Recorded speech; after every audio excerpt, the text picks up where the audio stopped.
Good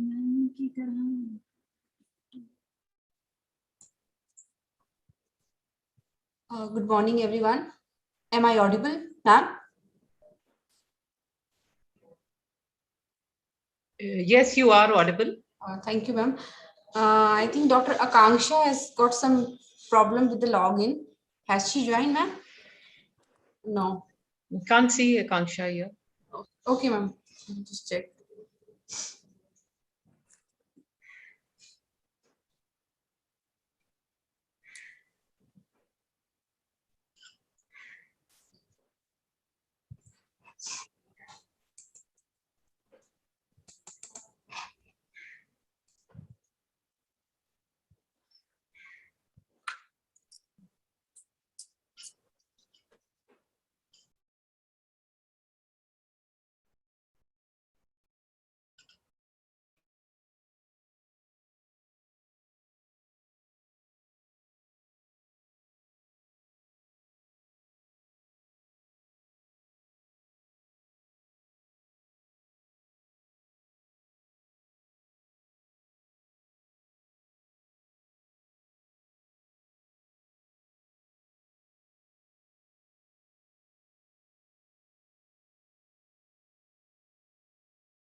We'll wait just for 5 minutes till Dr. Akanksha joins. Otherwise, we will start.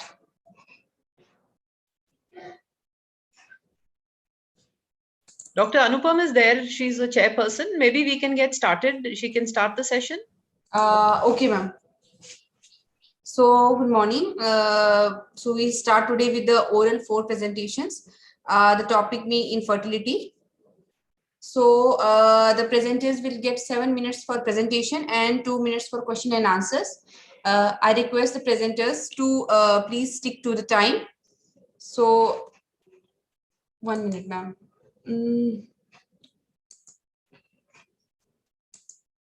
Actually, my screen is... We can see your screen. Yes, ma'am. So the chairpersons for today's session are Dr. Anupam Gupta. She is a senior consultant at Jinder Hospital IVF and Sant Memorial Nursing Home, Chandigarh. Next chairpersons are Dr. Napreet Bhuttar. She is obstetric gynecologist in Ajitgarh, Punjab. And the third chairperson is Dr. Akanksha Jangir. She is gynecologist and IVF specialist. So I request chairpersons to please introduce judges.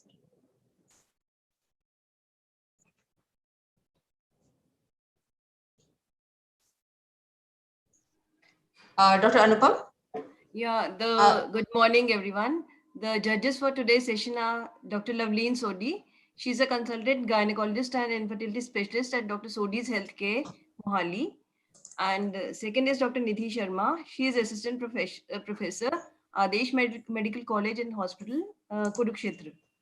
And the third is Dr. Arvind Ravichandran. He is a consultant and fertility specialist at Oasis Fertility, Hyderabad. Okay, ma'am. I request the chairpersons to introduce this, our first speaker.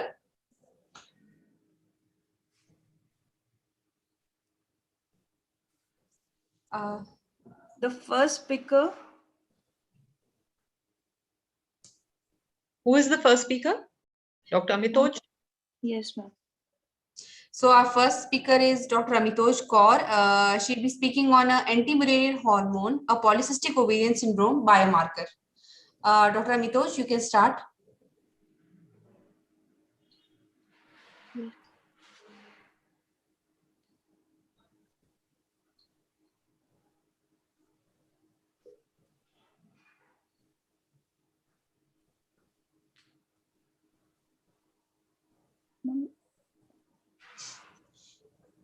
Amitoj, you have to share screen. Yes, ma'am.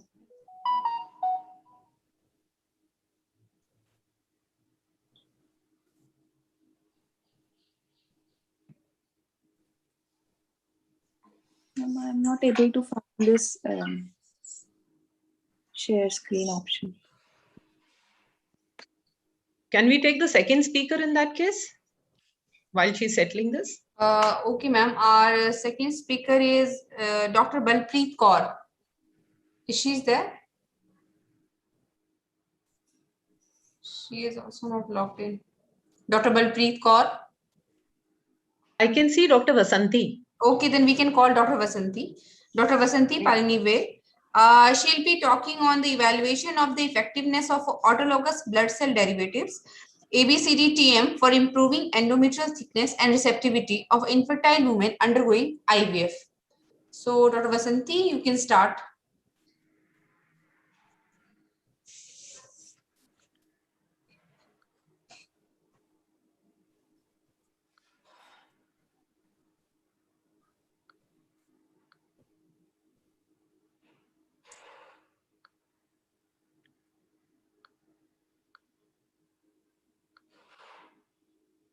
So,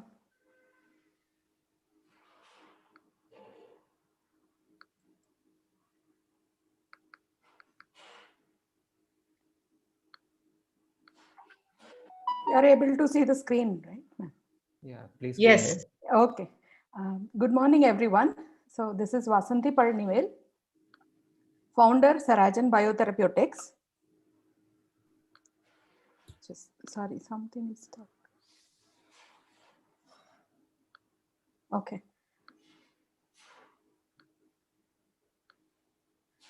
This is Vasanti Palnivel, scientific director and founder, Sarajan Biotherapeutics Private Limited, Bangalore. I'm here today to present the results of our study, evaluation of the effectiveness of autologous blood cell derivative, ABCD, and Endosira for improving endometrial thickness of receptivity of infertile women undergoing frozen embryo transfer IVF cycles, a prospective interventional study conducted in Tamil Nadu and Karnataka. So repeated implantation failure is due to suboptimal endometrial lining is a major challenge in reproductive medicine, and thin unresponsive endometrium is hard to manage, and if all available treatments fail, then surrogacy is a reasonable option. So fertility experts are under tremendous pressure to treat patients with thin endometrium or repeated implantation failure. Platelet-rich plasma is a new model treatment for thin endometrium and gaining attention of IVF experts. And this has been practiced in almost all IVF centers for treating thin endometrium. Efficacy of PRP is attributed to biologically active growth factors that the platelets secrete, including pro-regenerative, proliferative, angiogenic, chemotactic, anti-inflammatory, and anti-apoptotic activity. For example, a leukocyte-rich PRP will have a pro-inflammatory biochemical environment, which is characterized by a high present protease activity, which decreases the effectiveness of growth factors and regeneration process, and also specifically in infertility, embryo implantation and pregnancy favors only anti-inflammatory environment, which is very well demonstrated. A thorough knowledge of the classification of PRP should help clinicians better understand this new promising therapy where the efficacy is based on the specialty and the specific condition. So this forms the basis for developing ABCD, a cell-free, implantation-friendly cytokine concoction, where it is rich in growth factors exclusively, which is suitable for IVF. So this is very different from PRP. So ABCD is created after a lot of research and innovation, which is a ready-to-act cell-free platelet derivatives as against a cellular concoction in a Buffy-Code preparation. So it is well standardized protocol, and the process innovation is involved and implemented over thousands of procedures across multiple centers and in multiple dosage format, which can be created at once with a shelf life of up to 24 weeks. And this also can be stored in a cryo storage or minus 20 degrees. Here, there are no functional cells involved. It is cell-free protein concoction only. To evaluate the effect, we have evaluated this across multiple centers. So objective of our study is to evaluate the effectiveness of ABCD for improving endometrial thickness and receptivity of infertile women with recurrent implantation failure undergoing IVF, ICSI, FET at multiple IVF centers in Tamil Nadu and Karnataka. So we have recruited about 150 women in the age group of 25 and 45 years from Jan 2019 to December 2019 to undergo ABCD treatment because of failure of endometrial growth, defined as endometrium less than 6 mm and more than 2 failed FET. After obtaining informed consent, the subjects were treated with the intrauterine infusion of ABCD 3 times, which is day 12 and plus 5 days of the first dose, which is day 12, day 7, day 12, and 2 days before embryo transfer from menstrual cycle day 7. And ET was performed 2 days after the final ABCD infusion. Intrauterine infusion of 0.8 ml of ABCD was infused into the cavity in addition to standard HRT protocols. So on menstrual cycle day 5, 6, or 7, after obtaining informed consent, when the bleeding stops completely, 3 doses of ABCD was prepared from 30 ml of peripheral blood. Dose 1 was instilled with IOI catheter and dose 2 and 3 were frozen for future use.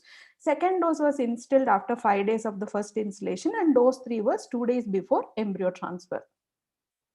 Out of 150 women, 81 became positive, which accounts for 54%, and 5 women miscarried before 10 weeks, and 8 women had biochemical pregnancy, leaving 68 clinically ongoing pregnancies, which is 45.3%.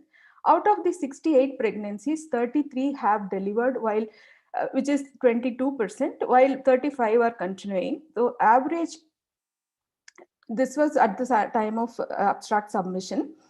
So there were the average increase in the endometrial thickness was 1.6 mm post ABCD with no adverse side effects reported. There were no adverse side effects, absolutely no adverse side effects. And this study suggests the use of ABCD holds promise in the treatment of women with suboptimal endometrial thickness and vascularity for embryo transfer. There are studies highlighting the need for an anti-inflammatory environment for successful implantation. So ABCD is designed and standardized to contain 6 to 8 folds higher amount of growth factors than physiological level, majorly implantation friendly anti-inflammatory cytokines and growth factors with regenerative potential. It has also been shown to be safe, reproducible, and effective in mimicking the natural process of tissue repair and regeneration. So it would help to reduce the incidence of cycle cancellations and thus even help reduce the financial and psychological burden of repeated cancel cycles. Thank you.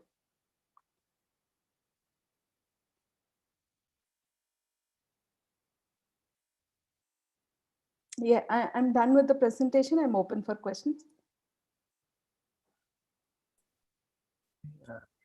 Dr. Vasanthi, congratulations for the presentation.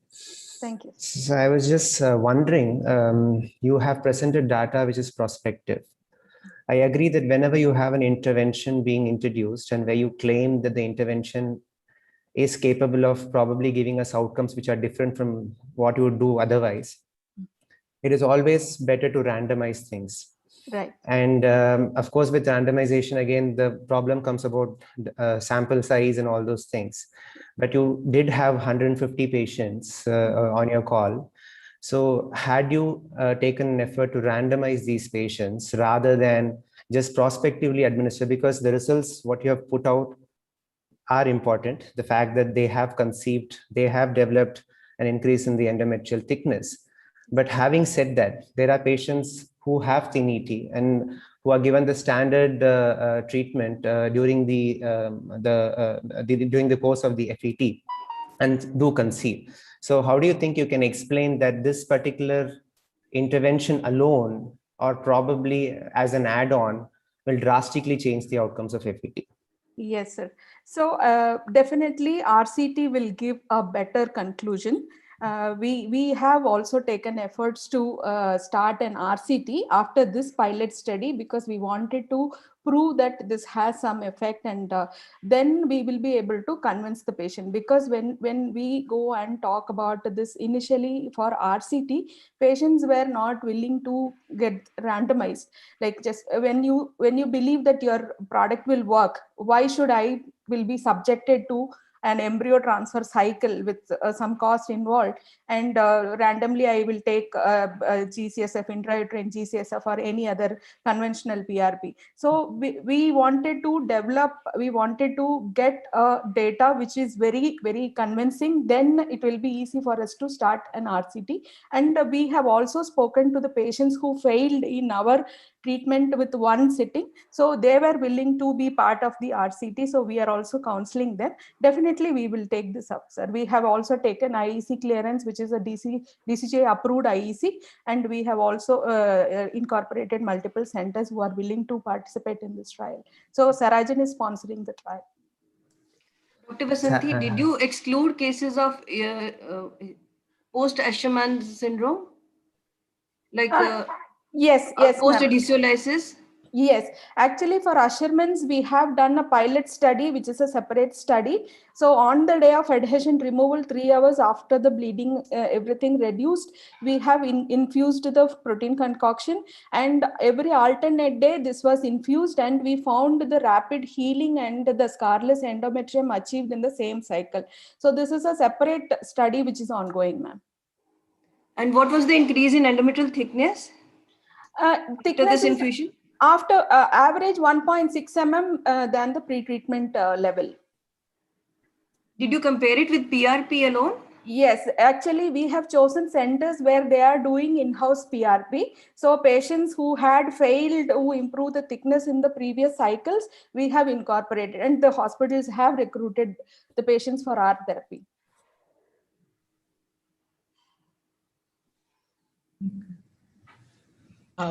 Dr. Vasanti, yeah, continuing with the question that Dr. Arvind has said, I also believe that had it been a randomized study, the outcomes, it would have been easier to interpret the outcomes. And also had it been a blinded study, because there could have been an observer bias also, since it's your own product. So, yes, ma'am. Yes, yeah. ma'am. So there is a possibility of an observer bias also. So if you are randomizing it with PRP or GCSF, and if the observer does not know in which category the patient is falling, then actually you will be able to know whether the endometrial thickness is actually increasing after endothelium or not. Yes, I absolutely agree with you, ma'am. Yeah, because RCT like comes with that will make it a wonderful study. Definitely. And otherwise also congratulations on this. This is also a really nice study. I had listened to your study in the fertilization also, and congratulations on this wonderful study. Yes, ma'am. Actually, for observer bias also, we want in the fertilization, what we have submitted is a single center case study. Dr. Vasanti, thank you. Actually, we are running short of time, so we need to call Dr. Amitoj Kaur. Is she ready with the presentation? Dr. Amitoj? Dr. Amitoj?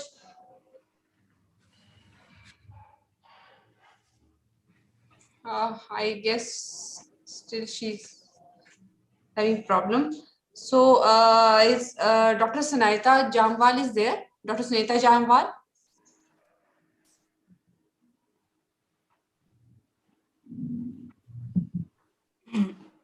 Dr. Sunita?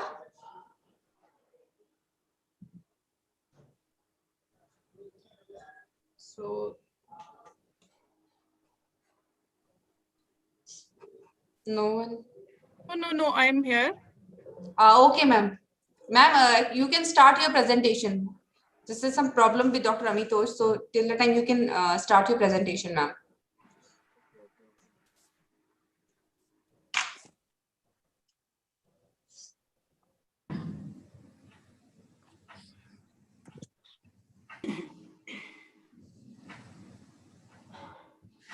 I have to share the screen from my laptop. Yes.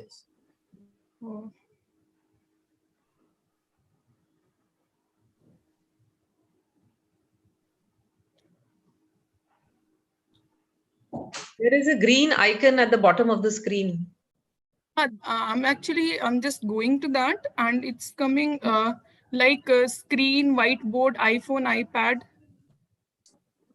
Screen. Click on the screen, whole screen, and then share.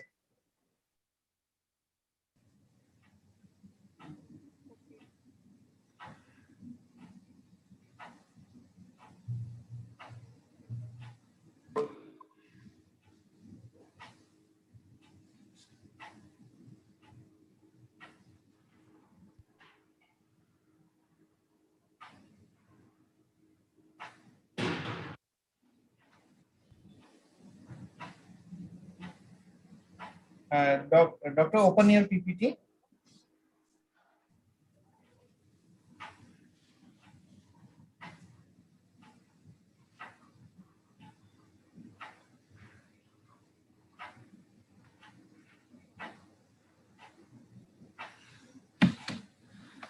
Sometime just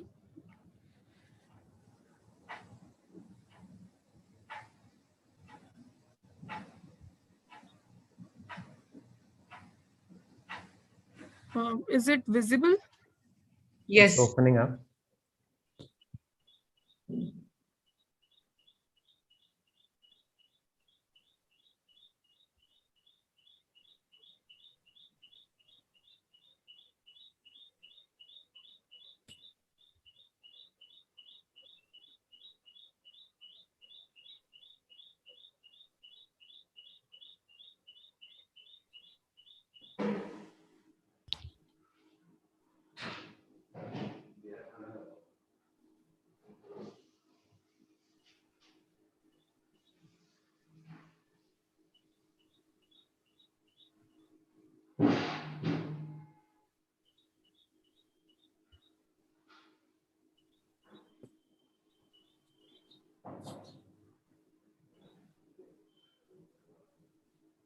Yes, Dr. Sunita, now you can start your presentation, please. 1 second, sir. 1 second. Sorry.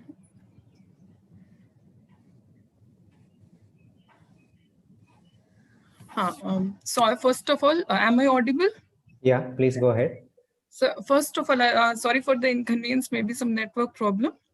I'll be presenting a paper on laparoscopy in severe endometriosis and subsequent pregnancies. That is a single surgeon study.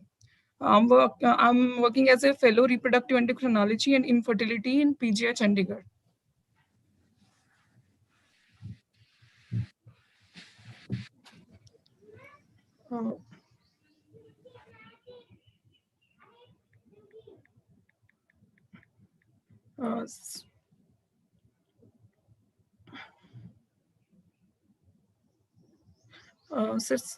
So just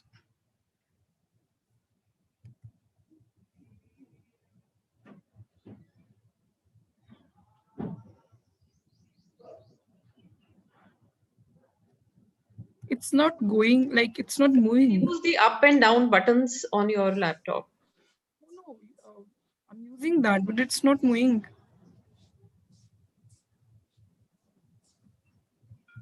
Yes, it's moving. I'm sorry for the inconvenience.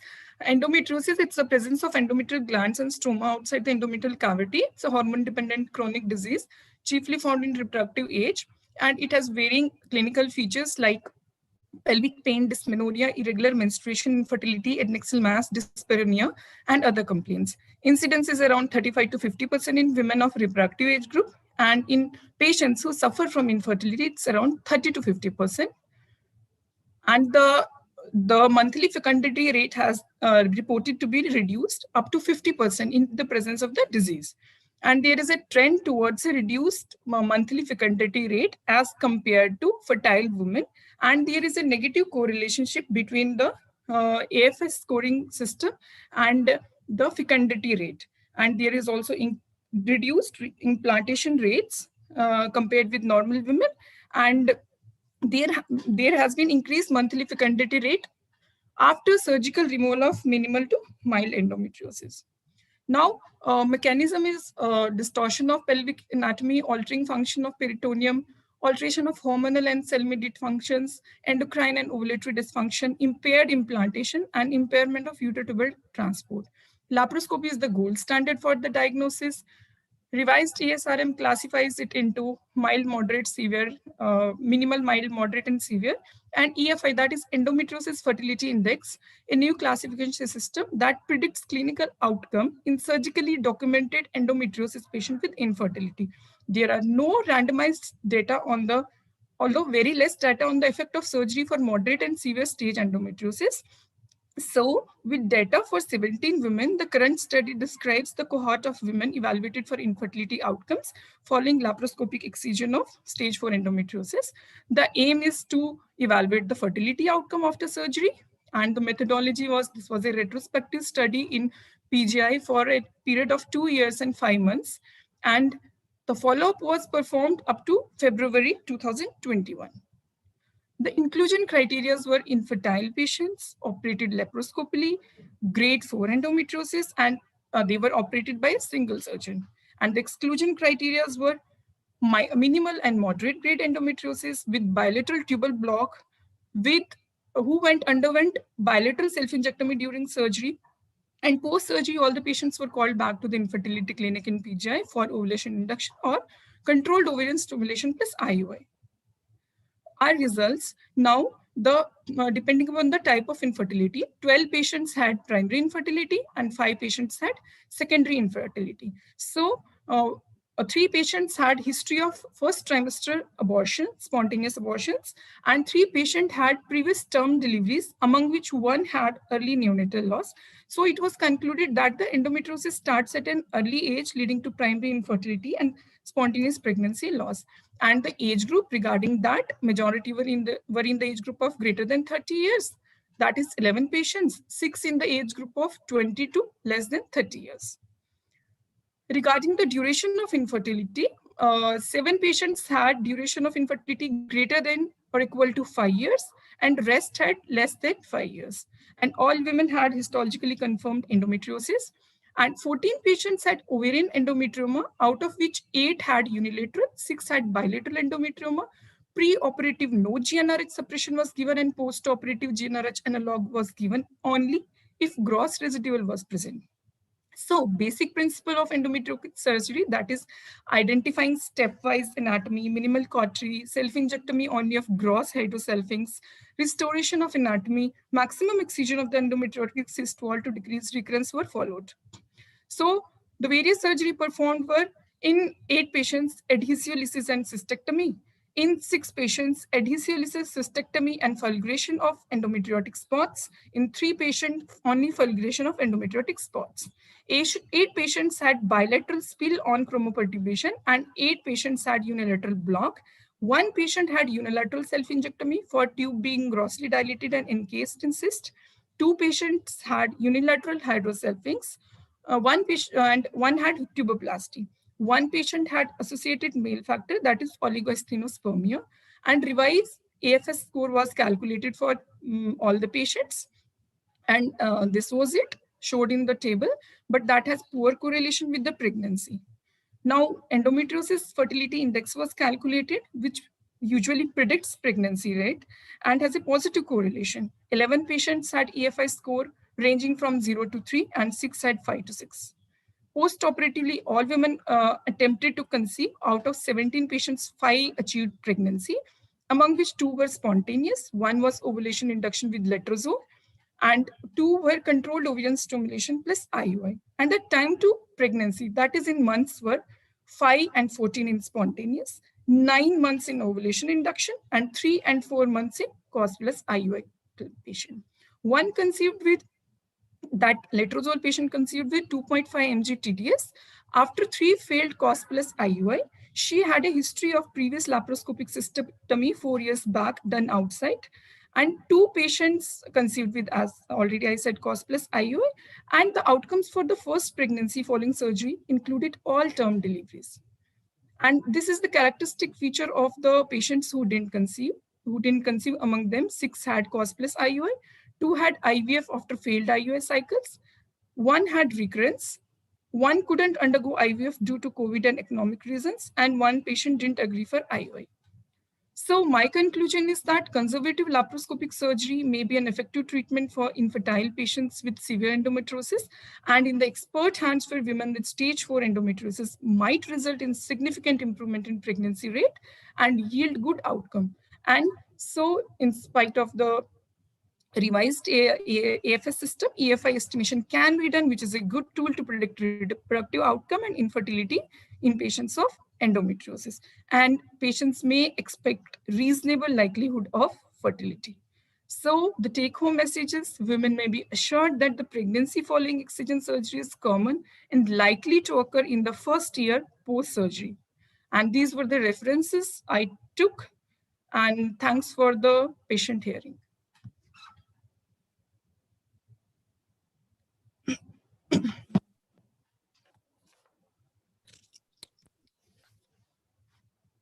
Nice presentation, Dr. Sunita. But I was just wondering, how you had 4 patients in the age group of 35 to 40.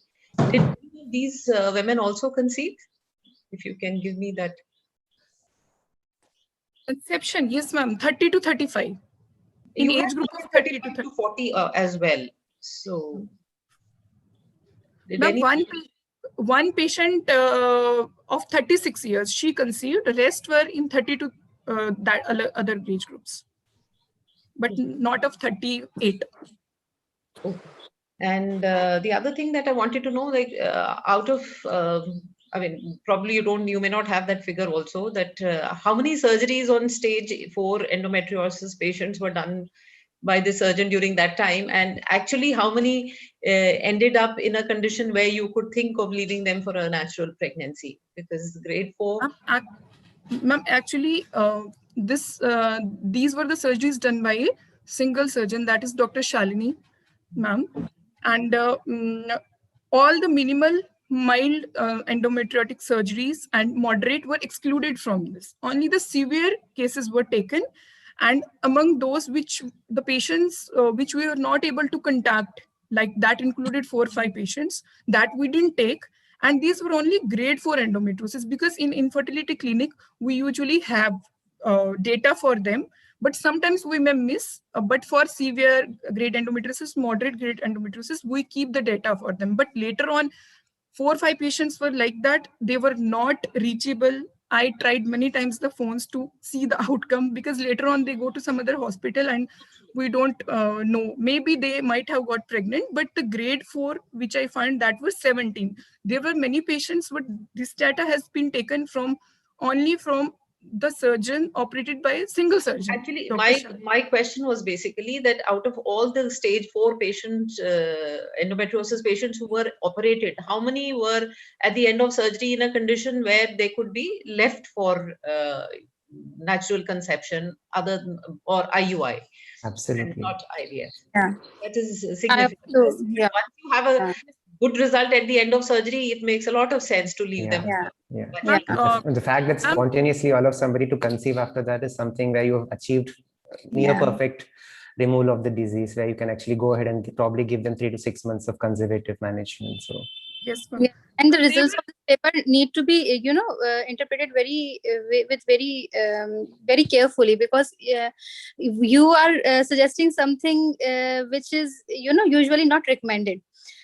Usual norm is mild to minimal to mild endometriosis, leave for natural conception. Moderate to severe endometriosis, refer for ART. This is what usually all over world is being recommended and followed. Now you are recommending that severe endometriosis can be left for natural conception.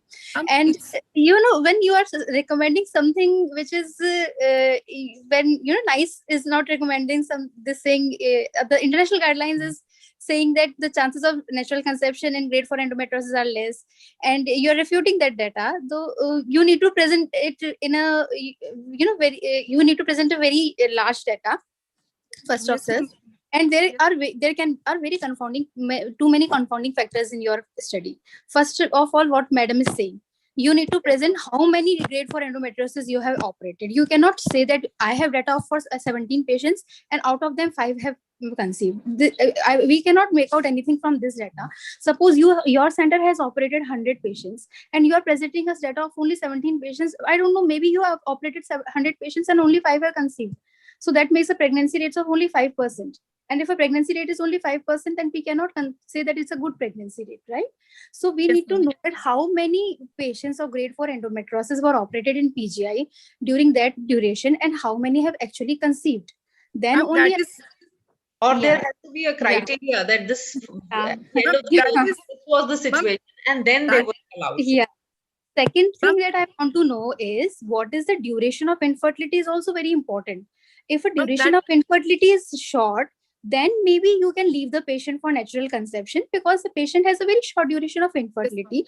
but the duration of infertility is very high. And if the patient is more than 35 years of age, then I don't think that we are going to leave the patient for natural conception. This is what is my opinion. Ma'am, what is your opinion in this matter? And in fact, one of the cases presented by you actually said that you had a recurrent surgery. There is absolutely no role for a recurrent surgery in a patient who's planning infertility. You directly go ahead and do ART and probably do some kind of an aspiration or intervention only if the cyst size is very big that you are contemplating problems. But So sir, in there was recurrent one endometriosis, there is But no sir- role for surgery.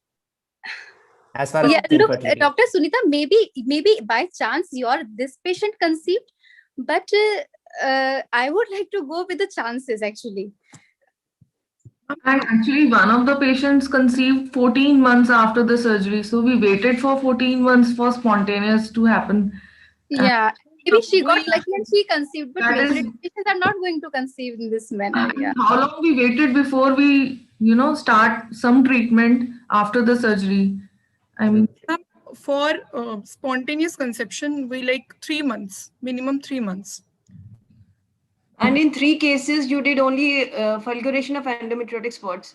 I wonder in grade 4 endometriosis whether only fulguration would suffice. Yeah, that was also, I was wondering when she was presenting this thing, that even in grade 4 endometriosis, how come only fulguration of endometriosis was sufficient?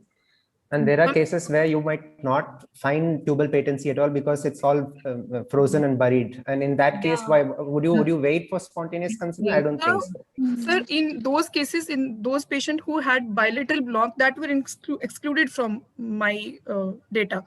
Like, I think we should have to go to the next. Sorry to interrupt, ma'am. Now we'll be calling our. Thank you, Dr. Sunita. So we'll be calling our next speaker, Dr. Amitoj Kaur, and she'll be presenting on anti-Mullerian hormone, a polycystic ovarian syndrome biomarker.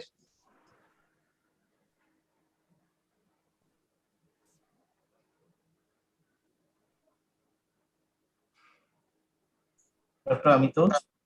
Good morning, ma'am. Good morning, Yes, everyone. Good morning. Can I share your backup file? Sorry, sir. Can I share your backup file? Yes, sir.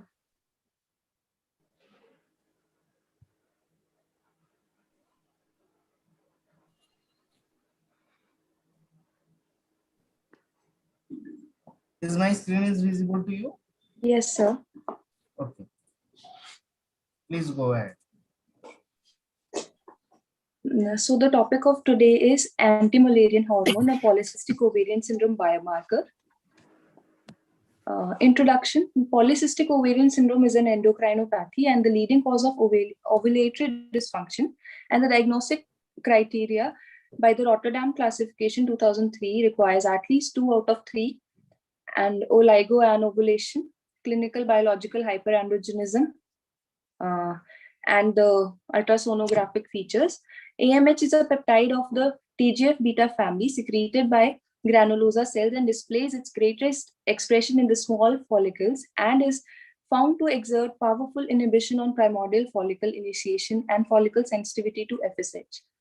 AMH levels progressively decrease as follicle size increases. It is seen that low levels of AMH are required for transition of primordial to the primary stage, dominant follicle selection, and finally progression to ovulation. Next slide, sir. Next slide. PCOS and AMH. PCOS is characterized by an increased number of follicles at all stages of folliculogenesis. Increase is particularly seen in the preantral and small antral follicles, which are the primary source of AMH. Thus, elevated AMH level is a reflection of stock of preantral and small antral follicles, and AMH values are 2 to 4-fold higher in women with PCOS than in healthy women. Production of AMH by granulosa cells was found to be in vitro to be 75-fold higher in an anovulatory PCOS and 20-fold higher in normal ovulatory PCOS. Serum AMH concentration is strongly correlated with the number of growing follicles since it represents AMH secretion from all developing follicles, therefore is an indirect reflection of ovarian reserve. Next slide. AMH concentration declines with age and becomes undetectable after menopause. There is a good correlation between AMH levels and ultrasonographic measure of AFC, that is antral follicular count. Hence, it is a deeper probe for growing follicular pool than AFC. The aims and objectives of my study was to measure AMH levels in PCOS patients to establish its role as a potential biomarker. 20 PCOS patients of age group 19 to 40 years fulfilling the criteria were taken from Gynae OPD of SGRD from October 2020 to March 2021. AMH values of those patients were studied and more than 3.5 nanogram per ml were suggestive of PCOS. Inclusion criteria, patients falling in age group of 19 to 40 years and requiring at least 2 out of 3, fulfilling the criteria at least 2 out of 3, and patients willing to participate in the study with consent. Exclusion criteria, patients who refuse to undergo serum AMH testing. In the study conducted, the patients seen up to the age group of 20 years were 8 and up to 25 years were 6. And up to 30 years were 5. Next slide. Number of patients presenting with the complaints of oligor and ovulation.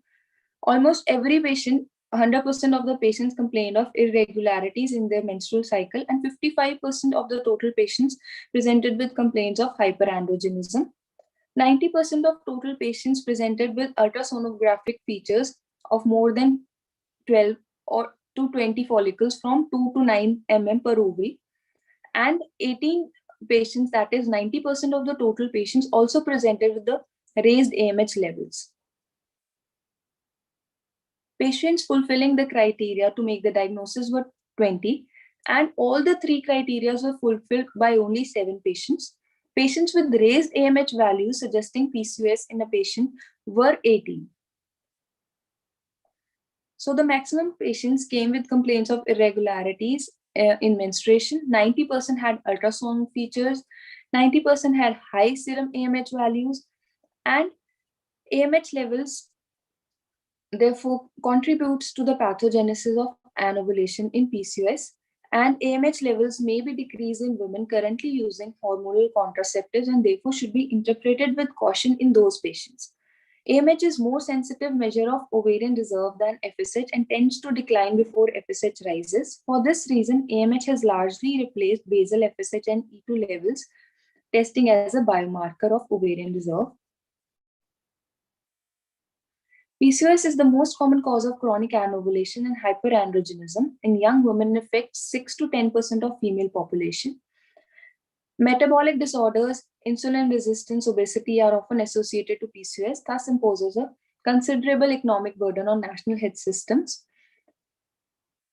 AMH assay may benefit. First, its plasmatic levels are quite stable from one cycle to another throughout the same cycle, since we know the dominant follicle and corpus luteum do not secrete AMH. Conversely, the AFC and AFC E2 pair have to be measured on the day 5 of the cycle. Measurement of serum AMH is found to be more sensitive and specific than AFC, as it reflects pre-antral and small antral follicles, which are hardly seen on ultrasound. Next slide. Moreover, serum AMH is rather independent from the hypothalamic pituitary axis and as such is not modified in pathologies such as hyperprolactinemia, functional hypothalamic amenorrhea, or in hypogonadotropic hypogonadism. Anovulated PCOS women may have increased number of AMH producing small antral follicles 2 to 5 mm, presumably creating an extreme AMH dominated microenvironment which impairs the action of FSH on selectable follicles leading to anovulation. To sum up, in PCOS, there are many abnormalities of follicular genesis, increased number of small growing follicles, inhibition of terminal follicle growth resulting in lack of selection of the dominant follicle, so-called the follicular arrest, and a follicular apoptosis defect aggravating the excess of growing follicles. High serum AMH level can become a reliable and accurate marker for PCOS and eventually replace the AFC, that is antral follicle count, especially in adolescent population. The increased AMH does not refer to ovarian morphology, and the acronym PCOM would not be appropriate if we have therefore suggested the term PCO-like abnormality as a third item of Rotterdam classification rather than PCOM. Serum AMH level assays are therefore a true alternative as it is recommended by the American Association of Clinical Endocrinologists. AMH values were found to be elevated in PCOS patients, therefore the scope to be utilized as a potential diagnostic biomarker in PCOS patients. This review summarizes the existing evidence that there is contribution of AMH to the pathophysiology of PCOS and its various manifestations. Greater AMH concentrations reflect a greater number of AMH producing follicles. Next slide. These are my references. Thank you.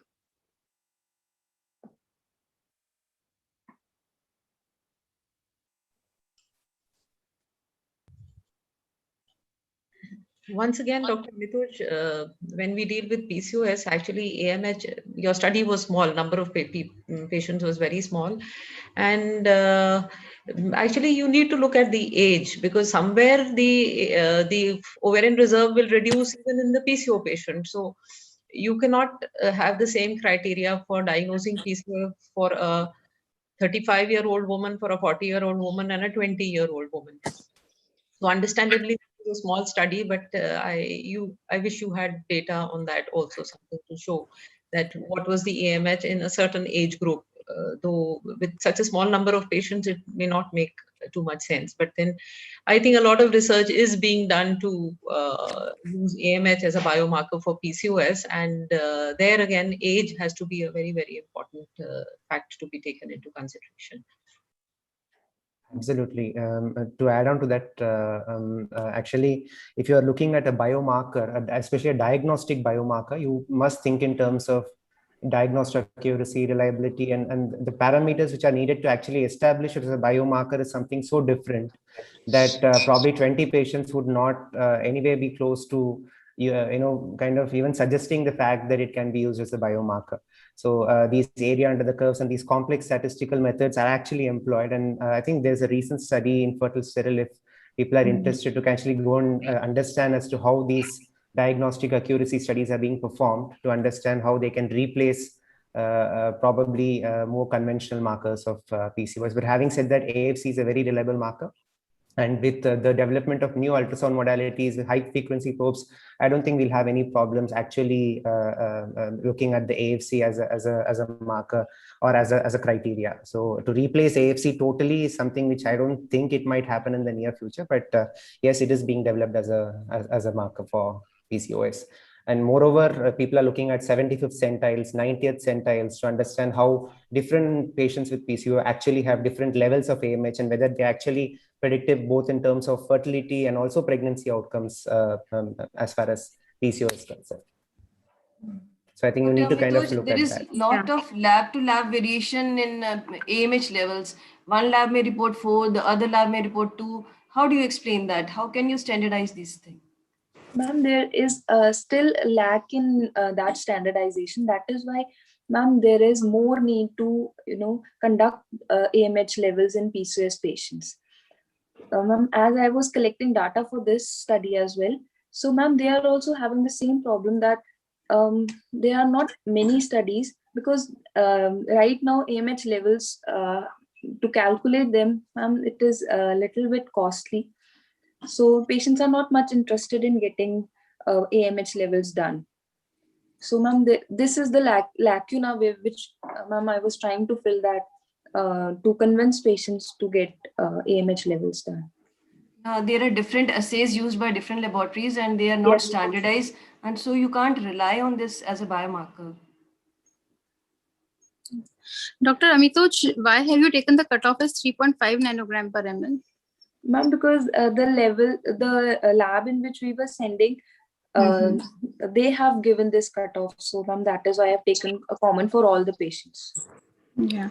So if a female who comes does not have any signs of hyperandrogenism, just have irregular cycles, normal ultrasound, and comes with an AMH report of 3.7 nanogram, will you label her as PCOS? A normal female, no hyperandrogenism. No. But according to your study, she should be PCOS then. No, ma'am, Ma'am, according to my study, I wanted to include it in the criteria, but already in Rotterdam criteria, the patient is not fulfilling the that 3, not even 2. That's exactly the point. You are planning to include something in the criteria which is not standardized per se. So a criteria, when you say it has to fit, it will give out the diagnosis of PCOS as per Dr. Akanksha's statement. If you want to include AMH as a part of the criteria, then your patient which has regular cycles and does not have any hyperandrogenism will fit into criteria of PCOS. So how do you explain that? Sorry to interrupt, but we need to move to the next candidate. Otherwise, next session. Yeah, just I wanted to say one thing that if we rely too much on AMH, that will lead to overdiagnosis of PCOS, and that is a concern with using AMH as a biomarker for PCOS. So let us see what the studies come. Thank you, ma'am. Thank you, Dr. Mitosh. So our next next speaker is Dr. Shalini Venkatappa, and she'll be speaking on the novel concept of ovarian preservation in premenopausal women with stage 1 endometrial cancer, a case report of a 35-year-old. Dr. Shalini.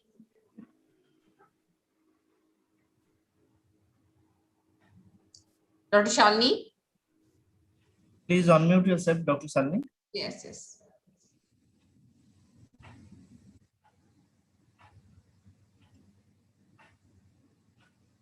Am I audible? Yes, you are audible.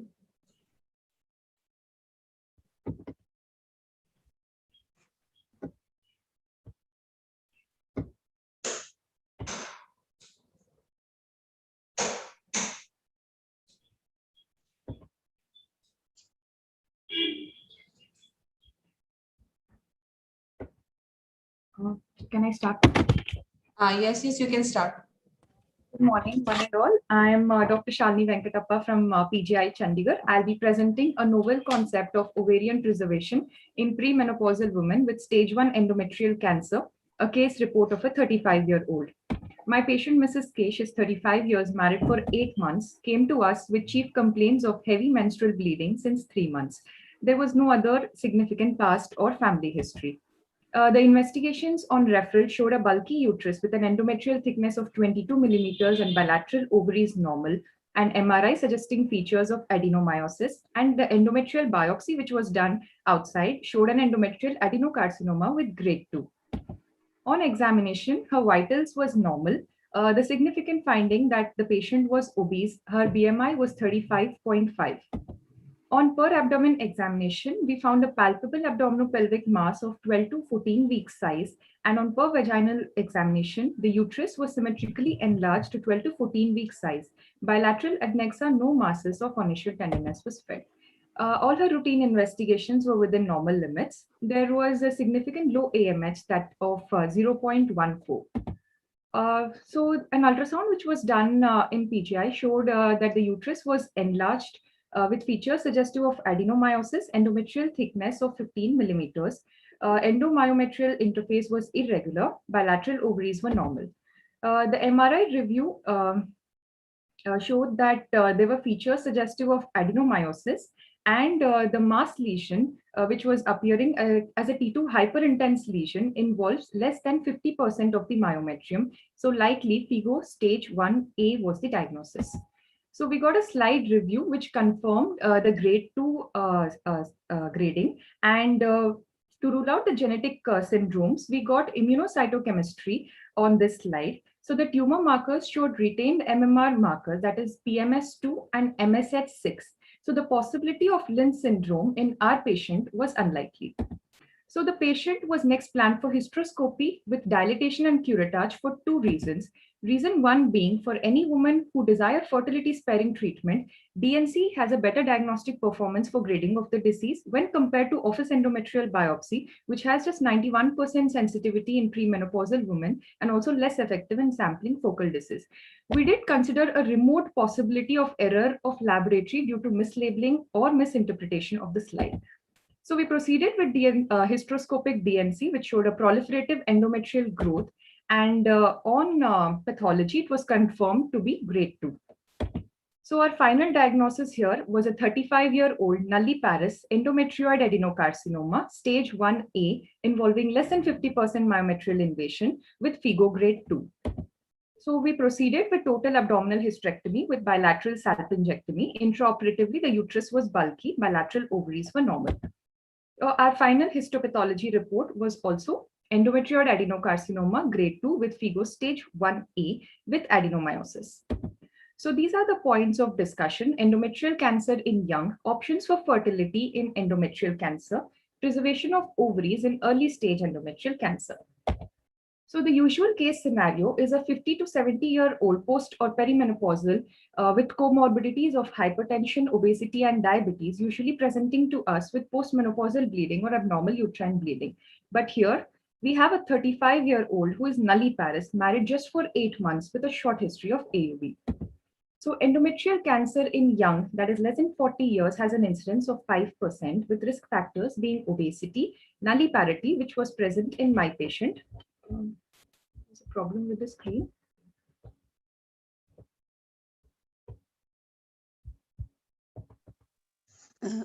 Go on to slideshow. You have missed, you are not in slideshow. Yeah. So most common histopathological type is the endometrioid adenocarcinoma.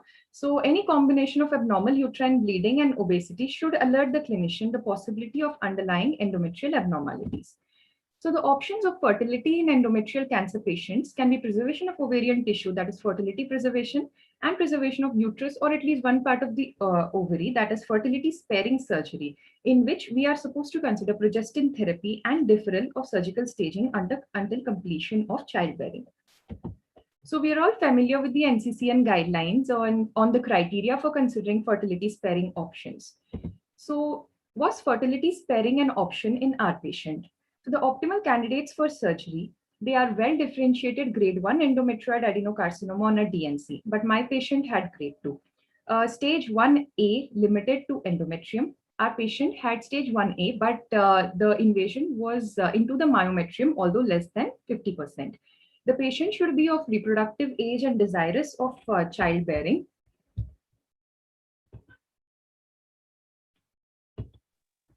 There should be no contraindications to hormonal therapy or pregnancy. But our patient here had reasons for subfertility, elderly age, adenomyosis, and low AMH. And patients should understand a non-standard nature of treatment or risk of recurrence and persistence. So next, speaking about the concept of ovarian preservation, oophorectomy is typically performed in conjunction with hysterectomy to occlude occult ovarian metastasis and to decrease estrogen production. So despite these theoretical benefits of oophorectomy, the procedure results in surgical menopause and places the patient at high risk for long-term sequelae of estrogen deprivation. So a largely unanswered question here is the safety of ovarian preservation in young women with endometrial cancer. So according to NCCN, it says that in premenopausal women with stage 1A endometrial cancer, data suggests that ovarian preservation is safe and not associated with an increased risk of cancer-related mortality. Patients, studies were done and patients were followed up to 16 years. And according to ESMO also, in patients less than 45 years with grade 1 myometrial invasion less than 50%, ovarian preservation can be done if the genetic and cancer family history is ruled out, and in cases of ovarian preservation, salpingectomy is recommended. So in the review of literature, there have been a lot of studies in which significant number of patients have underwent ovarian preservation in early stage endometrial cancer, and they found no significant difference in the survival or overall benefit.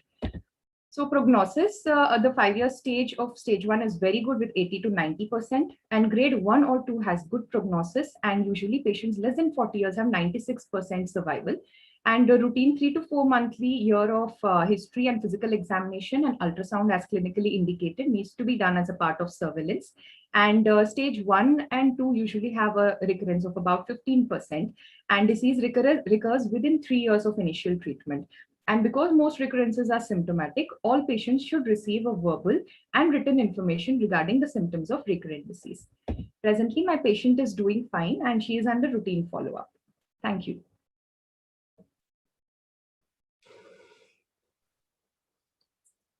So, doctor, you have done fertility preservation for this patient, right? You have preserved the ovaries. Yes, ma'am. And How many months back have you done the surgery? Ma'am, we have operated her in on August, August 2020. I noticed her AMH is 0.14. Yes, ma'am. That's pretty low, right? Yes, ma'am. So what's your plan in this case? So you wanted to preserve her eggs, right? She's already 35-year-old. Yes, ma'am. You wanted to give her chance to have her own biological kid, right? Through Yes. surrogate. So when are you going to preserve, do ovum pickup and preserve her embryos? Ma'am, presently, patient has just visited us last month. So we have given her option for controlled ovarian stimulation with IVF and surrogacy and versus adoption. So they, like we have explained them all the options that are there. So they are yet to decide about this, ma'am. Doctor, We don't have you not think done an oocyte preservation right now? it's very, don't you think it's very low? And her chances of having her own kid is very, very low. Yes, ma'am, but AMH doesn't represent that we cannot have this thing. Even though low AMH is there, pregnancy can be achieved with controlled ovarian stimulation. But what are the chances? With 0.14 AMH at 35 years of age, what are the chances of having a kid? You are saying that you have given the option of adoption also. Then why you have preserved the ovaries? Ma'am, the second important criteria that we have considered is to preserve the endocrine function, because ovaries are a source of estrogen and they are required. We did not want to give a premature menopause to the patient. That is the first point. And since patient is just married for 8 months. And but you could have given diagnosis... HRT also, doctor. It's a grade 2. It's a grade 2, right? Yes, ma'am. Grade 2. What are the chances of concurrent ovarian malignancy? Ovarian metastasis का कितना % chance है? Ma'am, in grade is very less than 10%, ma'am, and grade less than 10% chances. So So you have given her that risk with a chance of having her and own with biological routine child. follow-up. Okay. Yes, because Look, what I think she's is just married for such... 8 months, and so they did want to give a trial to have their own biological child. So we did. They were not willing to have a radical surgery just at one go. Doctor, what I think is, had she been a patient with a good egg reserve, then ovary preservation would have been a better option. Absolutely. Or you could have done egg pickup first and then went for complete surgery. This is what actually is done. When a patient is detected with malignancy and is planned for a radical surgery, what is usually done is either the ovarian tissue is preserved or egg pickup is done, embryo is formed, they are preserved, and then radical surgery is done. This is what is usually done. Anyways, if you wanted to preserve the ovaries, then also it is done usually for the patient who has good egg reserve. A patient who has such a low egg reserve, anyways, she has very less chances to have pregnancy with her own eggs. This is what I feel. 0.14 AMH is very, very less. And the second thing is you actually went ahead with a hysteroscopy after knowing a diagnosis of grade 2 endometrioid adenocarcinoma. So was that even necessary that you had to do a hysteroscopy because it's under tension and you're going to flush out some tissue into the peritoneum, irrespective of how much you control the pressures? Was it even necessary in the first place? Because again, that's a point of dissemination there. Sir, I have given 2 reasons as to why we had done a hysteroscopic DNC in our patient. Because patient did not have any significant family history, and so we did not. So we thought that DNC is has better sensitivity in. It's probably necessary if you are suspecting malignancy irrespective of a biopsy report. If it's a positive report, where somebody has been established and you have reviewed the slides and still made a diagnosis of grade 2, is there a role in actually doing a repeat hysteroscopy, so to speak? Sorry to interrupt in between. Actually, we are, sir, already running out of time. Okay. So thank you, Shalini. Has Dr. Yukti Wadhwan has joined? Dr. Yukti? So I guess she is not logged in. So we are done with this session. Thank you, chairpersons and judges and speakers. Such a wonderful session. So I request the judges to please send the marks in that faculty group only. You can send. Absolutely. Thank you, sir. Thank you, ma'am. Thank you so much, everyone. Thank you, everyone. Thank you, everyone. Thank you.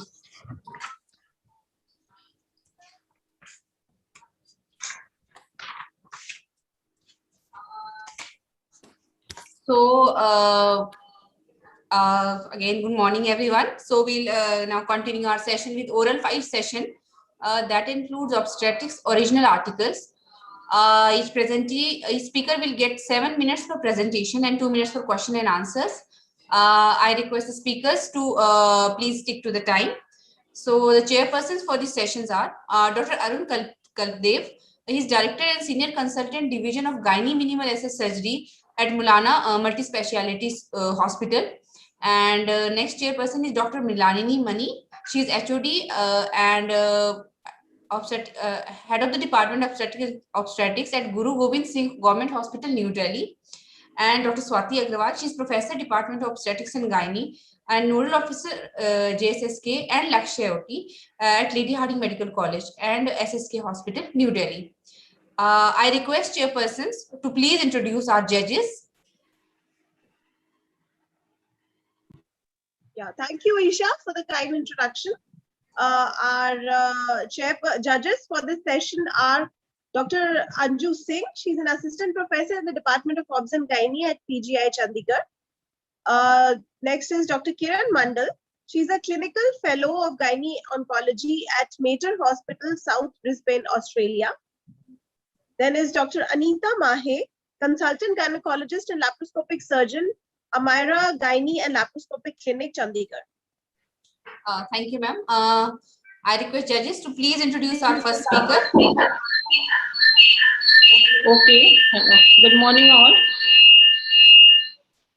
Our first speaker is Dr. Geetika Thakur. She is going to present on acute kidney injury and its outcome following maternal near-miss event, a prospective observational study from a tertiary care hospital. Dr. Geetika.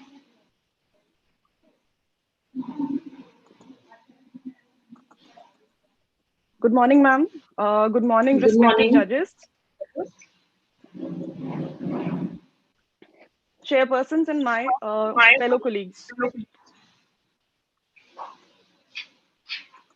Just give me a few seconds.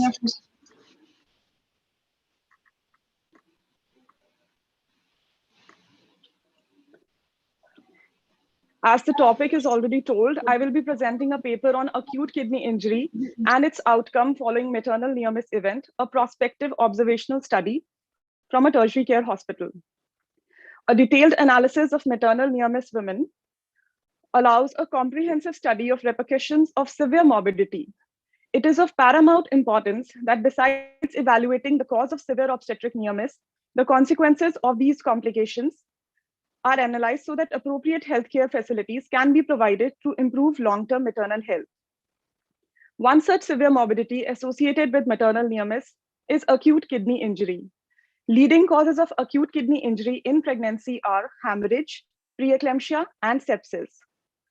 The main aim of the study was to assess the prevalence pattern and follow-up of these women who survived a near-miss complication but suffered from acute kidney injury. The study was conducted at Department of Obstetrics and Gynecology, PGI Chandigarh. This was a prospective observational study done over a period of 1 year.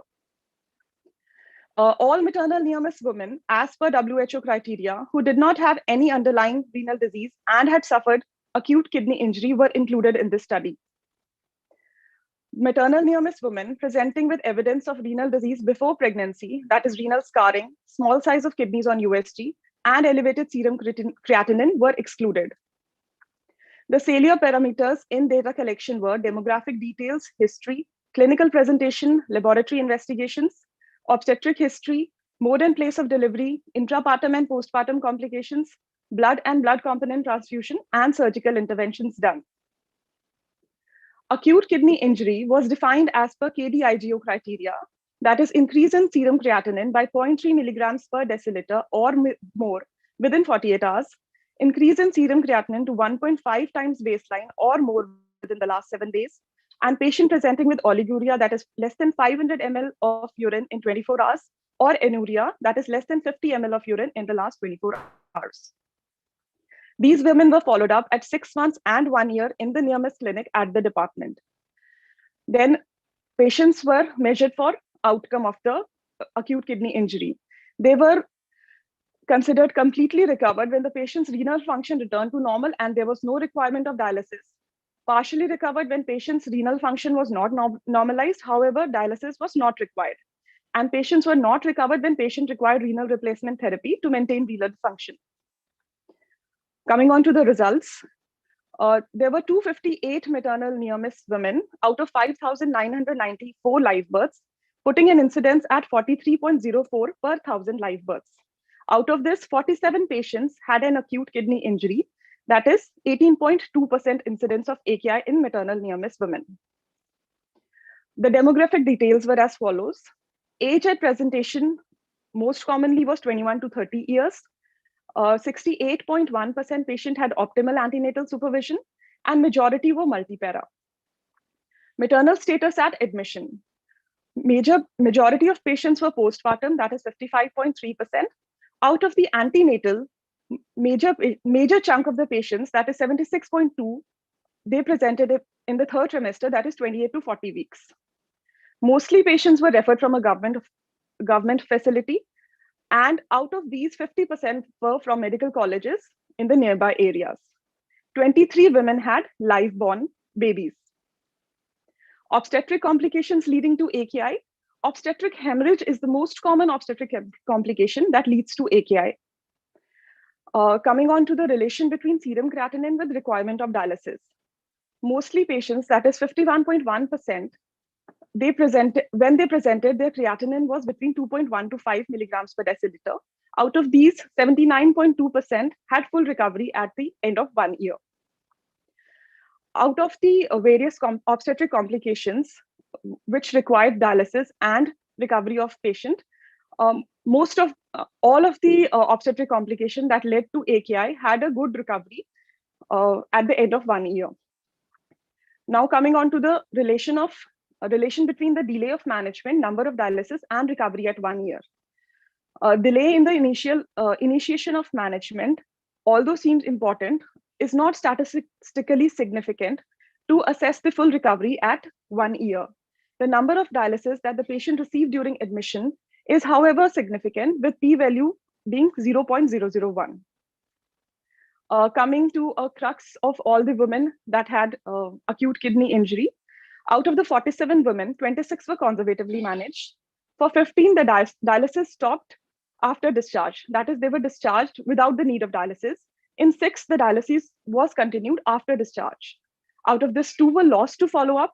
The dialysis continued at 6 months for 2, and for 2 patients, within 6 months, the dialysis had stopped. Out of the 2 patients who had to continue dialysis after 6 months, 1 patient had complete recovery at 7 months. However, the other one had to undergo a renal transplant. There is a high prevalence of adverse health outcomes in women even up to 1 year following a near-miss event. This warrants long-term follow-up in women undergoing life-threatening events. Hemorrhage was the most common cause of acute kidney injury in our review, which is similar to results of earlier studies conducted in India.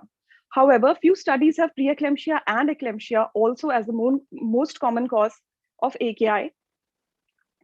We found that most patients who developed acute kidney injury were in their late postpartum period, late pregnancy, or were postpartum. This is similar to some studies.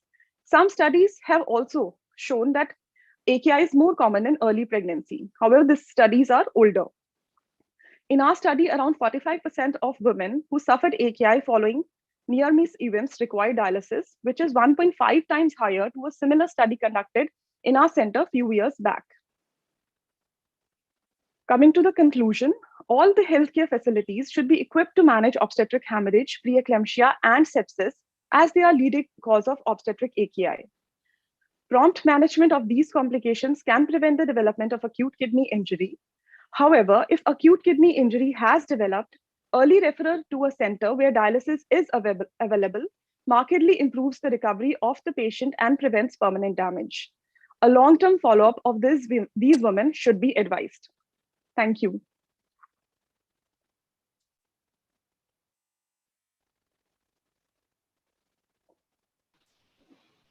Thank you, Gitika, for a wonderful presentation. Please let me know the full form of KDIGO. It is What's the full form? kidney disease improving global outcomes. Okay, okay. And one more way, does all the cases of AKI comes under the near miss category? No, ma'am. There are certain criteria. That is, if the patient requires dialysis to improve her renal function, or the creatinine is more than 3.5. Only then the patient comes a maternal near miss. Yes, ma'am. Okay. Hi, Dr. Gitika. I have a question for you. What is the patient profile in which you have considered dialysis? The common indications of dialysis are as they are in the non-pregnant women. In our patients, metabolic acidosis, irreversible uremia, hyperkalemia were the most common causes for which the patient had to undergo dialysis. Okay. I have one question, Gitika. You said exclusion criteria. In the exclusion criteria, you kept women who pre-ultrasound showed normal, any scarring or any kidney pathology. So these were referred patients to you. How did you have a baseline ultrasound in these women? For pregnancy, they were unbooked for your center, most of them, they were referred.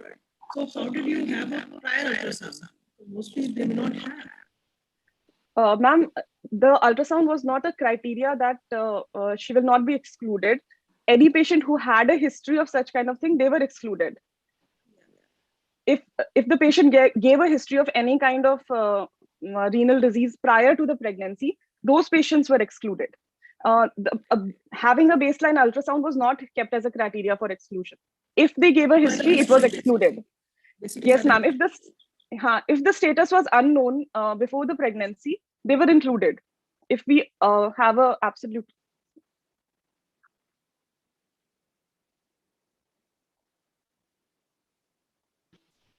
Hello, Dr. Gitika, will you let us know what was the, were there any cases of that AKI of our book supervised patient? What was the incidence of the two, you have taken the 258 women? Yes, ma'am. Among these, how many, they were all came from outside or book supervised women also went into near miss and AKI? No, ma'am. A few, although the incidence is less, but there are women who are supervised with us, they also land up in maternal near miss. But what percentage you know, or you have not calculated it yet? Ma'am, it is around 2 to 3%, not more than that. Okay, now we move to our next speaker, Dr. Kirti. Okay, now our next speaker is Dr. Kirti Rani. She is going to present. Hello. Yes, madam. Okay. She is going to present on a spectrum of severe anemia in associated socio-demographic profile and outcome in pregnant women and their management in a tertiary care hospital. Dr. Kirti. Madam,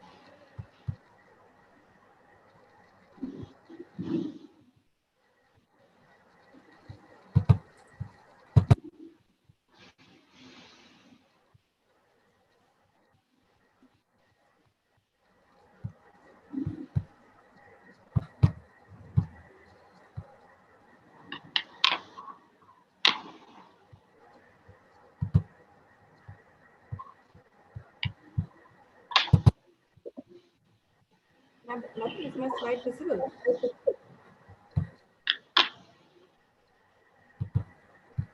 Yes, Dr. Kirti, your slide is visible. Please go to the full slide mode.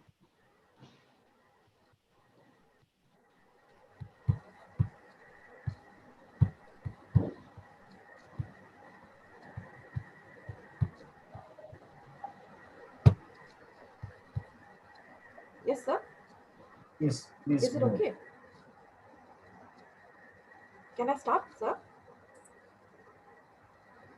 Yes, doctor, you can start. Thank you, sir. Good morning, everyone. Today's topic is on spectrum of severe anemia and its associated socio-demographic profile and outcome in pregnant women and their management in a tertiary care hospital. Our hospital is in the western part of Assam and is known as Fakhruddin Ali Ahmed Medical College and Hospital, Barpeta, Assam. Introduction. Anemia is a major public health problem, and its prevalence is about 52% in women of reproductive age group, according to an NFHS 4. Moderate anemia constitutes for 24.5% and severe anemia 1.3%. As of 2020, National Iron Plus Initiative for Anemic Control, 50% of pregnant women are anemic. And the main reasons for anemia in majority of pregnant women is poor nutrition, short inter-pregnancy interval, multiparity, abortion, parasitic infection. In addition to that, cereal-based diet reduced the bioavailability of iron. Anemia during pregnancy, according to CDC, is hemoglobin level less than 11 in the first trimester, less than 10.5 in the second trimester, and less than 11 in third trimester. WHO defines hemoglobin less than 11 as anemia. Postpartum anemia by WHO is less than 10. WHO severe anemia in pregnant females is when hemoglobin levels is less than 7 gram per dl. The aim of my study was to evaluate the prevalence of severe anemia among the anemic patients admitted in the department and assess their socio-demographic profile, to document their outcome, to follow up their management, to decrease the maternal and fetal mortality and morbidity. Materials and methods. A prospective study was conducted from November 2019 to November 2020 in the department. All the patients had severe anemia. Hemoglobin less than 7 gram per dl. A pre-designed proforma was used to take the data of the patients, and 150 patients were found to be severely anemic and were included in the study. The details of patients taken included gravida, parity, number of living issues, abortion history, socioeconomic status, level of education, health awareness, among like number of visits to the doctor, ASHA involvement, compliance to iron tablets, then diet, and then presenting complaints and past history. Severe anemia was diagnosed via blood tests such as CBC and PBS. Serum iron ferritin could not be done in all patients due to poor socioeconomic conditions. Management of severe anemia was documented and were as follows. They were given parenteral iron sucrose, whole blood transfusion, platelet, FFP. Delivery of the baby mostly was via cesarean section or via normal. Outcome, like such as maternal mortality and morbidity was assessed. Fetus, it is seen that they had IUGR, low birth weight, IUD, preterm births, sepsis of neonate, and neonatal deaths. Results. The major cause of severe anemia was hemorrhage due to over-the-counter use of abortifacients, such as majority, like 40% of those women. Next was non-compliance to iron tablets and low awareness to healthcare, like 35%. Postpartum and antepartum hemorrhage included 20% and ectopic 5%. Leaving aside a few, the majority of them had poor nutrition superimposed on these causes of severe anemia. Abortifacient, 40% include over-the-counter use of abortifacients and also included spontaneous abortions. And non-compliance of iron and health awareness was low. Hemorrhage due to antepartum, postpartum, and also ectopic. Now, it is seen that among the over-the-counter use of abortifacient patients, they had a visit to the doctor once or they had none. Moreover, the visit by ASHA was also very less. It might be once or never. Then doctor visit among the non-compliance group of pregnant women were once or none, like majority, like 30% of them. Then 2 to 3 times in their whole antenatal time, it will be about 16 of them. Then more than 4 times, it would be about 6 of them. Now, ASHA visits similarly was once or less or none, like 33% of them, and 2 to 3 times per month, it would be 29 of them, and then many times per month are also included, like about very less, like 4 of them. Among the hemorrhagic group, it would be said that doctor visit also was the less, like 20 of them once or none. Then 12 of them had 2 to 3 times per month, or more than 4 times per month. It would be about very less, 5 of them. Similarly, Asha visit is also once or none, like 28 of them. 2 to 3 times per month, it would be 6 of them, and many times per month, only less, 2 of them. And then it is seen that the majority of the patients came were have poor economic background, such as they were only daily wage earners, and in all the age groups and all the groups present, laboratory patient, non-compliance to iron and folic acid, hemorrhagic and ectopic, and uh, with similar trends in the everyone, but ectopic had a slight decrease in the number of daily wage earners, and with a little bit of economic upliftment was also there in this seen in this group. Saying that majority of them were undermatriculate or they were illiterate group, and all the groups here, abortive patient, either non-compliant or hemorrhagic or ectopic, and higher studies, higher secondary or higher, were very few in these groups, and that might have been the major cause of such severe anemia in these patients. Moreover, the management profile in these patients was seen that in the ectopic group, it was seen that the high dependency unit was most prevalent in these patients. Similarly, in abortive patient also, HDU care was taken more. Non-compliance and folic acid, they also came with severe anemia, and mostly they had heart diseases associated with them, and also congestive cardiac failure was also associated. So they also needed more high dependency unit, and ICU care was also seen, and everyone almost had equal pattern of percentage of ICU care required in these patients. And those stable patients were managed towards, but that was very few percentage of them. Maternal deaths were mostly due to cardiac failure, and the hemoglobin levels were mostly less than 4 gram per DL, and deaths were due to shock and acute blood loss. And this was also superimposed with sepsis and acute irreversible renal failure.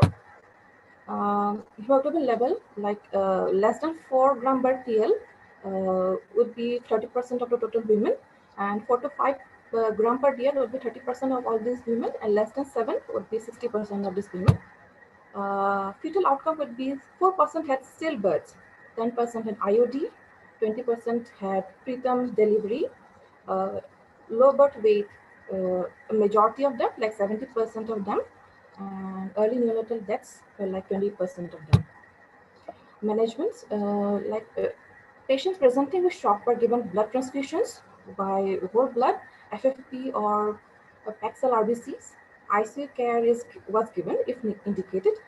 Stable patients were managed with blood transfusions. If after all these management, if the hemoglobin level reached more than 7 gram per DL, then parenteral iron was given. Conclusion is that maternal mortality and morbidity is increased due to anemia and hypertension. In spite of preventive measures of the government to control anemia, people are affected at large because of low awareness, education, and constraints of the society.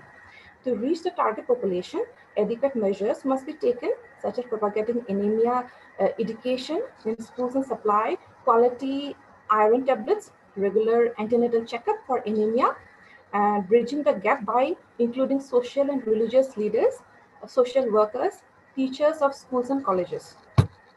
Thank you. Hello, Dr. Kriti and Dr. Swati here. I have two questions for you.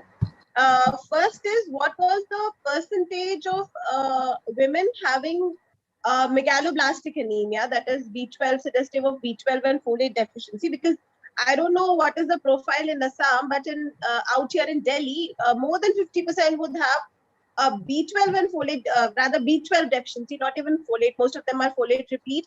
B12 deficiency because the population is majoritarily, vegetarian. So whether you took that into account, because your conclusion says only iron, and number two is that you say that there were 10% of IUDs. So I would like to know the reason for this IUD, because anemia per se doesn't lead to IUD. Yes. Madam, we really would have liked to include all those in the examination also, but the patient economic background was so low that they couldn't afford for those investigations, and patients were so many that we could not take those criteria into our consideration. So it was a drawback here, but as the patient had low socioeconomic conditions, we and the hospital also required only those investigations which could be provided here by the government. So we included those. Okay, but even if you look at a complete blood count, even an MCV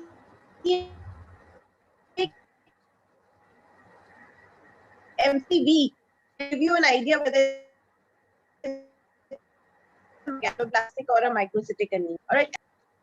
Yes, madam. We would have liked to, but they really patient have really could afford only for majority of only hemoglobin levels, or most probably the total count and all. So for which we could check for the sepsis and all. So that was a drawback in this part. We really would have liked to include those also. What was the reason for IUDs, Dr. Priti? Majority, it was due to the maternal inability to supply blood to the babies or fetus, and also for the poor nutrition, which was already prevalent in these patients. All right, because normally the fetus is said to be a parasite. No matter how anemic the mother is, the baby is usually hale and hearty. That is why I was wondering why 10% of IUDs, that is quite a high percentage. Yes, madam. Moreover, the patients were unable to provide for blood as a backup during the course of delivery. And for that also, the cesarean section was also a bit delayed. And that way, IUDs were increased, the number of IUDs increased that way. Okay, thank you. Thank you, madam. Okay, but anemia, due to anemia, we can't say that IUD occurs. There must be some other causes also. Yes, because as ma'am and Dr. Swati told, if fetus is a parasite, they to take the nutrition, na? Yes, madam. Yes. And as a fetus is a parasite, but due to the other conditions which were superimposed on them, like inability to provide emergency blood and other medications to the patients, and also the delay in the labor coming to the department for delivery, also caused majority of the IUDs and stillbirths. Okay, thank you. Now, our next speaker is Dr. Murali, going to speak on pregnancy outcome after uterine compression suture placement for postpartum hemorrhage, 10-year data from a tertiary care hospital. Dr. Murali?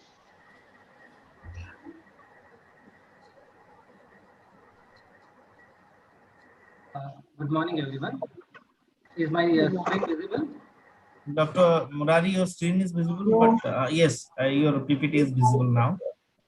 Go to slideshow. Yeah.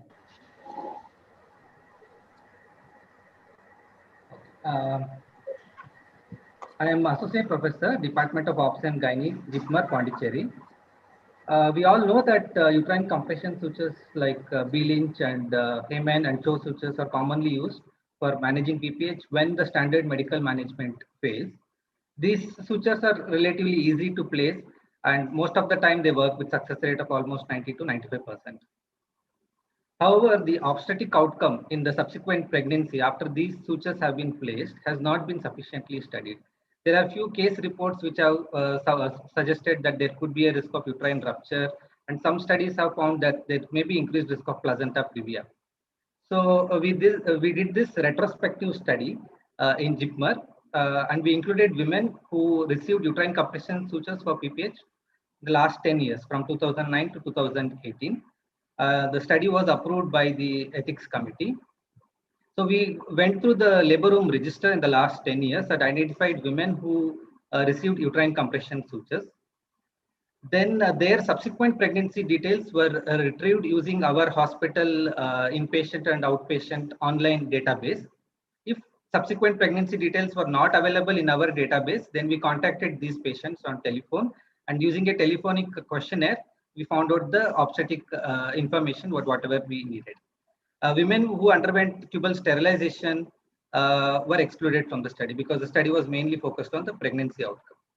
Then we also included controls for this study. So for every single woman who received this uterine compression suture, the next 3 consecutive women who had PPH but did not receive these sutures were included as control group. And there was matching of these controls with respect to age, parity, mode of delivery, according to the study group. And the pregnancy details of these controls were also retrieved in a similar way to that of the study group.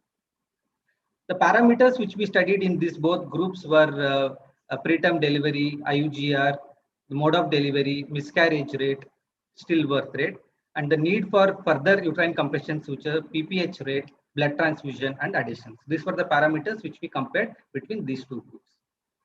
Coming to the results, in this 10-year period, we had 118,000 deliveries in our hospital, and 277 women received uterine compression sutures. We excluded 44 because they had undergone either hysterectomy or sterilization. So 233 women were included. Among these, we found that 87 women were not keen on subsequent pregnancy and were using some contraceptives, and 12 women could not be contacted. So finally, it was 134 women who desired a pregnancy, and of these, 62 women had a subsequent pregnancy. Coming to this 62 women who had a pregnancy, most of them had received a Behling suture in the earlier pregnancy, and 24% had received Heman suture. Very few of them had received Cho suture and a combination of Heman and Cho sutures. So this is the baseline characteristics in the index pregnancy of the women. When they received the uterine compression suture, this was the baseline characteristics. Most of them were nulliparous. Most of it, 90% was singleton gestation, and almost 87% of them had received compression suture during cesarean section. And as we can see, the control group, which was already matched, so it was similar to this study group. So this is the subsequent pregnancy outcome, comparing the study group and the control group. So we can see that there is 62 women in the study group and 186 women in the control group. So the 2 groups were comparable with respect to the age as well as the interpregnancy interval. So there was no significant difference with respect to miscarriage rate, preterm delivery, gestational age, mode of delivery, stillbirth, and birth weight. So more or less, both groups were similar. However, we found that in 2 women in the study group, that is the uterine compression suture group, intraoperatively it was found that the uterus was distorted in the form of either grooves on the fundus or gross distortion with the baby lying in a transverse line.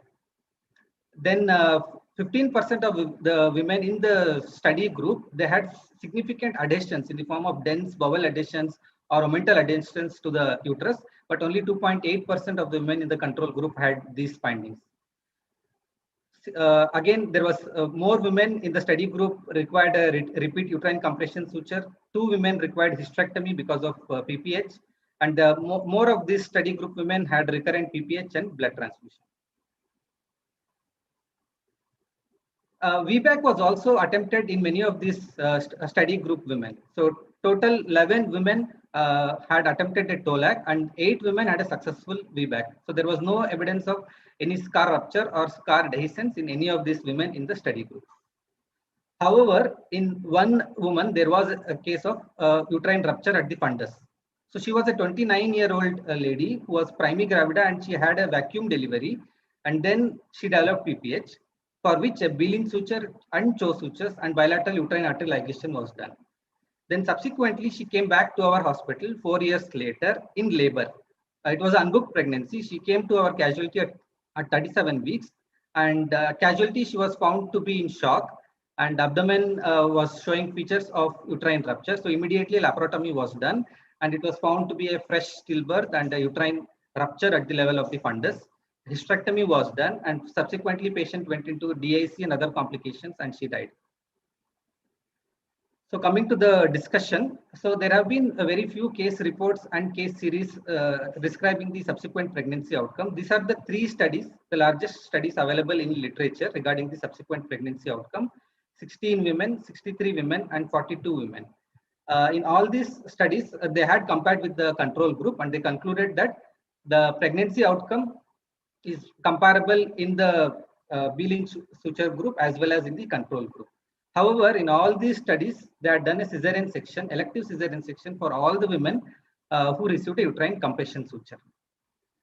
There is a study from India which reported 6 pregnancy outcomes after Hemen suture. In this study, they had attempted vaginal delivery in 4 women and they had a successful outcome. So in our study, almost 16 women had a successful vaginal delivery, including 8 women with successful VBAC. But there was 1 case of uterine rupture and she had a previous vaginal delivery. So uterine rupture has been reported in some case reports and case series, and there are some studies which have reported that if you apply more than one type of a suture, there could be increased risk of uterine necrosis. If you combine uterine artery ligation with compression suture, again it can increase the risk. And Cho suture also has been implicated by some authors for uterine rupture. So our patient had a combination of 2 sutures plus uterine artery ligation and a Cho suture. So she had multiple of these risk factors. So, but more studies are needed, especially larger multicentric studies are needed to identify the risk factors for uterine ischemia and rupture so as to prevent these complications in the future. So to conclude, women who receive uterine compression sutures for PPH, they seem to have a similar obstetric outcome to controls. However, there is higher incidence of PPH and repeat uterine compression suture. Uterine rupture is a dreaded complication in this group, and proper monitoring intrapartum as well as antepartum is necessary to prevent this complication. Thank you.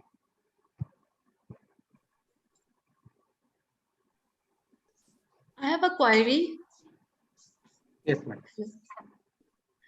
Like you have said, like there is a case of uterine rupture. What was the suture, like which uterine compression suture was used in that case? Whether it was Baylinch or Hemen suture?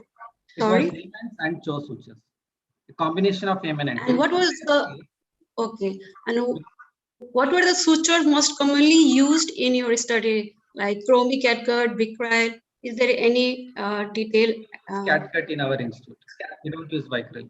Catgut very used. Okay. Well, I congratulate you, Dr. Murli. That's an excellent study, and much data is needed on this. I would just want to say that I think one take-home message should be, because even I had a case where we had put in the resident had put in a B-Lynch as well as done a uterine artery ligation for a patient with PPH, and subsequently that patient developed ischemic uterine necrosis. And we had to do a hysterectomy on that patient in, I think, postpartum day 20 or something. So I think one take-home message that can be there. I mean, this study was also published in the International Journal just last year.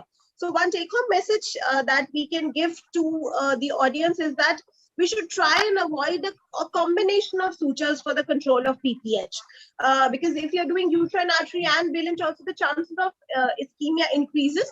So we should try and control it with either one kind of a suture only if possible. Because as you said, although rare, uterine rupture and necrosis are rare, but they are dreaded complications. But the study was very good, and I congratulate you on that. Thank you.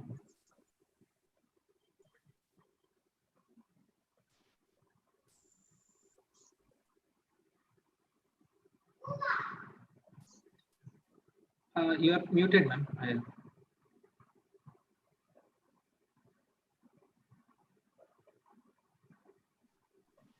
Dr. Murli, hello. Yes. I want to know, did you include for PPH any patient which were managed by uterine packing? Previously, we used to do uterine packing also for PPH. We did not include the women who had balloon tamponade and other groups. We did not include. Okay, you didn't compare with that all, no? Okay, yes. What were their outcome and all? No, we did not do that. And in your slide, you said that majority of cases were nullipara of case control. Yes. So what had happened that maybe they were, that I couldn't understand. Huh? You said majority of the case control were nullipara. No. When the primary suture was put during the first pregnancy, 90% of them were primipara. Okay. First pregnancy. Okay. And that the patient that had a uterine rupture due to vacuum, after how many years of sutures he had conceived? 4 years. After 4 years. 4 years. Okay. Thank you. Thank you. Okay. I think we can move on to the next speaker now. Yes, ma'am. Our next speaker is Dr. Shilpa Singh. She is going to speak on maternal near miss review or respective analysis.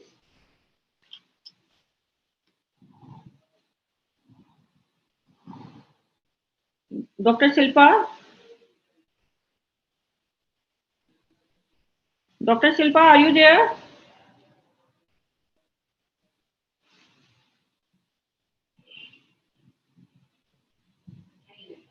If Dr. Shilpa is not present, then we'll move to next speaker, Dr. Riddhi Gulati. Dr. Riddhi, are you there? I think Dr. Riddhi will not be available, so we should go to next speaker. Okay. Dr. Sweta? Okay. Dr. Sweta is also not present. Okay, now we move to next speaker, Dr. Shivani Garg. Yes, ma'am. Okay. Variation in metabolic and hematological laboratory parameters in pregnant COVID-19 positive patient versus non-pregnant COVID-19 patient. Is there any difference? Dr. Shivani? Good morning, ma'am. Good morning, respected judges, chairpersons, and other participants. Ma'am, am I audible? Good morning, ma'am. Am I audible? Yes, you are audible. Okay. Yes, you are. Okay. I'm going to share my screen now.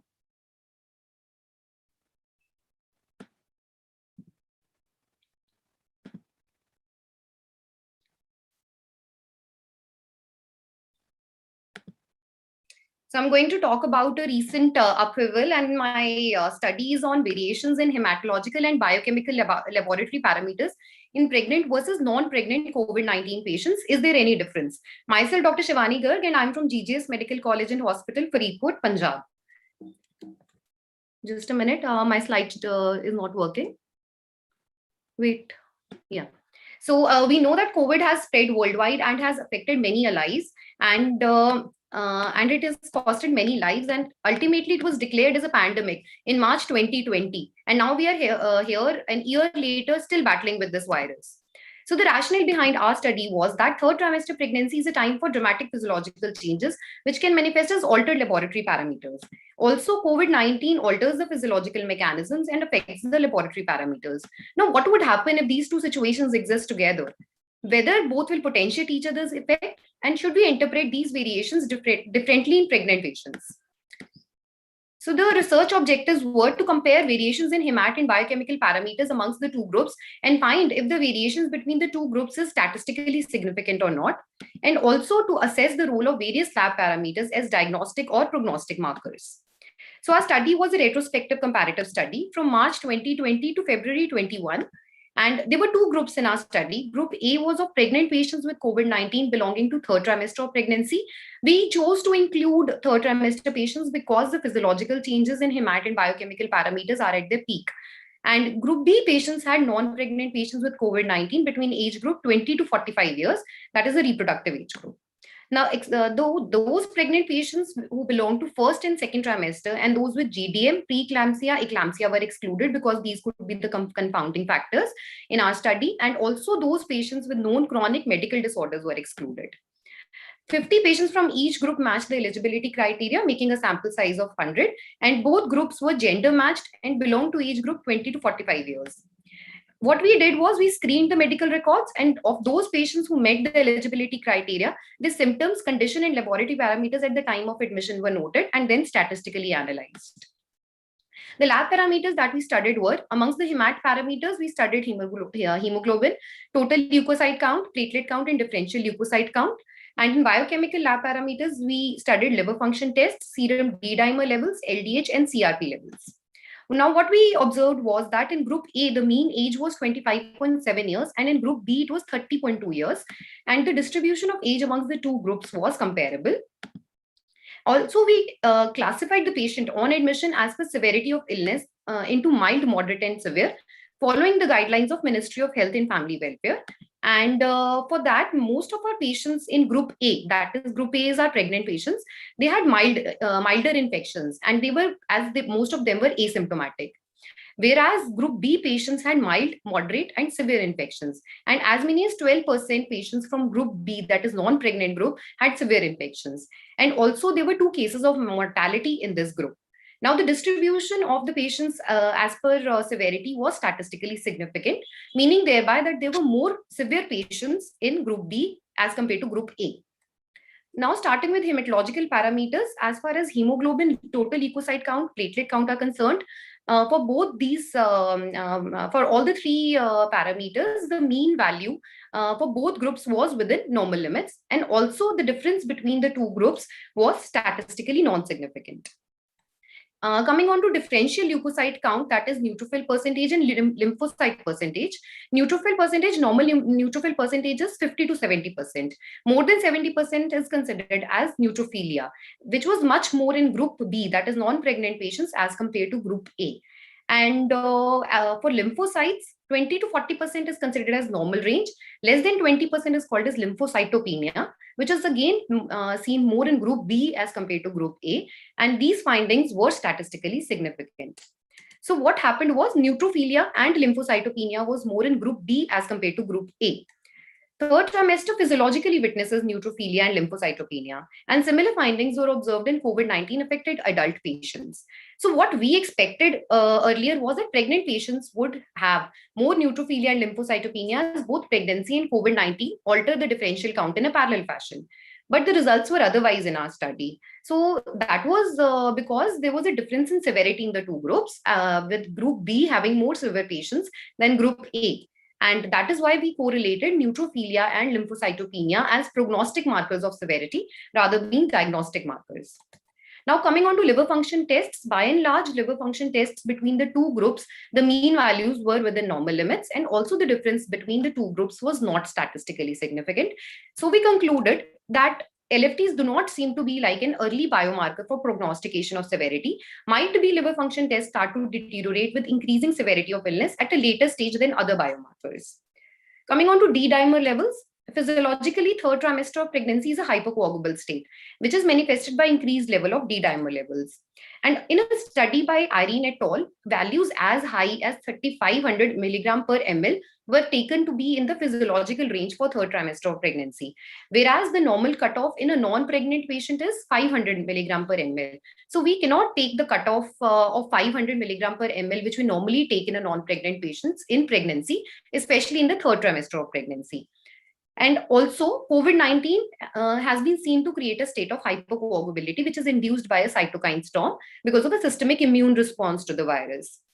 So what we observed in our study was that in the group of 500 to 3,500 milligram per ml, most of the patients in group A had this value, so which we could explain because of the normal physiological increase of D-dimer in the third trimester of pregnancy. Whereas if we see for more than 3,500 milligram per ml, group B patients had much more D-dimers than group A. And this difference between the two groups was statistically significant. So we correlated that high D-dimer values are associated with severity of illness because group B patients had more severe patients than group A. And also we saw 2 cases of mortality in group B. And those 2 patients who had mortality in group B had D-dimer levels of more than 10,000 milligram per ml, further correlating with severity of illness.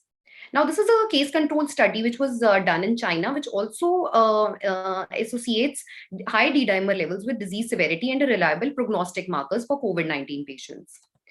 Now, coming on to LDH, that is lactate dehydrogenase. It's an intracellular enzyme which gets raised in tissue injury like it happens in COVID. LDH normally does not rise in normal pregnancy and stays up till 500 international units per liter. In our study, the mean of LDH in group A was 727 international units per liter, and for group B, it was 1051 international units per liter. Now, the mean in pregnant patients was also more than the cutoff, that is 500.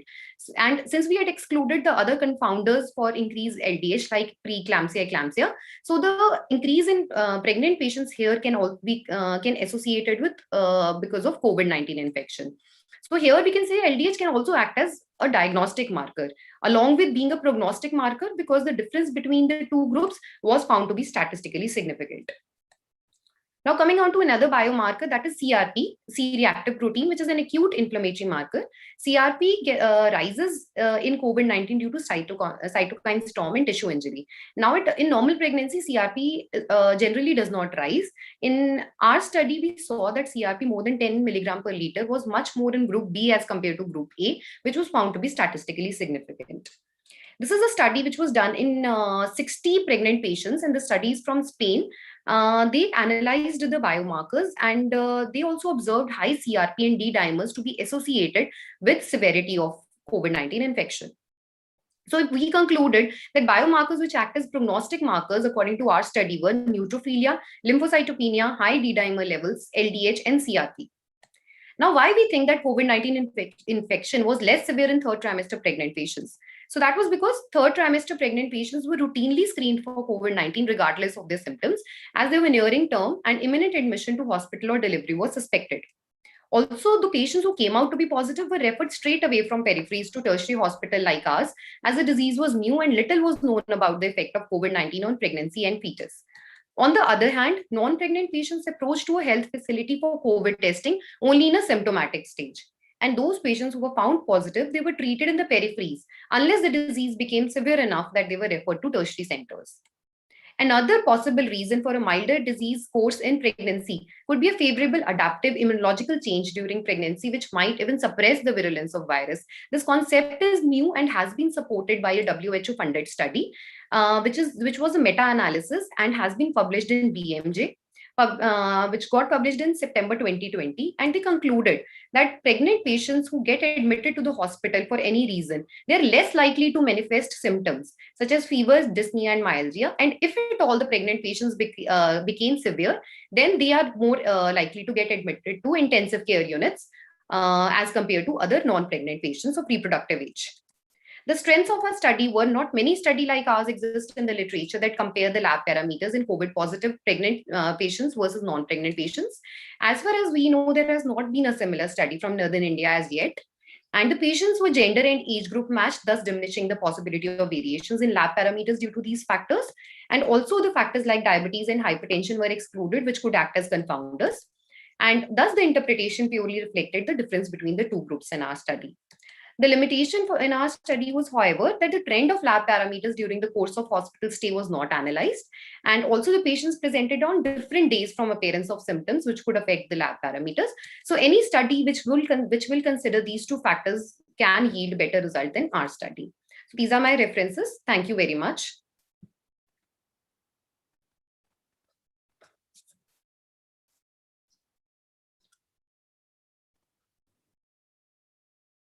Shivani?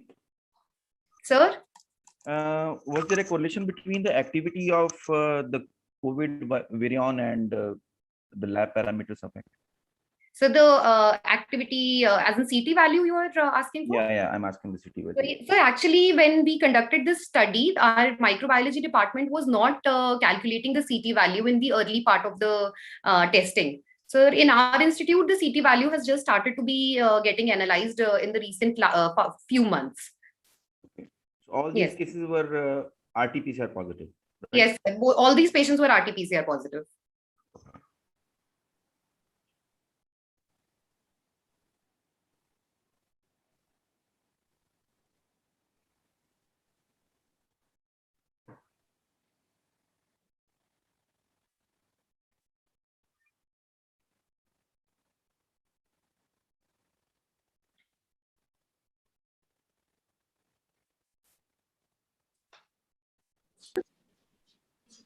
Dr. Shivani, hello. Yes, ma'am.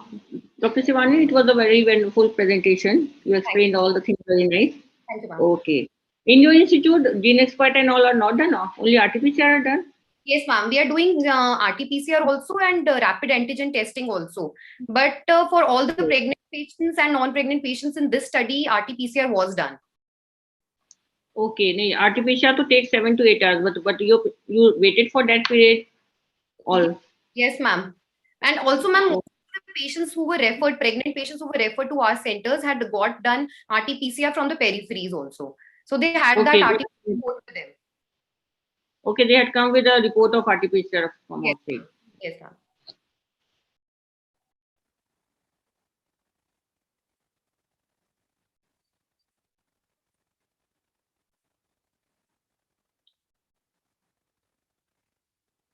Anju ma'am, can we go to the next candidate? Anju ma'am, you are muted. Please unmute yourself. Okay.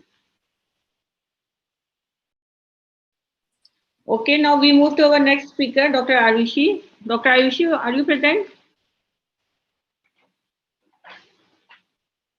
Dr. Ayushi? If she is not present, we will move to another speaker, Dr. Sabina. Dr. Sabina also not in the platform. Dr. Sabina is also not present? Okay. Dr. Nasreen? Yes, she is present. Dr. Nasreen Bano is going to speak on evaluation of logistic barriers faced by women seeking elective termination of pregnancy for fetal anomalies. Hello, am I audible? Yes, you are audible, Nasreen. Okay. Share your slide. My slides are visible now? No, not yet. Okay, one minute.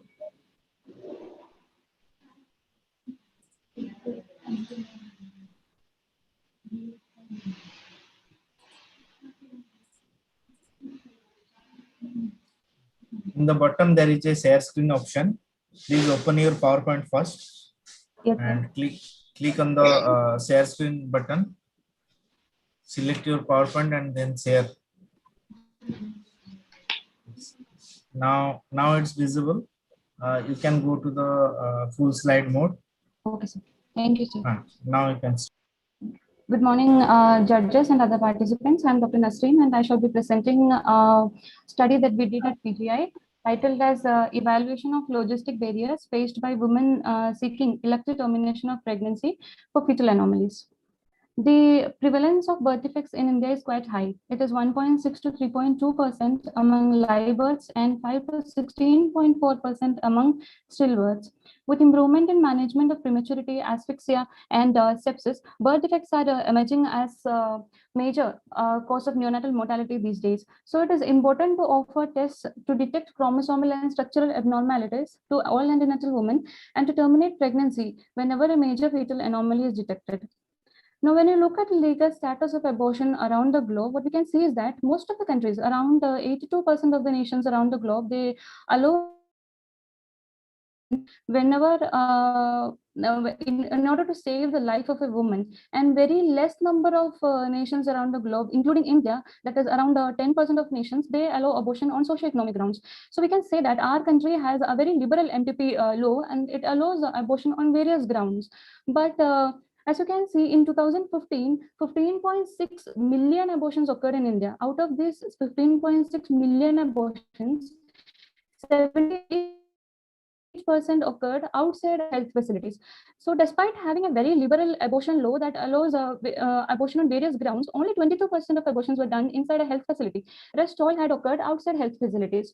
So with this point, with these numbers, what we have to think about is that just relaxing the upper gestational age limit for MTP from 20 to 24 weeks, is that just sufficient to ensure safe abortion to these 78% of women who underwent their MTPs outside a health facility?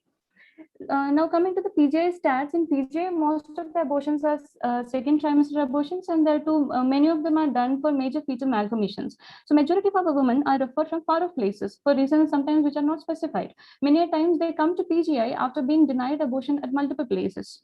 So what are the reasons due to which these women are unable to get it done by their primary care provider? What are the problems? What are the challenges and barriers faced by these women and their family in accessing a safe MTP whenever they are detected with a congenital malformation in their baby? To ensure elective termination of pregnancy for fetal anomalies, systematic collection of data to identify the reasons or barriers faced in getting MTP done is necessary.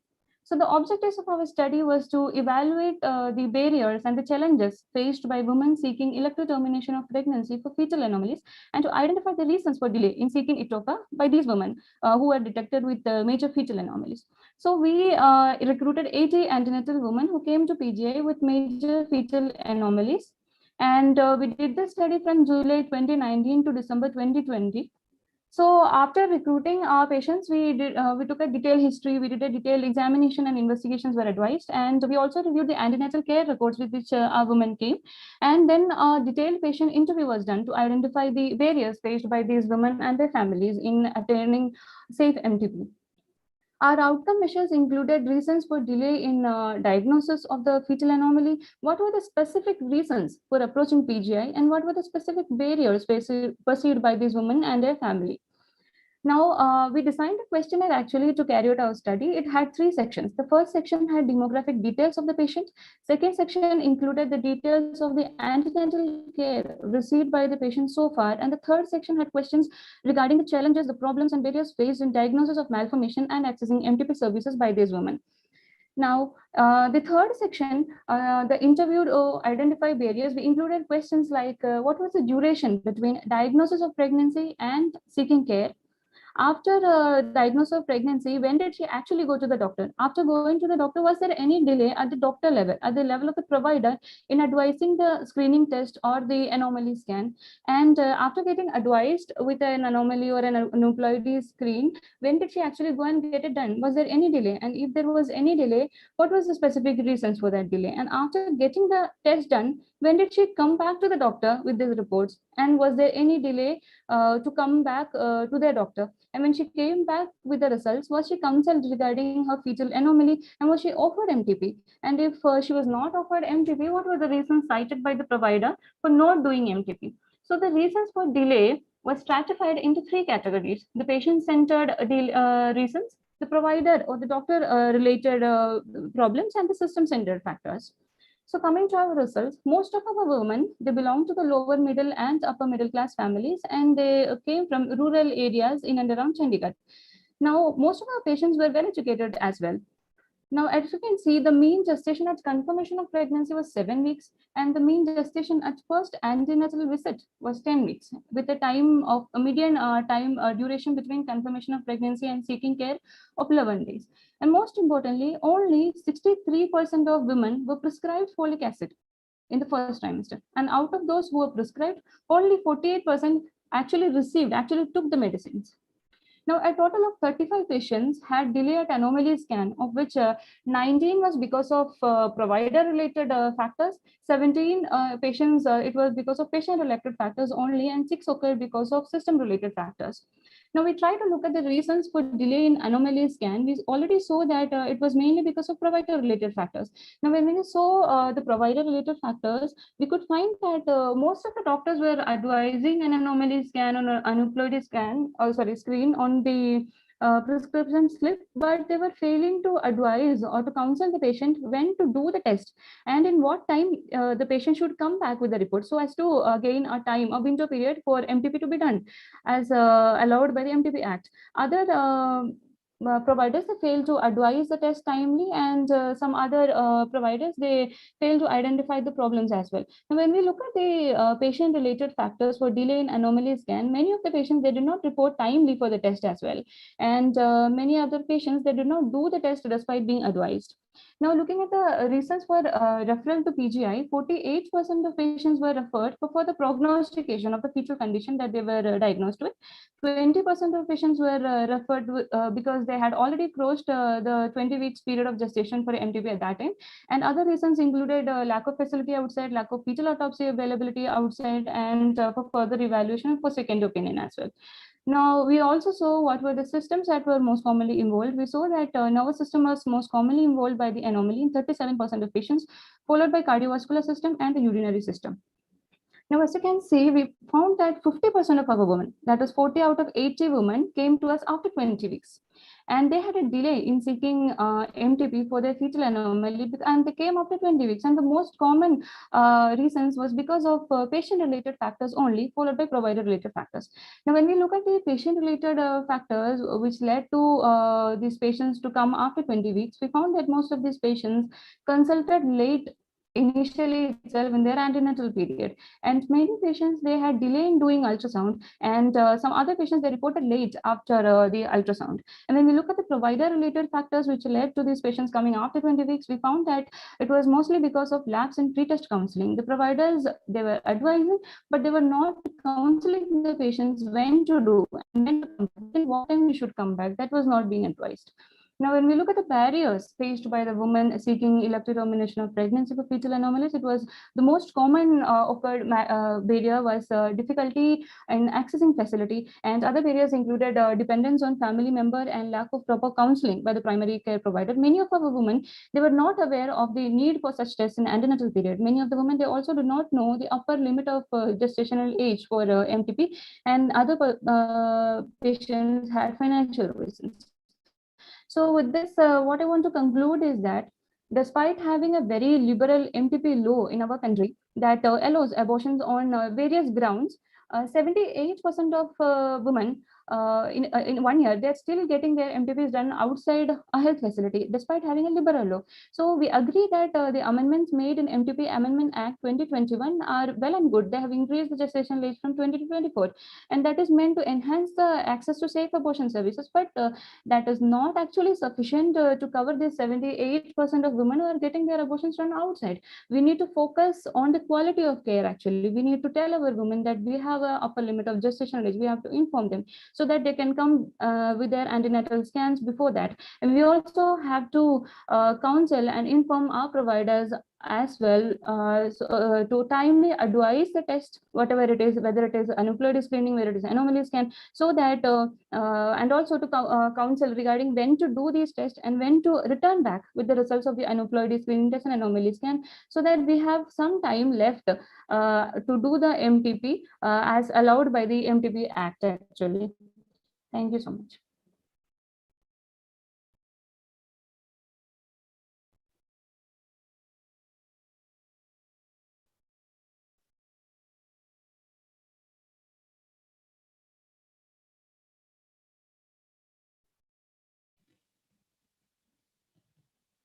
Yeah, Dr. Nasreen, I would like to congratulate you on picking up such a simple but an important topic because the delay, and we have seen invariably this happens. What you focused, one thing you brought out was nicely in your study was delay in the provider side. I think which was a major chunk in your study and which should not happen. Even if when we advise, we do not tell them to come back with the reports. So they come back after 4 weeks after routine annual checkup, and then it is too late. As per the previous law, we could not do MTPs. And one thing was there, your patient was mostly referred actually from the field, as you said. So do you have a data of your own book patients? No, ma'am. No, ma'am. We actually did not include our book patients. We only considered the inclusion criteria was like only referred patients with fetal anomalies. Dr. Nasreen, what did you do to the patients whose limit has been exceeded beyond 20 weeks? Sir, we advised one fetal ultrasound from our own department to confirm the malformation. We then get a pediatric surgery consultation for prognostication of that specific condition, and then we advise these patients. We ask them to avail one permission from the court actually. And if they return back to us with permission from the court, then we have given them the option of MTP within 24 weeks gestation. Is this being routinely practiced that you get a court notification and then you go ahead with the MTP? Sir, actually, if the malformation is very severe and we know the baby will anyway die, if the malformation is very lethal, and if the gestational age is not that beyond not very high, then we ask the patients to go to get a court order and come back to us, sir. And that how many of your patients they returned back? Sir, out of we had like 40 patients we had who came after 20 weeks, and out of that 17 patients we terminated with a court order. Court from the Chandigarh area or from their relative places? So most of the patients were from the Haryana area, followed by Himachal Pradesh and the rural areas of Chandigarh as well. Actually, Dr. Arun, when they come after 20 weeks, here what we do, we get asked from the court, and then they come with the court order, and there is a medical board in PGI. And they after medical board is set up of 10 members, and they decide, okay, she can go for MTP. Then after that, we go for MTP till 24 weeks. They can get from court. Are we local helping them court. in the court? Because a lay person going to a court does take time. So are we helping them in some way to avail the facilities of the court, or direct them with Asha, or somebody tag them with somebody to seek help in the courts? Ma'am, they get usually when they go and apply, they get, we verbally say, we don't write on the paper that you go to court, but we verbally say, and when they apply the letter and they get order within 1 or 2 days and they come back. Fine, so that is quick enough, 1 or 2 days. Thank you. Thank you.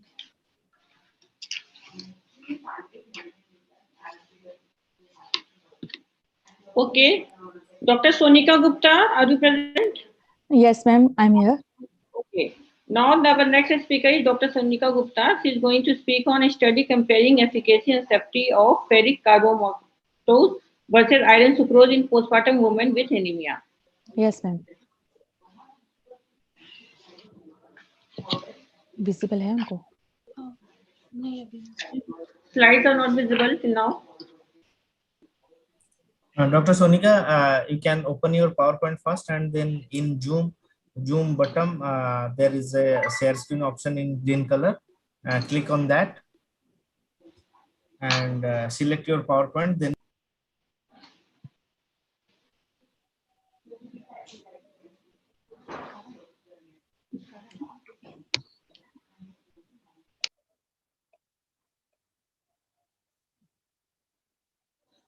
Am I visible?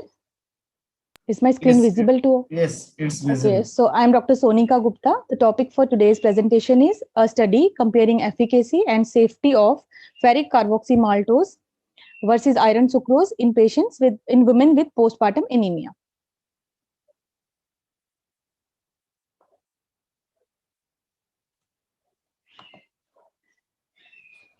please click on the up and down button or right and left button, please. Yes.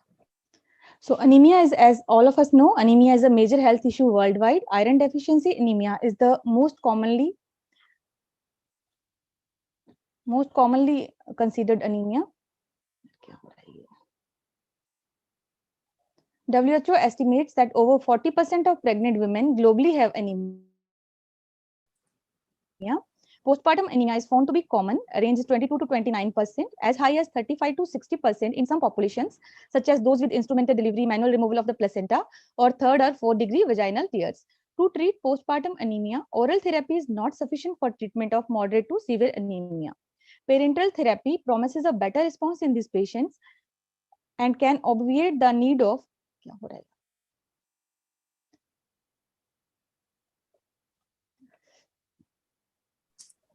Please use right and left arrow button.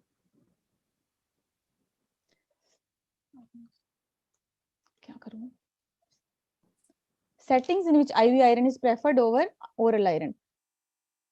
Where the patient have poor adherence to the oral iron or they have GI side effects, we prefer to give IV iron. Preference to deplete iron stores in 1 or 2 visits and in conditions that interfere with oral iron absorption. Then iron sucrose versus ferric carboxymaltose. Iron sucrose has been widely used for treating anemia and its efficacy and safety is well established, but it requires multiple dosing. FCM can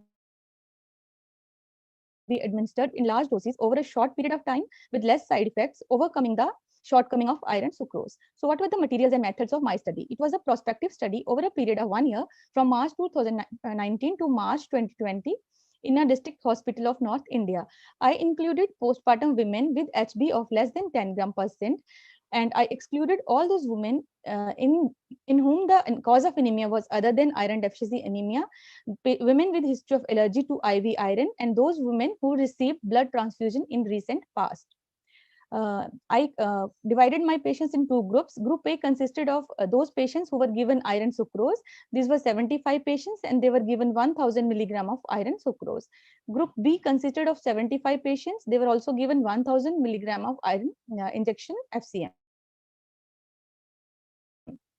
Iron sucrose was given by an infusion of 200 milligram in 200 milliliter of normal saline over 20 to 30 minutes every alternate days. A maximum of 600 milligram was given per week. FCM was given by 1000 milligram of FCM in 250 milliliter of normal saline over 15 minutes. After 15 days of the last dose of IV iron, complete hemogram and serum ferritin were repeated. The adverse effects of drug administration in the two groups were recorded. In the statistical analysis, firstly, we applied descriptive statistics to calculate the mean plus minus standard deviation. Then to compare the means of parameters of both the groups, independent student t-test was performed and a p-value of less than 0.05 was considered significant. Then the results and observations. Women in the two groups have had comparable demographic profile. Their p-value was more than 0.05. Mean post-transfusion HB in iron sucrose and FCM group was 9.81 and 10.73 gram per deciliter respectively, which is statistically significant and having p-value less than 0.05. Mean ferritin after transfusion with iron sucrose and FCM was 179.35 and 288.90 nanograms per deciliter respectively, which is also statistically significant, having p-value less than 0.05. Mean increase in HB and serum ferritin in iron sucrose and FCM groups was 1.228, 2.63 gram per cent and 114.93 and 128.55 nanogram per deciliter respectively. On comparing both groups using independent student t-test, it was statistically significant over iron sucrose group, a p-value 0.001 and 0.0078 respectively, which means FCM was highly effective. Then this is the table 3, which shows mean difference in increase in HB. In iron sucrose group, mean increase in HB was 1.228 plus minus 0.361. In group B, that is FCM group, mean difference in increase in HB was 2.63 plus minus 0.543, and thus the p-value was significant. Mean difference in increase in ferritin in iron sucrose group was 114.93. And in group B, it was 128.55, which was also clinically, statistically significant. Adverse reactions were minimal in both the groups, p-value more than 0.005. Pain and burning over the injection site was seen in one in each group. Rash and itching was seen in one woman of each group. 3 women among iron sucrose group had nausea and vomiting, and it was seen in 4 women of FCM group. Dizziness was seen in 2 women of each group. Headache and minor side effects were seen in 2 each. This is the table showing adverse reactions in iron sucrose and FCM groups, which were minor. No major side effect was seen in both of the groups. Now discussion. FCM is non-dextran complex that consists of a ferric hydroxide core stabilized by a carbohydrate shell. Design of macromolecular ferric hydroxide carbohydrate complex permits guarded delivery of iron to the cells of the reticuloendothelial system and subsequent delivery to the iron binding proteins ferritin and transferrin with negligible risk of large amount of iron being released into the serum. Being a non-dextran molecule and having a very low immunogenic potential, it is not predisposed to high risk of anaphylaxis reactions. These properties allow the administration of large doses, that is 15 milligram per kg, maximum 1000 milligram infusion in a single and rapid session without the requirement of a test dose, thus makes it suitable as first choice for treatment of iron deficiency anemia. In this study, we compared efficacy and safety of FCM versus iron sucrose. Both are effective in improving postpartum anemia, and both have a good safety profile. On comparing both the groups using independent t-test, we found that increase in HB concentration and serum ferritin in FCM group is found to be statistically significant over iron sucrose group, p-value less than 0.05. Our study also documented safety of FCM. There were minimal side effects of this drug, and that too were minor ones, as burning at the injection site, headache, nausea, etc. So conclusion, ferric carboxy maltose is very effective in correcting iron deficiency anemia among patients with postpartum anemia. The added benefits of FCM over iron sucrose included significant rapid correction of iron deficiency anemia, fast replenishment of iron stores, and reduced hospital visits with better patient compliance. This is the demographic profile in both the groups, which I already mentioned, which was similar with having p-value more than 0.05. Here is a table showing comparison of mean HB and ferritin pre and post transfusion with iron sucrose and ferric carboxy maltose injection already mentioned in the study. Then this is the table showing post transfusion mean HB in group A and group B, and statistically p-value of these two was significant, and that the same with was ferritin, which was also statistically significant. These are my references. Thank you. Yeah, Dr. Sonika, one question to you. What was the indication of giving parenteral iron to all these postpartum women? Because, you know, it said that the rate of increase of hemoglobin is the same with oral and parenteral iron.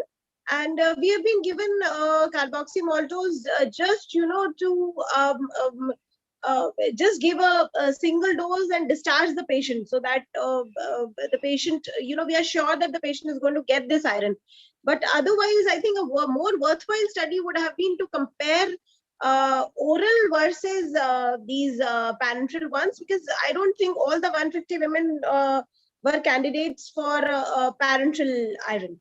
Yes, So, ma'am, definitely. But I just wanted to have a study in my district to find out whether these people will be using FCM or iron sucrose oral. These patients mostly are non-compliant on oral iron. They will not return to you. They will not have follow-up with you, and they may suffer. Then they will be having higher morbidities. But if you have given injectables, you are sure they have received the treatment. So just to we can also better compliance. compare the duration of stay with iron sucrose and carboxymaltose, because, you know, when you give a carboxymaltose, you can discharge the patient the next day. But with iron sucrose, to give the adequate doses, the patient will have to stay for a week or maybe even 2.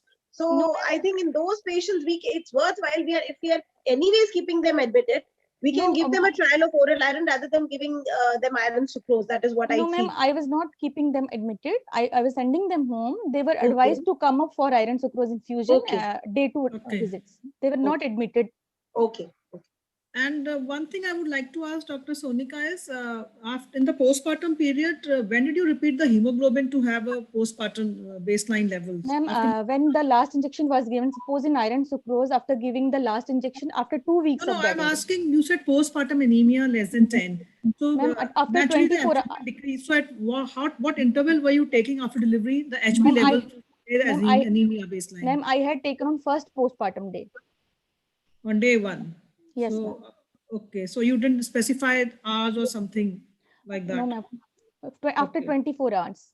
After 24 hours. Yes, my first postpartum day, I did my HB and ferritin levels. You keep all your patients for 48 hours post delivery before discharging? These were both types of patients, post cesarean as well as post vaginal delivery. As these patients I kept admitted for 48 hours, and a cesarean patient is obviously there only. So after 24 hours, I got my that CBC and serum ferritin levels, and after the results came, I discharged the patients with vaginal delivery, and those who were having LSCs, they were there only. So I discharged. Okay, ma'am. Okay.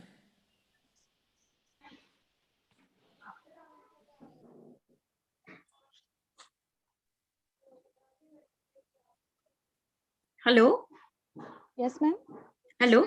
I want to know what's the difference between the cost of these two injections. Are these freely available in your setup? No, ma'am. Because Actually, in my hospital, iron sucrose was free of cost. It was supplied by the government only. But for FCM, I had to convince the patient, because it costed around 5,000 per injection. 1,000 milligram injection that's a big cost. So I first counseled the patient. Those patients who agreed for this injection, I gave them only. That is why I had to do this study for 1 year. Many patients were lost to follow up also. So it took me 1 year to have 75 patients for FCM, because many patients were lost. Those whom I advised iron sucrose, they were lost to follow up. Some returned for 2 visits only, some returned for 3 visits only. So it took me some time for 75 patients also. Okay.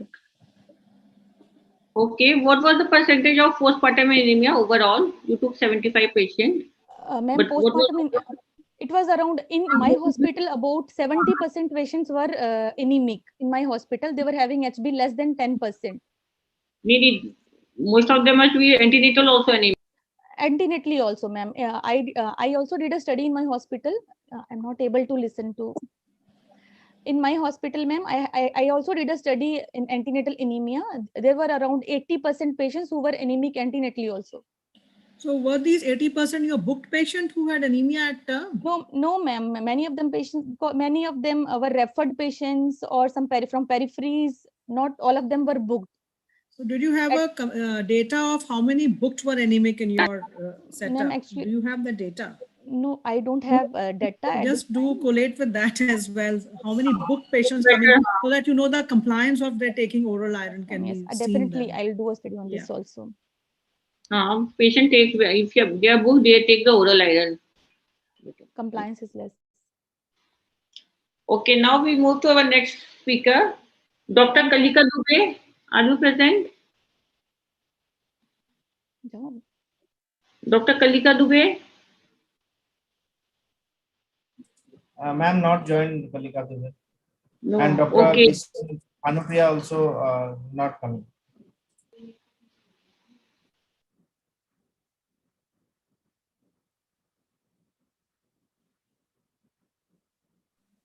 I will call. Any other have joined that we have missed before?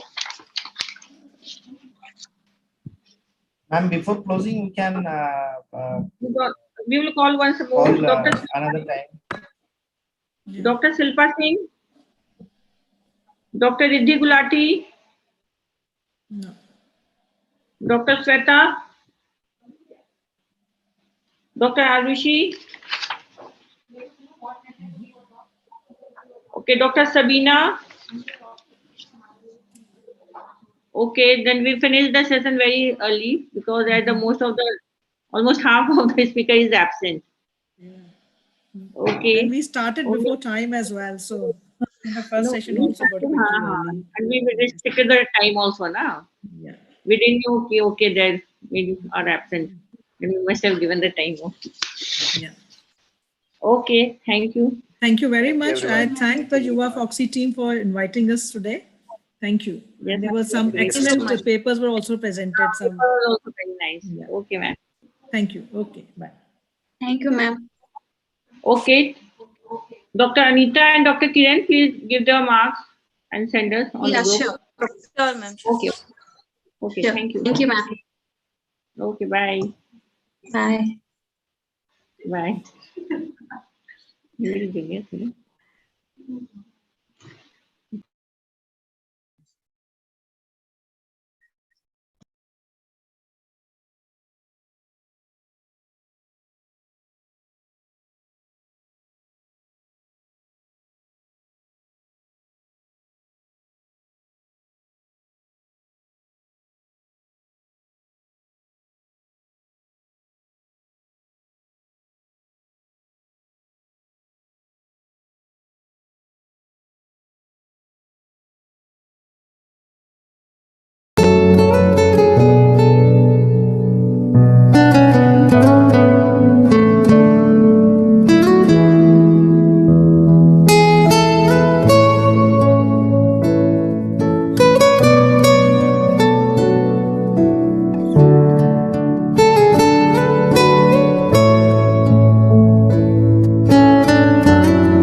खत्म हो गया ये oration खत्म होगा तभी कर सकते हो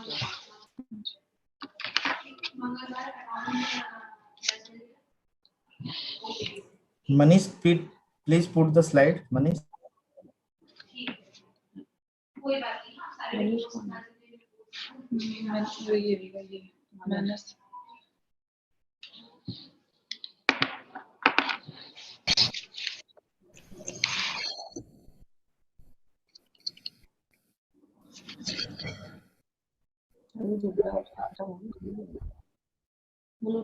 Shall we start? Yes, we can start now. Okay. Good afternoon, everyone. We welcome you all for the YUVAAFOGSI Nodes on YUVAAFOGSI 2021, and we will be beginning with the oral 6 gynae case reports. First of all, I would like to welcome my chairpersons. She is Dr. Tripti Bansal, Director and Consultant Gynecologist at Sumitra Eye Care and Maternity Center, Private at Lucknow.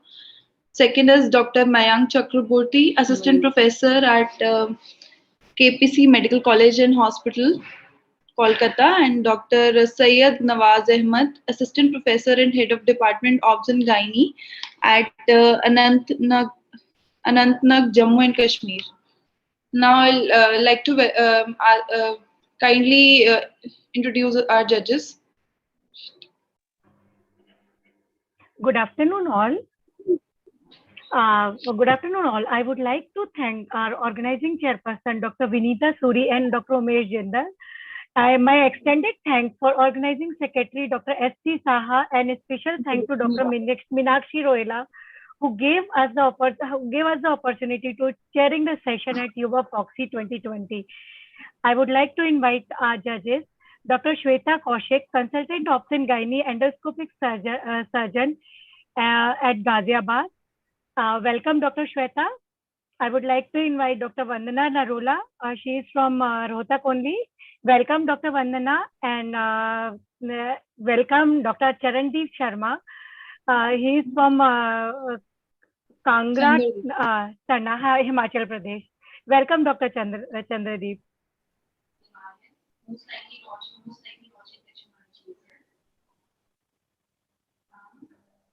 Yeah, today's session is on gynecology case report.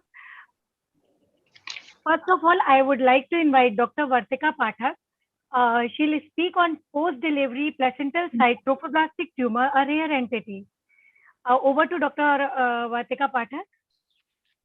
Ma'am, Dr. Vartika Pathak is not in the platform. Kindly go to the next candidate. Dr. Sonia Jindal is there. Dr. Sania Jindal. Dr. Sania Jindal is here. She is there. Yes, ma'am. Yes, ma'am. Yeah, welcome, Dr. Sania. She'll speak on rare presentation of stromal sclerosing tumor. Yes, ma'am. Over to Dr. Sania.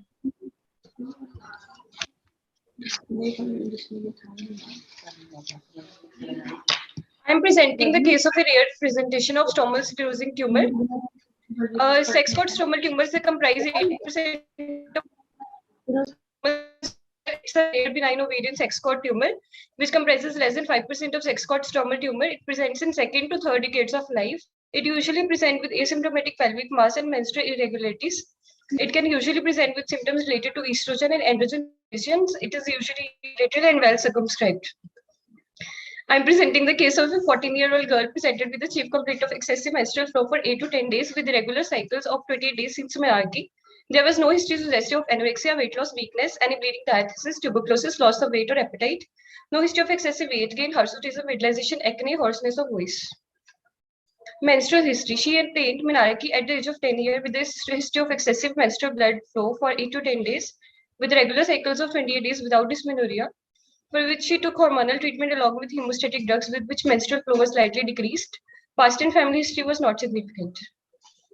On general physical examination, she had mild pallor, her vitals were stable, her abdomen was soft, non-tender with no obvious abdominal mass. On local examination, external genitalia was normal.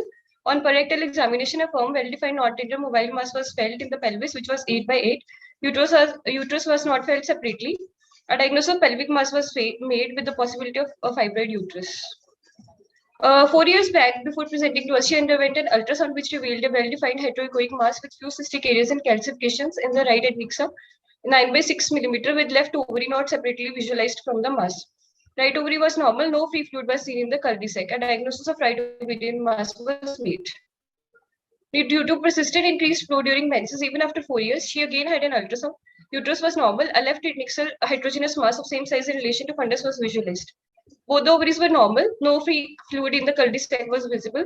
All the abdominal organs were normal. Diagnosis of fibroid uterus was made. However, due to dilemma in the site of origin of the mass, according to her ultrasound findings, MRI was advised for the confirmation of diagnosis. On MR imaging, this arrow shows a large well-defined mass, 8 by 7 by 8 centimeter, with heterogeneously enhancing solid areas in relation to left uterine adnexa. The lesion is separate from uterus, urinary bladder, and right ovary. It is highly vascular, and this arrow shows a uterus which is normal. A differential diagnosis of subserosal fibroid was made due to heterogeneous and lobulated texture of the mass and normal tumor markers with abnormal uterine bleeding, which was excluded by MRI. Other possibilities were benign solid ovarian tumors, as tumor markers were normal, with the possibility of malignancy due to increased vascularity. Due to diagnostic dilemma and the possibility of malignant versus benign ovarian mass, we planned for FNEC. However, due to increased vascularity, FNEC from the mass was denied by radiologist. Hence, she was planned for laparoscopic surgery with probable benign ovarian mass. Her investigations were normal. Tumor markers were all within normal limit. On intraoperatively, uterus and right ovary were normal. No ascites was present. There was large left-sided ovarian mass with smooth surface associated with diffuse vascularity. Normal ovarian tissue was absent. The whole of the ovary was replaced by the mass. Hence, surgery was converted into laparotomy. No deposits were seen in the pelvis or abdomen. She had left salpingo-oophorectomy along with abdominal biopsy was obtained and set for histopathology. Her post-operative period was uneventful. She was discharged on day 5 of surgery. Gross examination of the specimen, left salpingo-oophorectomy specimen showed a mass of 8 by 6 by 4 centimeter, which is lobulated and encapsulated. It is grayish white, homogeneous with focal gray areas. No normal variant parenchyma was identified. Histopathology revealed alternating cellular hypocellular areas with dilated and branching hemangiopericytoma-like vasculature with pseudolobules, and immunohistochemistry showed positivity from SMA and vimentin, negativity for cytokeratin inhibin, which showed the diagnosis of stromal sclerosing tumor. On follow-up after 1 year of surgery, she has regular menstrual cycle with average flow. Stromal sclerosing tumor was first described in 1973 by Schleverts, and it mostly occurs during the third life. Remains asymptomatic. It was also reported in 4-month-old infant and 70-year-old female who have presented as precocious puberty and abnormal uterine bleeding due to endometrial hyperplasia as a result of increase in serum estradiol level, whereas in present case, abnormal uterine bleeding was the presenting update. Whereas androgen secreting tumor may present with vitelization and amenorrhea.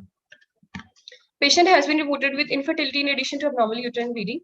On imaging, they are either uniformly solid, well-circumscribed pseudolobular mass or solid cystic areas, with one case with the ascites has also been reported. It was uniformly solid. But difficult to diagnose its nature preoperatively due to high vascularity found on MRE in the present case. It occurs as a result of release of vascular endothelial growth factor in the stoma of the ovary. Diagnosis has been usually made by pathological examination during or after surgery. Surgery like cystectomy has been reported in cases where normal ovarian tissue was visible. However, her oophorectomy as a whole of the ovary was replaced by tumor mass. Confirmation of the diagnosis has been done with immunohistological markers of sex cord stromal tumors. These are predominantly positive for SMA and Hibin vimentin, negative for S100 and epithelial markers. The differential diagnosis of sex cord stromal tumors, including sarcoma, fibroma, solid ovarian tumors like Banner's tumor, metastasis, malignant epithelial ovarian tumors. Fibroma are usually well-circumscribed mass with smooth lobulated surface. They are firm, white, spindle cells, so they produce collagen. They are weakly positive for inhibin, vimentin, SMA. Sarcoma, they are solid mass with benign sex cord stromal tumor. They are positive for inhibin and calretinine. Brenner's tumor is mostly benign. It is multilobular cystic mass with solid component. It appears hypoechoic solid mass. In case of metastasis, they are usually bilateral. GE symptoms may be present in case of METs, and CA99 may be positive. A conclusion: hormone-secreting tumor may present as excessive menstrual flow as well as amenorrhea. Estrogen-releasing tumor should be suspected when abnormal uterine bleeding has not been controlled by OCPs. Differential diagnosis of androgen-producing tumor should be kept in patient with AUV and distal mass. Cystectomy can be done if normal ovarian seen during surgery. Take-home messages: precocious puberty and vitelization can be avoided by early diagnosis and excision of the stromal sclerosing tumor. Early diagnosis can avoid oophorectomy and stromal sclerosing tumor as mostly they are benign in nature.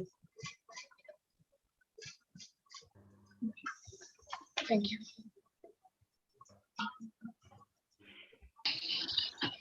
Very good presentation, Dr. Sania. Thank you. I would like to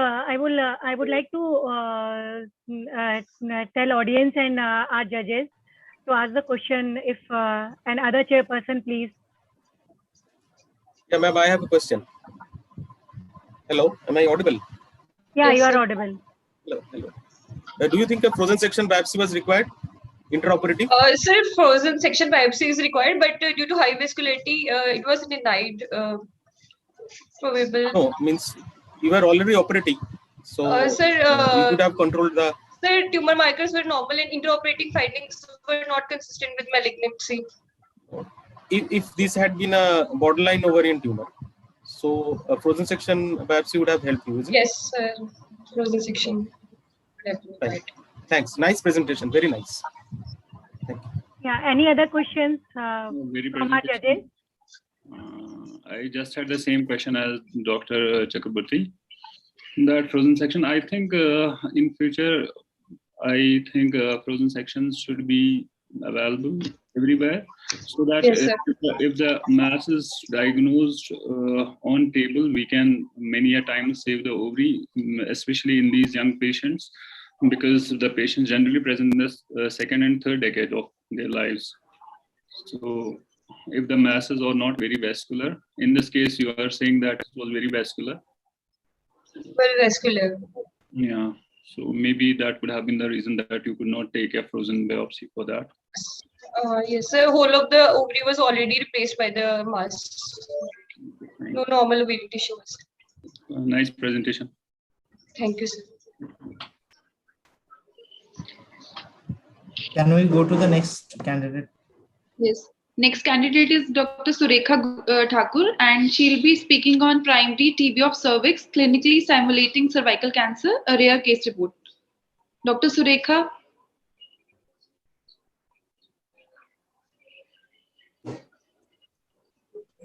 Dr. Surekha, are you here? Yes, Yeah, ma'am. she Yes, is ma'am. there. I'm joining. Yeah, Thank she you, is ma'am. there.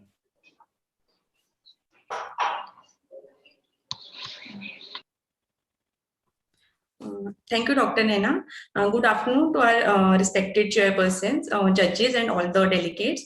Today, I'm going to present a rare case report on primary tuberculosis of cervix, clinically simulating carcinoma cervix.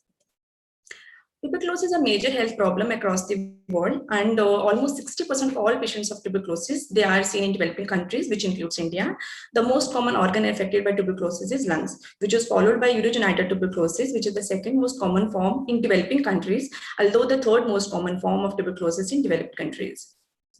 Incidence of genital tuberculosis among women ranges from 1 to 19% in various parts of India. It more commonly affects the upper genital tract, which includes fallopian tubes, in 90 to 100%, endometrium in 50 to 80%, and ovaries in 20 to 30%. Cervical tuberculosis is very rare and accounts for only 0.1 to 0.65% of all cases of tuberculosis and 5 to 24% of genital tract tuberculosis. Today, we are going to share our experience on a rare case of primary tuberculosis of the cervix, which was diagnosed coincidentally in a young patient who presented to us with primary infertility. A 25-year woman who reported to gynecological outpatient department with primary infertility, and on eliciting, there was a history of compound bleeding. There was no history of discharge per vaginum, itching or any local lesion or pain abdomen. There was no history of weight loss, fever, night sweats, exposure to tuberculosis or any past history of tuberculosis. On examination, there was no evidence of pallor or lymphadenopathy. On per speculum examination, it revealed an ulcerative growth involving whole of the cervix, which was congested and bled on touch. We can see in this image, it was highly vascular and it's bleeding when we touched. On bimanual examination, uterus was a normal size, anteverted, freely mobile, bilateral fornices were free, and there was no parametrial involvement. On rectal examination, it was normal, and all her blood parameters and chest radiograph was normal. Pap smear showed cytology, which was negative for intraepithelial lesion or malignancy. Now, because of the highly suspicious lesion of the cervix, we proceeded with the colposcopic examination. We showed a highly vascular growth without any acetobite or iodine negative area. And biopsy samples were taken from multiple sites, and histopathological examination showed numerous epithelioid cell granuloma with multinucleated giant cells along with focal areas of necrosis and dense inflammation, which was suggestive of tuberculosis, although staining for acid-fast bacilli was negative. This is the magnified image of the histopathology showing the granulomas. Multiple granulomas have been seen within the stroma of the cervix, and these are surrounded by the lymphocytic infiltrations, and these are the Langerhans giant cells seen within the slide. As we know that endometrium is commonly involved by tuberculosis in genital TB, so to rule out endometrial tuberculosis, endometrial biopsy was taken, and which was normal with no acid-fast bacilli. So we evaluated the patient for other primary focus of the tuberculosis, and we couldn't find. So based upon the histopathological examination, diagnosis of primary cervical tuberculosis was made, and patient was started on anti-tubercle therapy. Patient remained under regular follow-up and was compliant with her treatment. The treatment has completed just 1 month back. And after completion of the treatment, colposcopic examination was done, and we can see how well the patient has responded with this image. Post-treatment, biopsy was taken to confirm the remission of the disease, and there was no evidence of any granuloma. Tuberculosis of female genital tract, it is common, especially among the reproductive age group in developing countries, but it is very difficult to calculate the actual incidence of genital tuberculosis because almost 11% of the patients, they remain asymptomatic and the disease is discovered incidentally. The incidence of genital tuberculosis, it is proportional to the total number of cases of pulmonary tuberculosis. As earlier said, it is very rare tuberculosis of the cervix and it accounts for only 0.1 to 0.6% of the cases of tuberculosis and 5 to 24% of the genital tuberculosis. Cervical tuberculosis almost invariably is secondary to tuberculous salpingitis and endometritis, but in rare cases, cervical tuberculosis may be a primary infection. Possible mechanism for the transmission is via sexual intercourse with a partner suffering from genital tuberculosis or with the use of sputum as a lubricant by a patient with sputum positive pulmonary tuberculosis. How cervical tuberculosis presents, the common presentation of cervical TB is infertility, and the other manifestations can be in the form of amenorrhea, menstrual irregularities, vaginal discharge, and postmenopausal bleeding. The commonest presentation of genital tuberculosis is infertility, as was seen in our case, and the gross appearance of the tuberculous cervix, it varies with the patients. It can be in the form of papillary, ulcerative, and cervical, miliary, or polypoid growth. It simulates malignant neoplasm, as we were suspecting in our case also, and especially in developing countries where the incidence of both the disease very high, both of these diagnoses should be kept in our differentials and should be ruled out. Gold standard for diagnosis is isolation of Mycobacterium tuberculosis in cultures, but they are negative in up to 1/3 of the cases. Nonetheless, presence of granulomas on histological examination is highly suggestive of tuberculosis. However, granulomatous lesions can be seen in other pathologies like lymphogranuloma venereum, sarcoidosis, and foreign body reactions to suture, crystals, or some foreign body. Staining for acid-fast bacilli may not be positive in our case, in every case, and in our case also it was not positive. So in our case, we made the diagnosis on the basis of the histopathological examination. We started the patient on the anti-tubercle drugs and patient responded very well to the treatment. So with this slide, I would like to conclude that tuberculosis of the cervix is a rare disease with non-specific clinical symptoms, which closely mimics cervical carcinoma, but once suspected and diagnosed, the outcome is very good with optimal treatment. So my take-home message is that all the treating gynecologists should be aware of this entity and should have a low threshold for suspicion of this disease, especially in women with infertility, in younger age group who come even with malignant appearing lesion of the cervix. These are my reference articles. So thank you so much for your patient listening.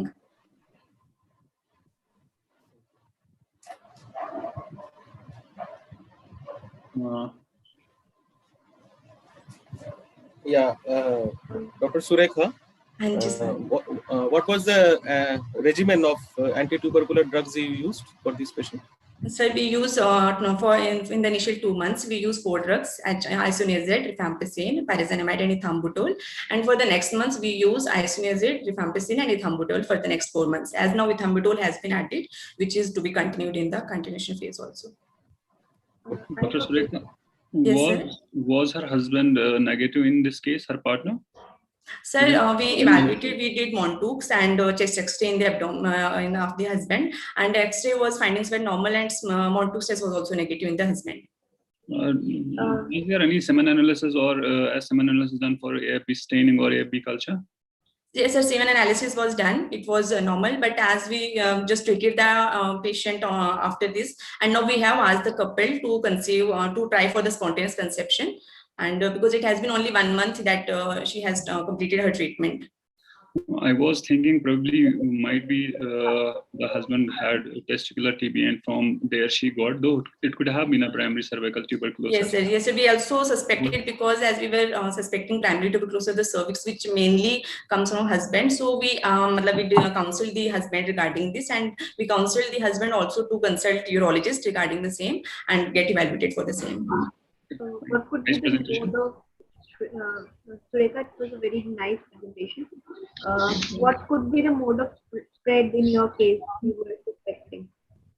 Ma'am, the possible mechanism is same that we can which we are suspecting that it can be the tuberculosis from the husband. It may have transmitted from that, because if we are talking about the primary tuberculosis of the cervix, the main mechanism is that it can be from the partner only. And what will be the duration of treatment? For how long you have treated carcinoma? Sorry, ma'am, I couldn't hear. Duration of treatment. Duration of treatment. Duration of treatment, ma'am, 6 months treatment. It is treated like pulmonary tuberculosis for 6 months, 2 months intensive therapy, and 4 months maintenance therapy. Thank you. Nice to meet you. Thank you. Hello. Nice presentation, Surekha. Actually, now, what is your plan of action for such patients who are infertile? Would you put them on a normal conception? Would you try them on a ART conception later? Now, as we did her post treatment, we did colposcopy examination and biopsy, and which doesn't show any evidence of tuberculosis now. And we have counseled the couple to try for the spontaneous conception and to be in constant follow-up with us. So accordingly, if we find any need to evaluate further, then we will go for it. I have just one query. Do you think that there is any role of hysteroscopy at this point of time to look at the endometrium or any spread later which could not respond to the ATT? Because endometrial biopsy was done and tuberculosis of endometrium has been ruled out, and I think we should give the patient time for spontaneous conception, and after 6 months or as the patient is convenient, we should evaluate further. We should give them time for spontaneous conception, because on ultrasonography also uterus was normal. There was no adnexal mass, no hydrocephalus, nothing was evident, which shows that we should evaluate her earlier. Okay. Thank you, sir. Thank you, Dr. Surekha. Thank you. That was a nice presentation. Dr. Nena, I was to highlight something. As per organizer said, Dr. Samiran Jera, who was a presentation yesterday, due to some unavoidable emergency, she has not presented yesterday. Kindly allow her to present the slot of Dr. Vartika Pathak. Okay. So Dr. Surekha will be presenting in place of Dr. Vartika Pathak? No. Dr. Samri? Yes. Okay. So is she available now? Has she joined? Yes, ma'am. Okay. What is your topic, Samri? Primary ovarian pregnancy in a multigravida. Okay. You can start now. Good afternoon, everyone.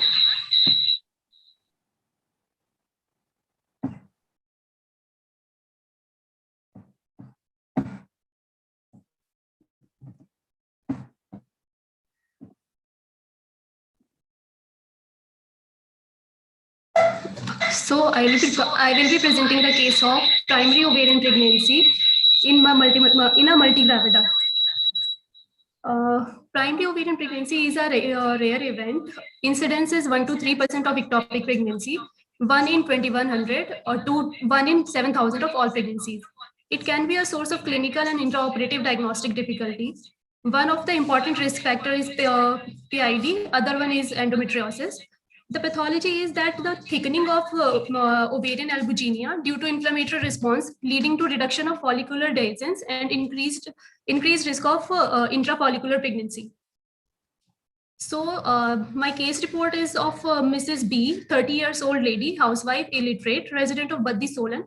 She was admitted to emergency room on 16th December 2020 with a complaint of pain lower abdomen, more on left side of severe intensity. She had generalized weakness for last 6 hours with 3 episodes of vomiting. She had her menarche at 13 years of age. Previous cycles were regular, average flow with no dysmenorrhea. Last menstrual period was on 13th November 2020. And she was married for 8 years, para 3, living 3, all vaginal deliveries. Last childbirth was 2 years back. She was not using any mode of contraception. There was nothing significant in her past history and family history.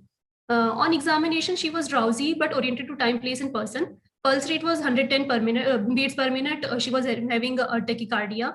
Blood pressure was 100/60. Temperature and respiratory was normal. She was pale, and there was no icterus, cyanosis, clubbing, or edema. Respiratory and severe cardiovascular system were within normal limit. Abdomen was distended, and there was guarding and tenderness. Per speculum examination, cervix and vagina were healthy. On per-vaginal examination, uterus was of normal size. A mass of around 3 into 3 centimeter was felt in left fornix and posterior to the uterus, and tenderness was present. Cultosynthesis was done, blood was aspirated, it was not clotting. So she was admitted. Her urine pregnancy test was done, which was positive. COVID RT-PCR was sent as per protocol. Her basic investigations were done, which were revealing anemia of hemoglobin of 7.1 gram per deciliter. And her beta HCG was 4,123.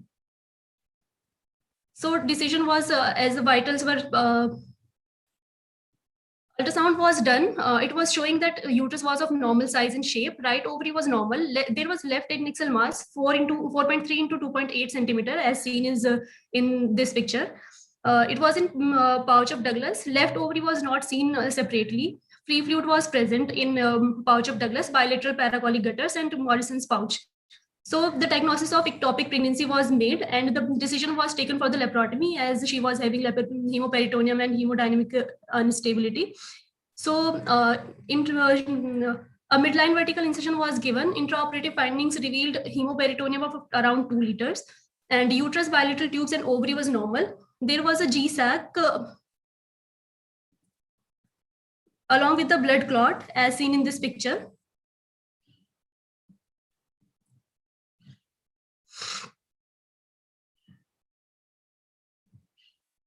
Three into 4 centimeter. It was attached to the left ovary.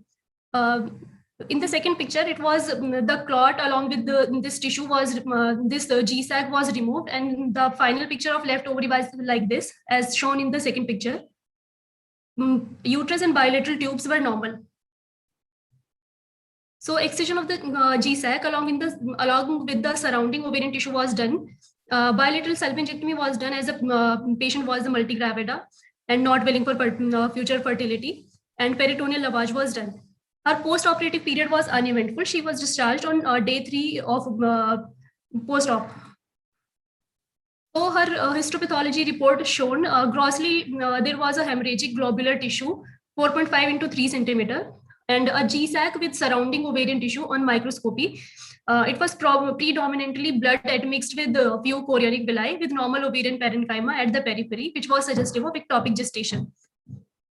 So the diagnosis after the histopathology was made that it was an ovarian pregnancy. So discussion, we already know that it is a rare entity. Ovarian pregnancy can be primary or secondary. Primary occurs if the ovum is fertilized while still within the follicle, a consequence of the ovarian dysfunction, ovulatory dysfunction, sorry. Secondary occurs when fertilization takes place in the tube and the conceptus is later regurgitated to be implanted in the ovarian stroma. So the criteria for the diagnosis of ovarian pregnancy, it is known as Spiegelberg criteria. The fallopian tube on the affected side must be intact, which was present in our case. The fetal sac must occupy the position of the ovary. It was there at the position of the left ovary in our case. The ovary must be connected to the uterus by the ovarian ligament, and it was so in our case.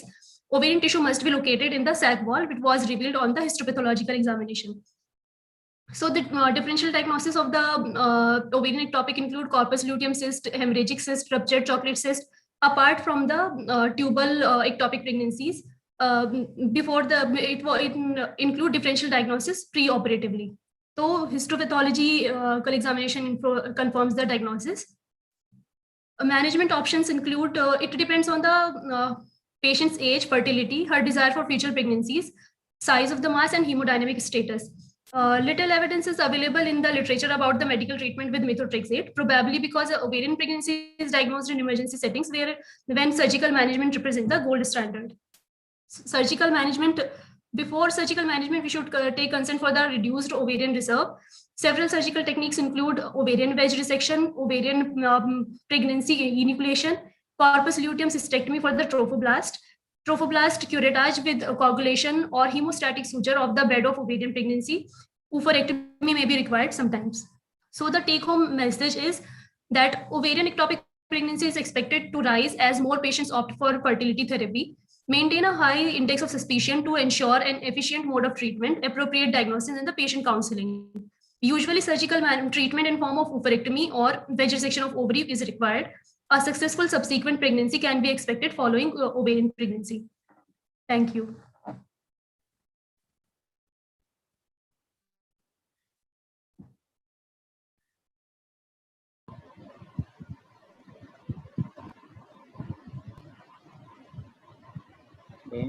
Dr. Samri, am I audible? Yes, sir. This was a nice presentation. I just wanted to Thank know, you, sir. land up in the hospital in emergency hours? Sorry? Did the patient come to the hospital in emergency hours, right after 4 or what? Sir, she came at around 4 a.m. in morning. 4 a.m. in the morning. Is it a routine that you are performing caldosynthesis routinely? Her beta HCG was well above the normal Sir, in this pregnancy. Actually, beta HCG report was collected after the surgery. We sent the report after the admission, but we took the patient to the OT before waiting for the beta HCG report. Did you get a transvaginal ultrasonography? At that time, you had already gotten that. I think that showed. I don't think caldosynthesis was necessary at that point of time. Yes, sir, it was not necessary. Otherwise, it's a nice presentation. That's one flaw I found. I don't think many people are doing caldosynthesis these days. Though there is no harm once in resource poor settings, you can always choose that method or a paracentesis. Usually, we don't do caldosynthesis. Just for teaching purposes to the junior residents, we do caldosynthesis. Okay, fine. It was a nice presentation. I just want to ask one Thank question. you, ma'am. Which sutures did you use for closure? Ma'am, vital number 10 was used in this paper. 10. Yes, okay. And hemostasis was achieved all the ovarian, all the ovarian thing, or you just take the suture and kept it open? What was it? A drain was kept or not? Ma'am, drain was not kept. Hemostasis was secured well with the vital number 1 suture. And how much ovarian tissue was left? It was around 1.5 to 1.5 centimeter around. It was left behind. Thank you. Dr. Samrin. Yes, sir. Yeah. Why was a laparoscopy not done? In this case, you did a laparotomy, and that too with a vertical incision. Sir, patient was unstable. She was looking pale. She was having tachycardia, and laparoscopy was like. Was it due to some logistic support, lacking of logistic support? Yes, sir. Due to logistic issues. Yeah. When she came at 4 a.m., probably you had done the surgery at 5 a.m. or 6 a.m. for that reason. Yes, sir. And do you think that with the sac size you told about, do you think 3 that? into 4. Yes. Do you think that a 2 liter of peritoneum was good enough? Means does it support? Sir, actually, when we performed laparotomy, she was still there was bleeding from a vessel. Okay. Yes. Okay. So there was ongoing bleeding. So you mean to say that the sac was adjacent to a vessel? Is it engulfed the sac? Yes, sir. It was near the adjacent to the hilum of the ovary. Okay. As because as it was near the hilum, so you say that there was a bleeding. Yes, sir. Ongoing there was a bleeding, and yes, so sir. the hemoperitoneum was much more. Yes, sir. Good. It was nice. Thank you, sir. Samrin, Dr. Samrin, I just want to ask another question. You are saying that the pregnancy was near the hilum. How were you able to save the ovarian tissue then? Sir, we took the hemostatic sutures, and we planned if the bleeding if the bleeding is not stopping, then we will do oophorectomy. We took the sutures, and bleeding. My question is different. I'm saying that how were you able to save the OB if the pregnancy was near hilum? It was adjacent to the hilum. It was adjacent to the hilum. When we opened the abdomen, there was a left ovarian mass, and it separated from the ovary when we, without any cutting instrument, it separated on its own.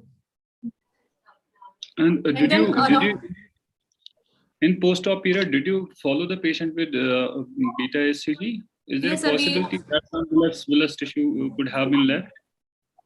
Sir, actually, patient followed up after 3 months. She came around 20 days back. Then we performed her urine pregnancy test. It was negative. and she revised her beta HCG again, but she didn't turn up till now. And I think we are running out of time, I guess.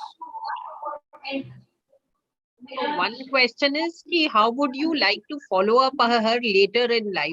Would you advise her something for a future pregnancy? What precautions she needs to take later on in life?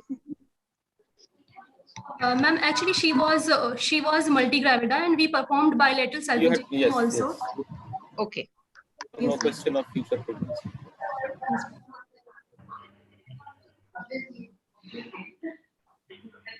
Okay, we can go to the next candidate, please. Thank you. Next candidate is Sunidhi Minhas, and she is there. She'll be speaking on endometrial stromal sarcoma. What is next?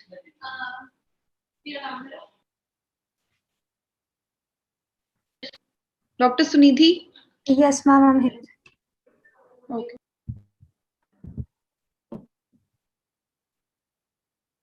Good afternoon, everybody. I'm Sunidhi. I hope you're all having a very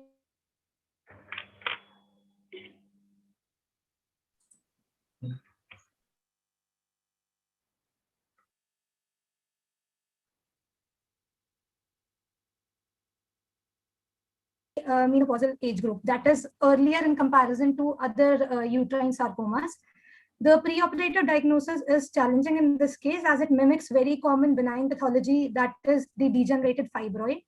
Majority of the times diagnosis is made in post-op period. So it is by the histopathological examination of the hysterectomy specimen. Treatment is basically surgery, which is total hysterectomy with bilateral salpingo-oophorectomy. Hence, the conflict arises when we are taking patient for a more conservative management or we are trying to save ovary for a younger age group patient. I have got two cases. The first case is 50-year-old female, para 2, light 2. Irregular menses was a chief complaint for 3 months with gradually progressing fullness symptoms. On per abdomen examination, abdominal pelvic mass of 36 weeks size was seen, which was non-tender, uniformly distended, and abdomen was hard in consistency. Smooth margins and well-defined margins were there. On PS, the cervix was very high up. Otherwise, the PS examination was normal. On PV, abdominal pelvic mass, as described, was felt, which is not separated from the uterus, and bilateral fornices seemed full. Per rectal examination confirmed the PV finding. We'll discuss the second case after I finish the history of the case 1. On ultrasound of case 1, there was abdominal pelvic mass of 25 into 28 into 33 centimeter, which was cystic, multiloculated, septate, and it was displacing the bowel loops. Right ovary was not visualized, but left ovary was normal. The CCT reports of this patient was done, which showed a huge predominantly cystic with peripherally enhancing lesion, which had thick wall, which was extending up to the epigastric region. The nodular soft tissue component occupying the uterine cavity with multiple internal septae. The rest of it was normal with some lymph nodes enlarged to up to 1.3 centimeter. The possibility of hematometra was kept with degenerated fibroid. This is our pre-op diagnosis. The second case, it was 30-year-old female who was para 2, light 2, A2. She had a history of bleeding PV since last 2 months. Actually, she had history of MTP kit intake in November 2019. After that, the bleeding did not stop. And she also had complained of pain abdomen since then. So UPT was done, which was again negative. Beta HCG was quantitatively, it also came out to be negative. PA and PV both suggested a 18 weeks mobile mass, abdominal pelvic mass. And PS also showed deviated, os was deviated to the left side. Otherwise, it was healthy. In case 2, the ultrasound findings was complex cystic lesion, again measuring 8.6 into 6.4 centimeter with multiple into 8.6 centimeter size with heterogeneous material seen, and the endometrial cavity then showed blood clots. In case 2, when we did a CCT, provisional diagnosis or impression of right complex ovarian mass was given, cyst was given with fibroid uterus, again showing degeneration. This CT was done from outside and was confirmed and re-evaluated in our hospital. This is the CCT of the first patient, which shows actually abdominal pelvic mass with smooth surface, which is reaching up to the epigastrium. In both the cases, tumor markers were negative. FNAC in first case was done because in both the cases, especially in the first one, the patient was 50-year-old and we had seen abdominal pelvic mass which had cystic changes and the right ovary was actually not seen. So FNAC was performed because of the suspicion of ovarian mass could be there. So that showed clear serous fluid showing foamy macrophages with clusters of mesothelial cells. In case 1, what we did was we performed evaluation under anesthesia to drain the contents of the uterus via vagina, via cervix. And because we were unable to do it, so we performed a laparotomy. In laparotomy, again, intraperitoneal fluid was sent for cytology. A small incision was given at the junction of upper and the lower segment because we were expecting a hematometer over there. So the foremost thing that we wanted to do was to drain the hematometer.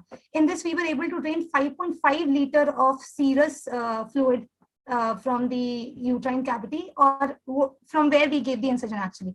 So because of the amount of fluid we drained and also the age of the patient and the condition of the patient, accordingly, we proceeded with the abdominal hysterectomy and the bilateral cut section, which we could actually assess because we do not really have intra-op photos of that patient.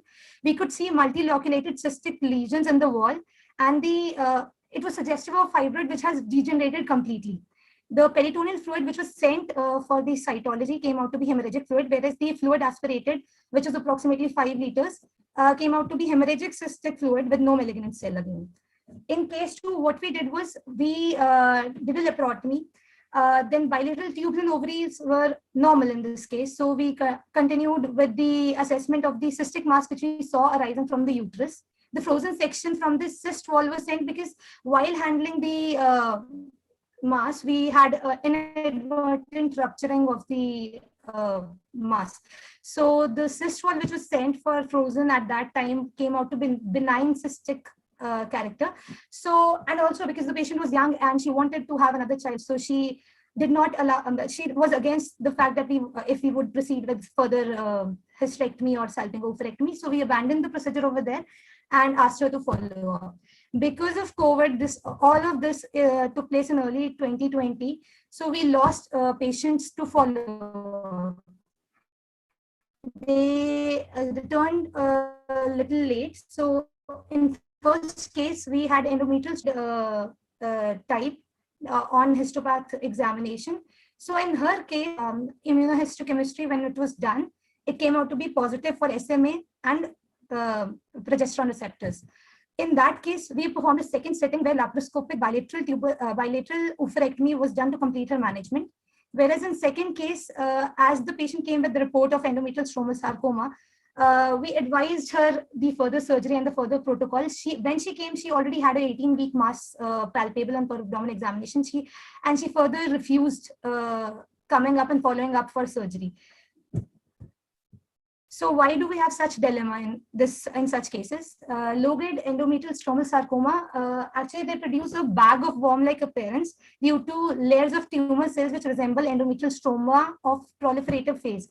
So it closely resembles leiomyoma with degeneration on imaging, which is a more common pathology. It is said that PET with CCT or diffusion imaging with MRI helps. It is a better modality and helps us in diagnosing the such cases. If suspected, the use of immunohistochemistry on FNAC sample can also be offered. Why do we need a preoperative suspicion in such cases? For planning the management and obviously prognostication of follow-up and everything. As second case that we had a patient who did not want to, who was unable, the prognostication was so bad that she did not want to continue with the treatment. In this low-grade type, we have to provide a proper surgical modality, which is total hysterectomy with bilateral salpingo-oophorectomy, with the risk of recurrence being 10% in 10 years. With high-grade type, we have to also provide with post-op pelvic radiotherapy and also chemotherapy with recurrence of 37%. Lymphadenectomy is generally not required, and in case of post-op diagnosis, we have to counsel the patient accordingly, because it is not just in this case that the timely diagnosis will help us in providing the correct management, but also will reduce the morbidity and physical and mental stress that we provide to the patient. in such cases, how can we suspect endometrial stromal sarcoma? By being conscious of the entity. In all cases of huge masses that appear like degenerated fibroid or multicystic appearance, evaluating the endometrial critically on imaging, pre-op FNFC can be preferred. Rapid progression of enlargement or a short history can also help us in making a diagnosis. Rest, because it is generally seen in relatively younger women, surgery and the personal and reproductive life is affected a lot. Thank you.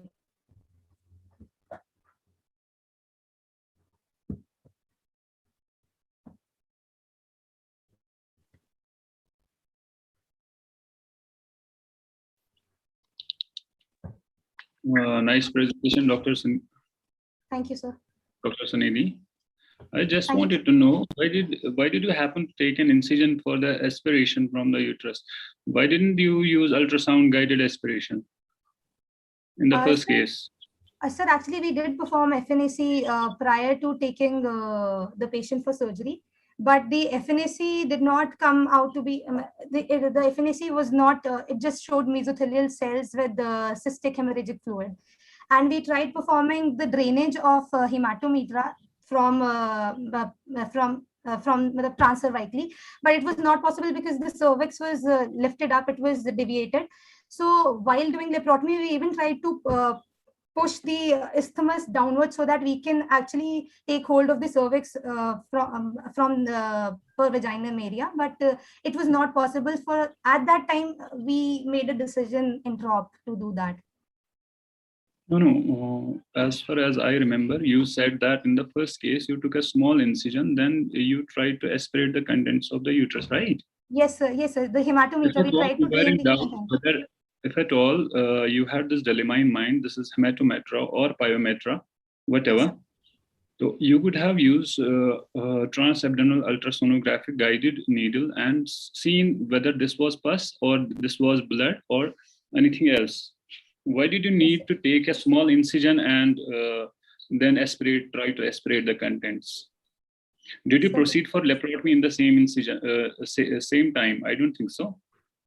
Sir, no, sir, this is the entire thing took place in one operation theater only, one day only, and it was the same setting, sir.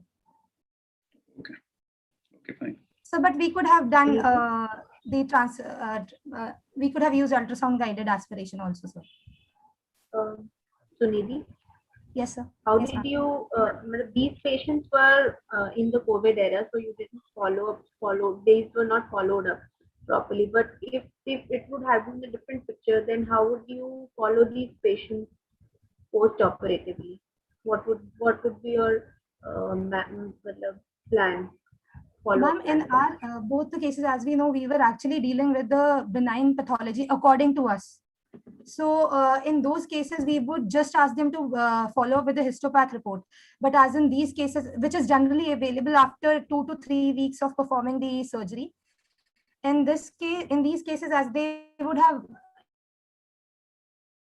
in post non-COVID era, if they would have come to us after 3 weeks, we would have prognosticated them regarding the cases.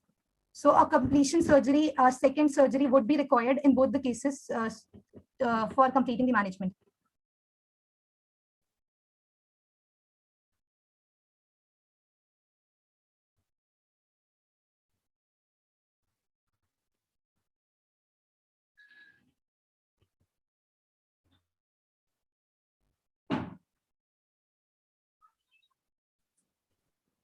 Dr. Naina, can we go to the next candidate?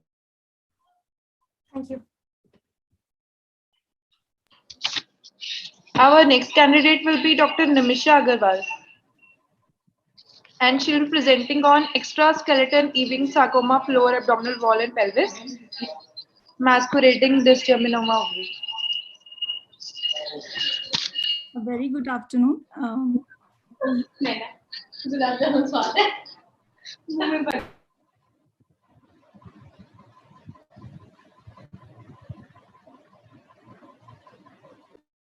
Am I audible? Yes, ma'am. Yes, Is my ma'am. screen? Go ahead. Yes, your screen is also visible. A very good afternoon to all the esteemed judges. colleagues, seniors, and my dear friends. I'm presenting extraskeletal Ewing sarcoma of the lower abdominal wall, masquerading dysgerminoma ovary. At the outset, Ewing sarcoma, as we all know, is a primary osseous malignancy in children and young adults, considered highly malignant, and it was described by first in 1921 by the very famous cancer man, the oncology I'm sorry. Dr. James Ewing. So at the outset, I am describing extraskeletal Ewing sarcoma, which is a rare malignant soft tissue neoplasm of extraskeletal origin that is sites other than the bones. The sites being the soft tissues of the lower limbs, spine, retroperitoneal region, pelvis, chest wall, mesentery. Clinical or imaging findings are non-specific. Diagnosis, therefore, we rely mostly upon the histopathology, which has a typical picture. So in this case, it was extraskeletal Ewing sarcoma of the lower abdominal wall, which has been very infrequently reported, and that too in adolescent girls. Till date, handful of cases have been there in various age groups, as mentioned. So we present a case here of a 14-year-old adolescent girl, post-menarche, no menstrual complaints. She came with mild lower abdominal pain for the past 1 year, lower abdominal distension of recent onset, but no pressure symptoms, no constitutional symptoms, no family history of malignancy, and insignificant other past history. On general physical or systemic examination, vitals were normal, thin build, developmentally appropriate. Per abdomen examination, there was a firm lower abdominal mass with restricted mobility around 14 week size. Local examination and per rectal examination was normal. Other routine investigations were within normal limits. On imaging, the ultrasound showed a large heterogeneous solid lesion with minimal slight increase internal vascularity in the right adnexa. Likely possibility of dysgerminoma was given. This was an outside report, and a CCT was done which showed a large ill-defined heterogeneously enhancing solid lesion in the right adnexa. Right ovary was not seen separately. Therefore, tumor markers were ordered. Serum LDH lactate dehydrogenase was borderline raised. Other tumor markers were normal. So initial preoperative diagnosis of dysgerminoma ovary was made considering the various factors. Intraoperative findings at laparotomy, to our surprise, was a firm reddish soft tissue tumor, which was around 10 centimeters. It was a midline mass, as you can beneath the rectus muscle, as you can see in this picture.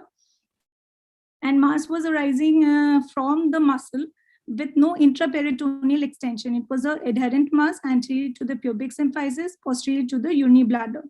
Tubes, ovaries, uterus, UV fold, pouch of Douglas, all were found to be free. Therefore, a diagnosis intraoperative of malignant lower anterior abdominal soft tissue mass was made. This is an intraoperative picture as mentioned. And in this picture, we can see both the ovaries to be normal. Hence, resection of the soft tissue tumor was done.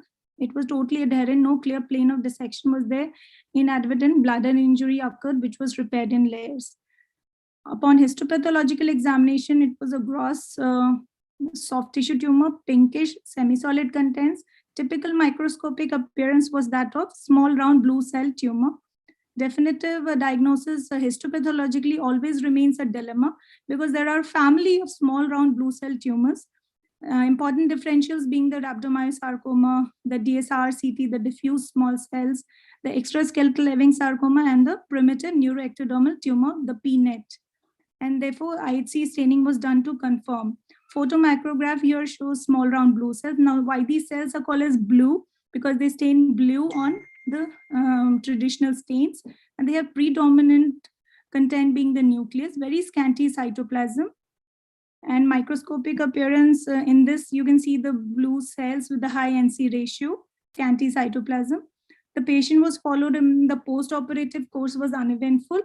Urinary tract infection was there, which was managed conservatively, and she also received a course of adjuvant chemotherapy. Up to 2 months, she was followed, and thereafter she lost to follow-up because of the pandemic. Therefore, this extraskeletal Ewing sarcoma in this case was mistaken for a ovarian dysgerminoma presentation, and therefore these tumors should be considered And though rare, it's a possible differential diagnosis of the soft tissue tumors in these young women. Conclusion, overall survival rates are depend upon the age at presentation. The age at diagnosis, usually if it is a younger age and surgically managed, these are good indicators for prognostication. And since it is an uncommon entity, a proper management protocol needs to be outlined. Till then, such cases will be continued to be managed on the lines of the osseous type of Ewing sarcoma. And therefore, the purpose of reporting this case is that if we do early diagnosis, surgical resection of the soft tissue tumor, followed by appropriate adjuvant therapy, can lead to a good response and favorable outcome. These are my references. Thank you so much.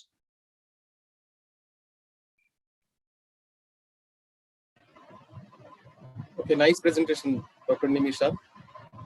How did you follow up this case? Post-surgery, how did you follow up this case? So post-surgery, so we would ask her to follow up with the histopathology report, and she came with the report. Okay. And obviously for other metastasis, if she has already had some secondaries in other organs, so a good look, a good search, thorough search for the secondaries should be done. And here skeletal metastases are very common in these types. And keeping in mind these cases are rare, if a patient comes with this presentation, do you think that we should search for secondary metastasis earlier before planning the surgery? Yes, we can if they have the real typical features of the pain, the bony pain, or if they have the typical features, probably it's a good idea to search for the. Yes. Now these kind of patients will... We can do a PET CT also in these patients beforehand. That is important. Yes, ma'am. I was just wanting to ask that only. Yes. PET CT. So ma'am answered that question actually. Okay. Nice we have got advanced imaging facilities. Definitely, this was a very nice presentation. We have got such nice advanced imaging facilities, so we can evaluate the patient thoroughly, and that can aid in the location of the tumor. And I guess you will not be doubt if you use all the imaging methodologies regarding the origin of the tumor. In this case, it was in the retroperitoneum, and we could have made our mind beforehand and planned our surgery properly. We will not be like that, we'll opening the abdomen and just see the tumor just beneath the rectus muscle. I think using imaging modalities more extravagantly can help. Yes. Nice presentation. Nimisha, yes, it was a nice presentation. Just one thing that is post-operative care. You said the patient had a bladder injury and then she had a urinary tract infection. So how could better you prevent that urinary tract infection? The patient has prolonged catheterization. You all already know that. So how could you prevent that at that point of time?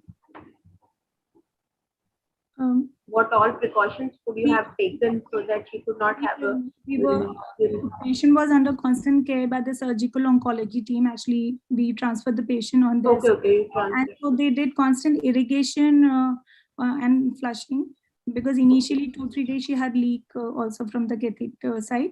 And so we should do proper thorough irrigation and probably changing of the Foley's and not let it, patient though stayed up to day 9 because of the persistent low-grade fever.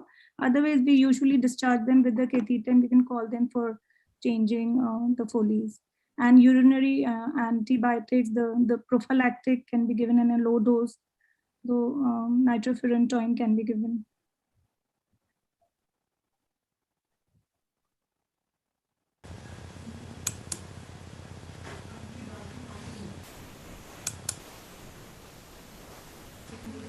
Good enough. Now, I think we can proceed with the next presentation, Nimisha. Thank you so much, ma'am. Thank you. Our next presenter will be Dr. Kanika Chopra, and she will be presenting on micropurpurate hymen with pyopalpose in a 16-year-old girl with a rare case report.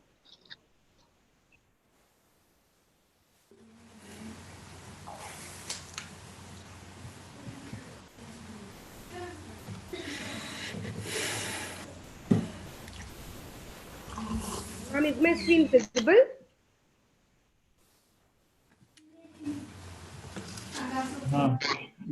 Yes. All right.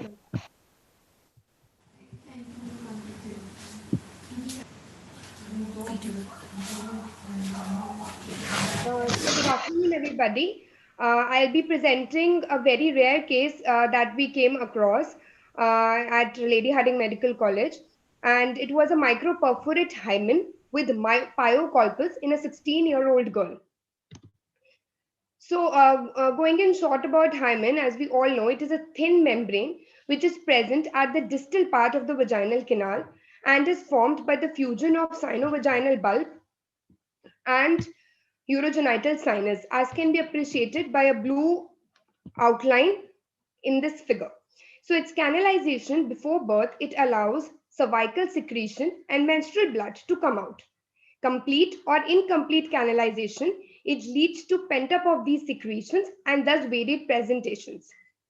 Microperforate hymen is a type of it.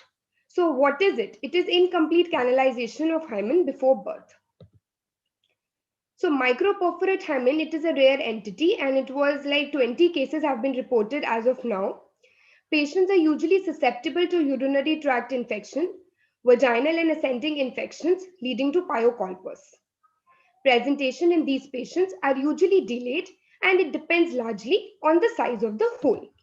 So what all clinical presentations can be? They can be acute presentation, patient can come with pain abdomen and the reason can be urinary retention or pyocolpus itself. Or it can be a chronic presentation which can be a prolonged bleeding post-menstrual in adolescent girls, and in reproductive age group, it can be as infertility or vaginismus.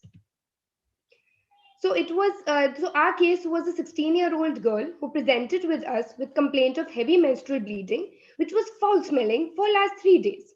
And it was associated with acute pain abdomen for the similar duration. For this complaint, she went to a nearby hospital where she was given some IV analgesics for relieving her pain, and ultrasound pelvis was done on day 2. This I'll be showing in the subsequent slides. In her menstrual history, she attained her menarche at 12 years of age, and the bleeding pattern was like that she used to bleed for 4 to 5 days, and this was followed by spotting for 5 days and not associated with dysmenorrhea, and the cycles were every 40 to 45 days.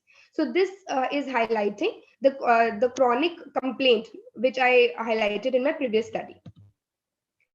In examination, her general condition was fair, she was afebrile, vitals were stable, and there was no pallor. Secondary sexual corrector was very well developed. In per-abdominal examination, abdomen was soft with tenderness in lower abdomen, and there was no other organomegaly detected. In examination, the external genitalia was normal looking, urethral meatus was normal looking, hymen was intact and apparently seemed to be imperforate. So where was she bleeding from? No bulge was also seen at the hymen. So on asking the patient through very small pinpoint hole which was seen at around 1 o'clock position from this imperforate appearing hymen. In rectal examination, cystic mass was felt above the anal verge through the anterior rectal wall. And as we can appreciate in this picture, the blue outline shows a blind vagina which was initially seen. In the investigations, it was the ultrasound which the patient got was suggestive of a transperineal ultrasound, as the patient was obviously not sexually active. She was an adolescent girl. So it suggested an 8.8 into 4.45 centimeter vaginal collection. And the MRI which we did for the patient, as can be appreciated,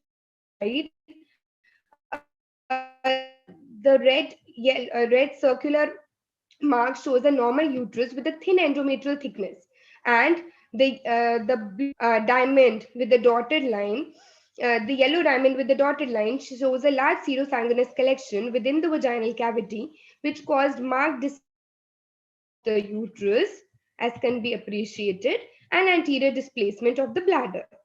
Among the other investigation, total leukocyte count was 18,380 per microliter. Neutrophils were 90.7, and erythrocyte sedimentation rate was 70. So what we decided for an examination under anesthesia after we started her on antibiotics. Through the small hole in hymen, a needle was inserted, pus was aspirated and sent for culture sensitivity. This was followed by a cruciate incision in the hymen. Around 50 ml of the pus was drained. Hymenectomy was then proceeded, followed by betadine washing of the vagina, and hemostasis was ensured.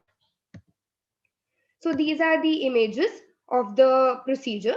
So this is here we can appreciate that we have inserted the self-retaining catheter for the patient under anesthesia, and this we have inserted the needle with the syringe, and we aspirated the pus through the small hole in the hymen that we appreciated at 1 o'clock.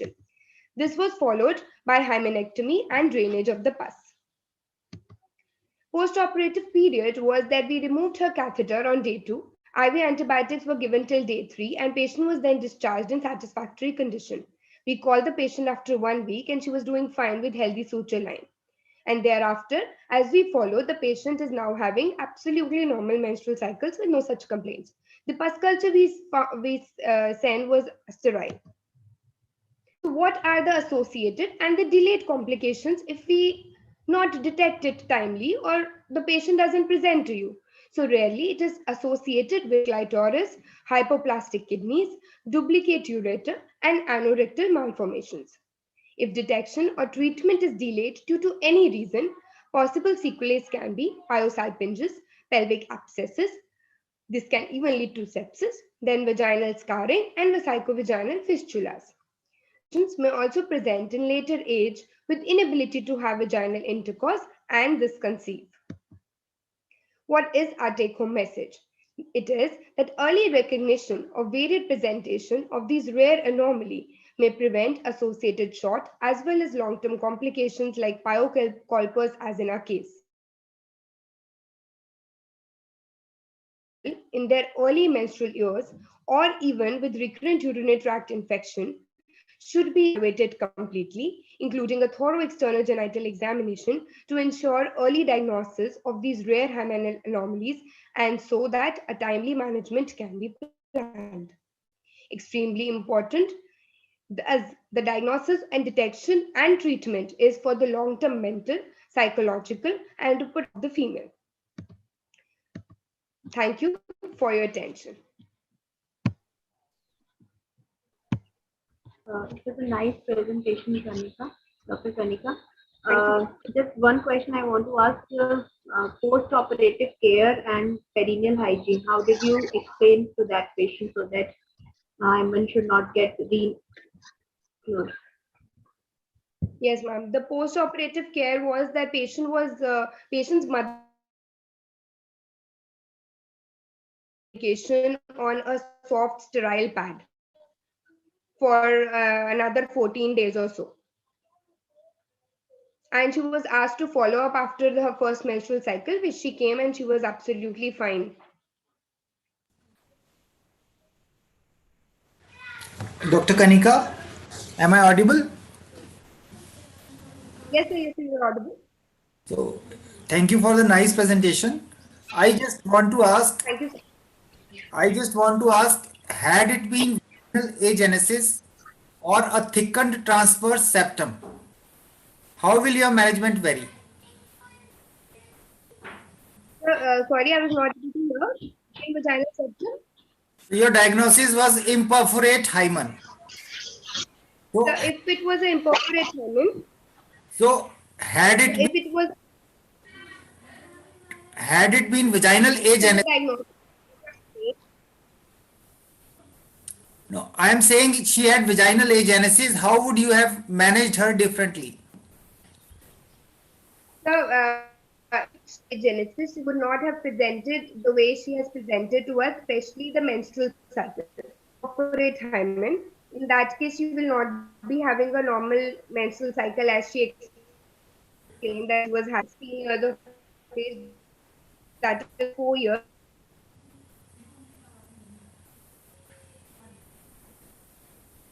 At the time of menarche. Usually such patients have a bulging hymen as the presentation of an imperforate hymen, and then we have to proceed for a hymenectomy in these patients. I was asking if it is vaginal agenesis, what surgery you will do? Sir, if it is vaginoplasty, sir.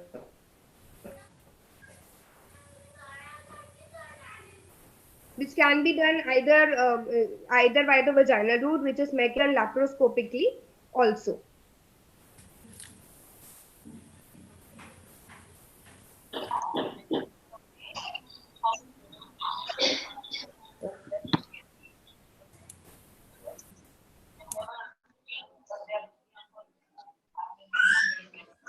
Okay, thank you. Okay, next candidate is Dr. Isha Chaudhary. And she'll be presenting on pelvic actinomycosis mimicking malignancy of uterus.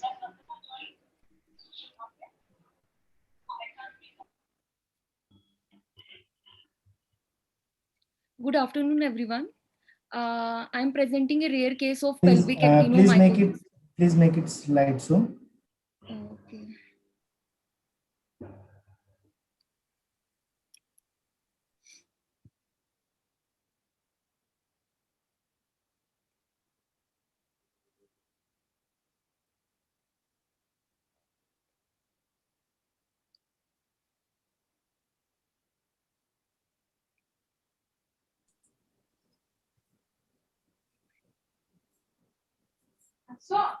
Bottom of the Just go to the bottom. Just go to the bottom of your slides. Yes, Yeah. yes, right. Yes, yes. Click that. Yes.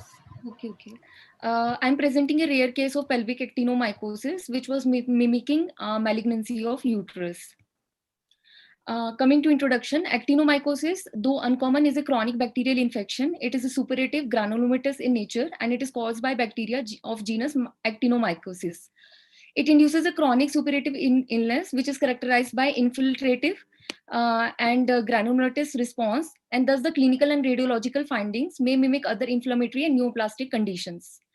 It's a group of gram-positive anaerobic bacteria that forms filamentous microcolonies, non-acid fast, and they're slow-growing, chiefly inhabiting the oropharynx, gastrointestinal tract, and urogenital tract.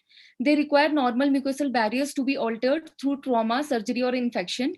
And symptomology of the infection imitates some of the malignant pelvic tumors and tuberculosis as it spreads progressively and continuously. So the preoperative diagnosis of the disease is difficult.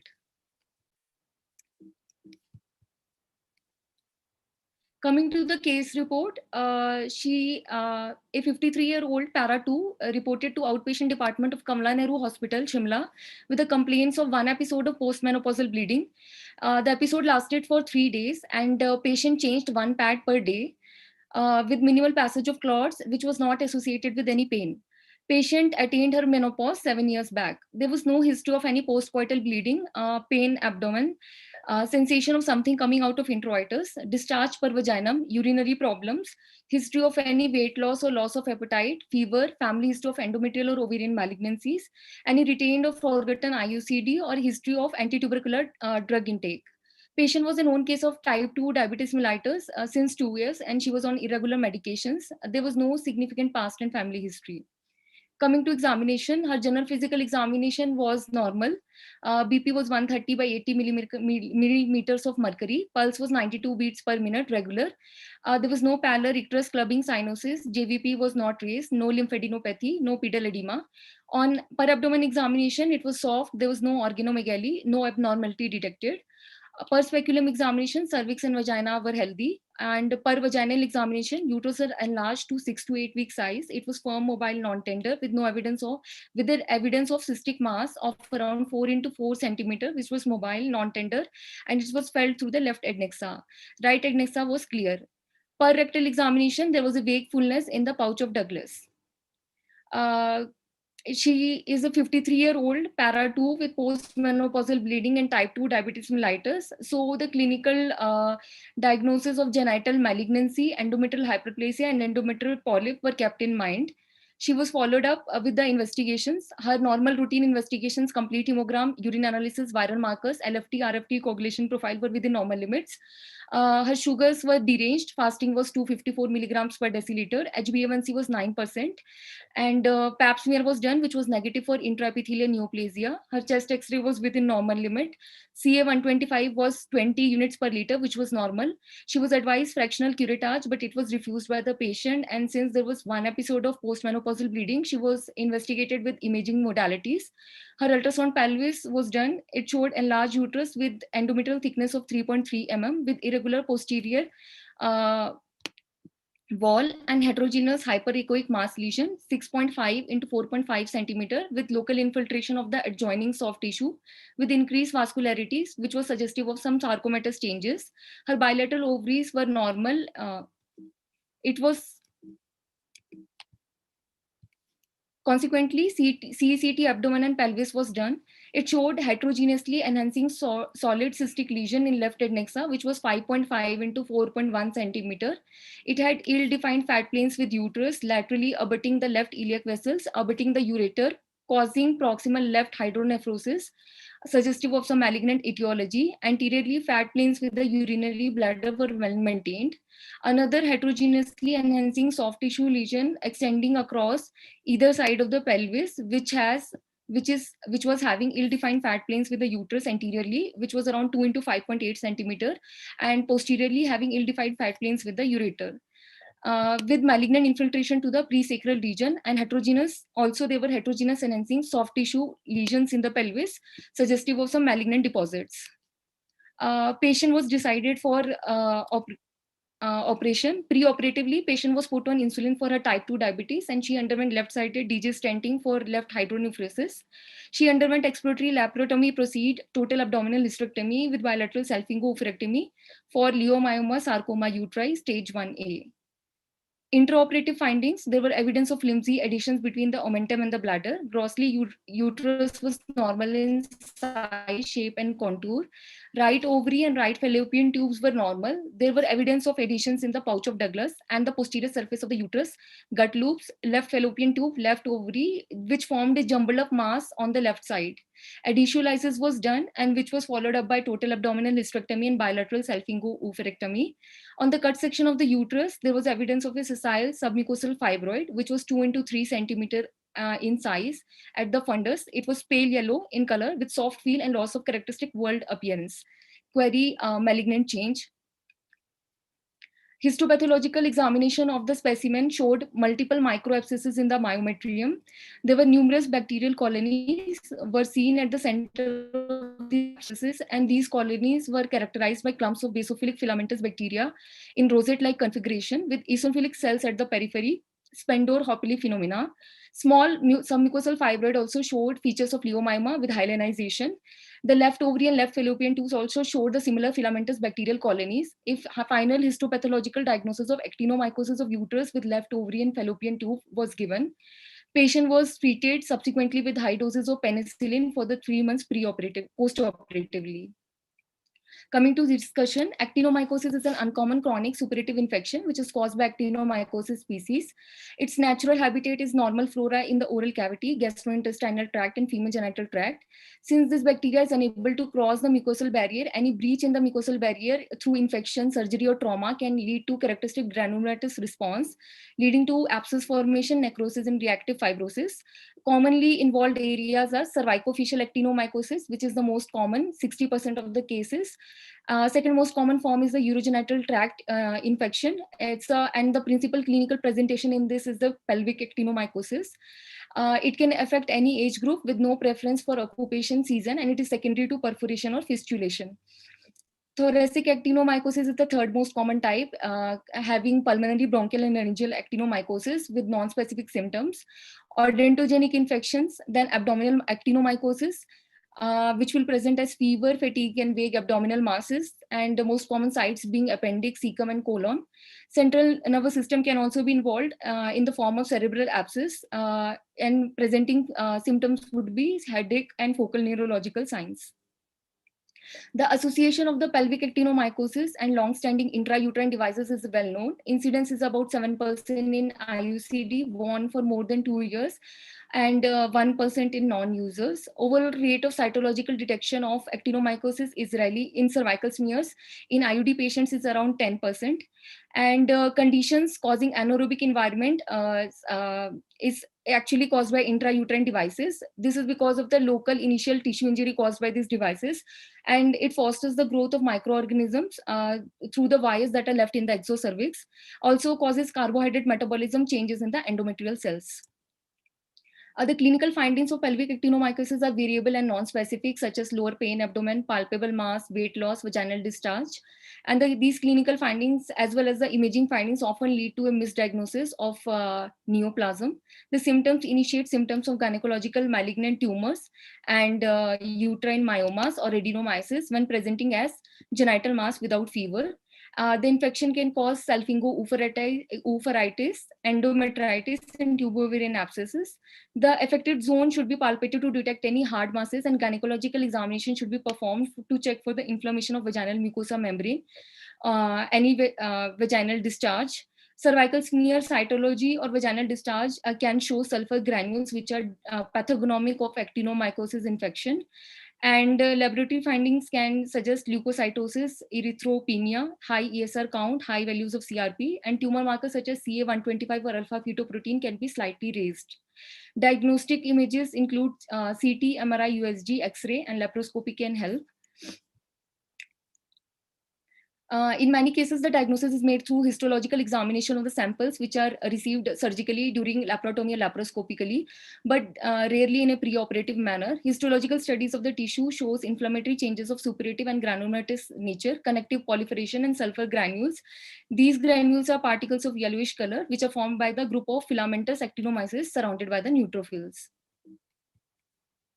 Treatment includes high and prolonged doses of penicillin G injections, 20 million units per day for 4 to 6 weeks, which can be followed up by oral penicillin, 4 grams per day orally for 6 to 12 months. Clindamycin, tetracycline, and erythrocyclines are alternative in case of allergy to penicillin. The elimination of the injured tissue and surgical drainage of abscesses can be done necessary in some cases, but it should be followed by the antimicrobial therapy. Coming to conclusion, pelvic actinomycosis is an uncommon infection. No epidemiological studies have been conducted to determine its prevalence or incidence. Recognition of this infection is important to minimize the morbidity and to avoid unnecessary surgery. However, its rarity together with the sometimes non-specific imaging and clinical laboratory findings complicates with the differential diagnosis, leading to delayed diagnosis.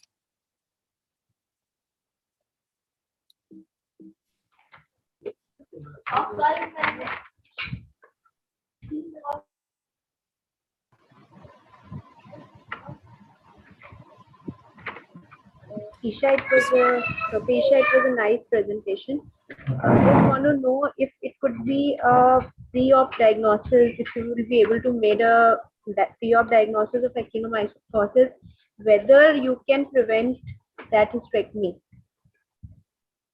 Sorry, ma'am, please. If you could have made a pre-operative diagnosis for actinomycosis, whether you could prevent a hysterectomy. Yes, ma'am, we could have prevented, we could have given the patient high dose penicillin without going for the surgery, ma'am. What could be the that is the definite management. What could be the cause of actinomycosis in your patient? What could be predisposing factors?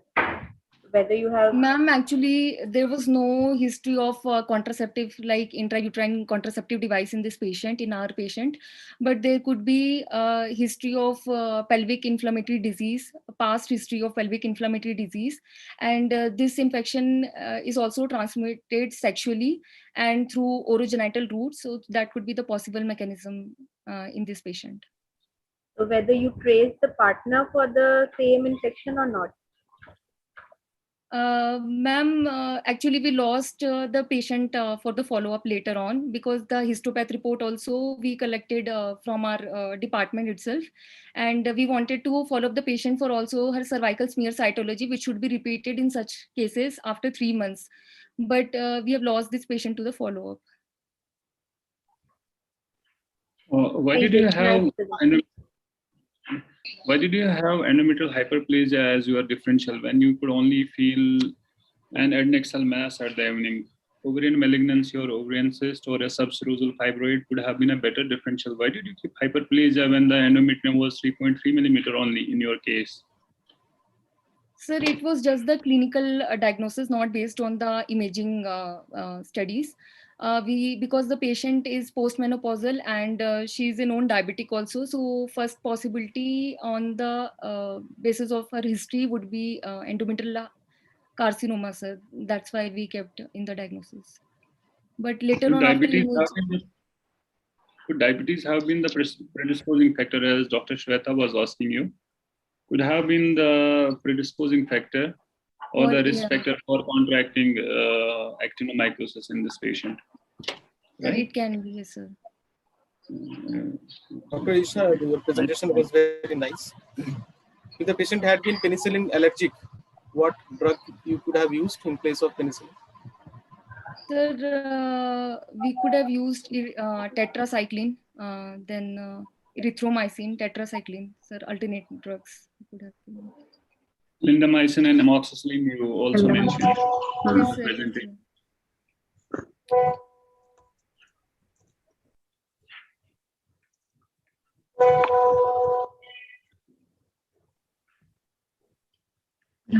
Respected chairperson, judges, and delegates.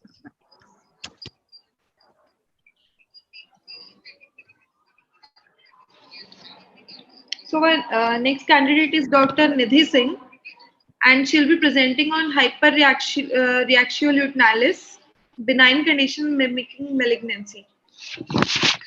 Dr. Nidhi Singh, you can join.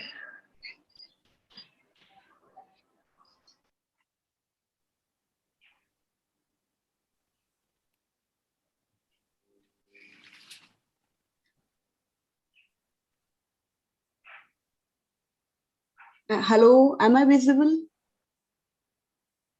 Hello. Yes, you are visible. Yeah. Yes. Okay. Good afternoon, respected ma'am and sir. Today I am presenting a rare case of hyperreactio luteinalysis, which is a rare entity which we have found in our hospital GMSS 16, Chandigarh. Slides. Okay. Please put into slideshow. Yes. Thank you. Thank you.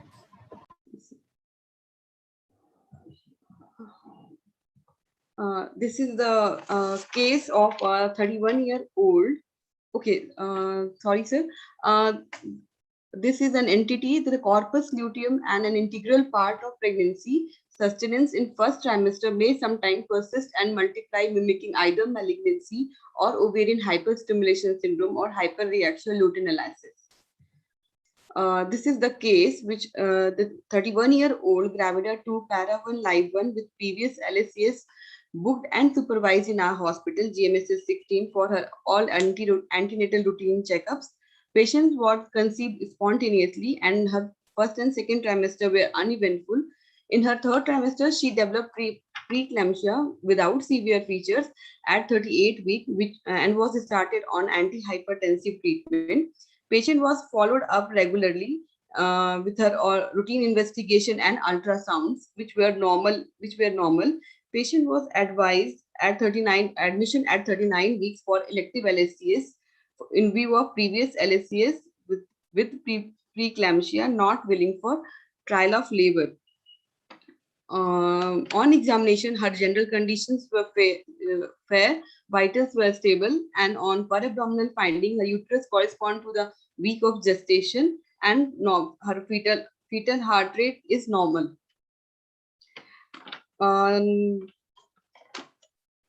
Post-op,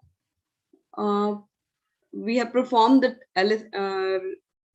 LSCS, elective LSCS at 39 weeks, and we have found patient has delivered a normal healthy male baby with intra of finding of ascitic fluid 20 cc, near about 20 cc, which we have sent for histopath cytology, and the bilateral enlarged ovaries were seen, which were 15 into 15 centimeter each, multicystic reddish in color.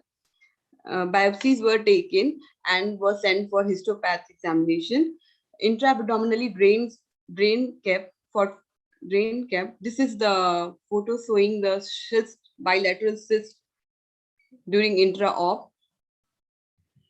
For postpartum, postpartum we have sent CA125, which were normal in limit, and her all postpartum period were uneventful. Beta HCG we have sent beta HCG at 6 weeks, which were normal. Repeat ultrasound were done at 6 weeks, which revealed normal adnexa. And histopatho report revealed a corpus luteal cyst.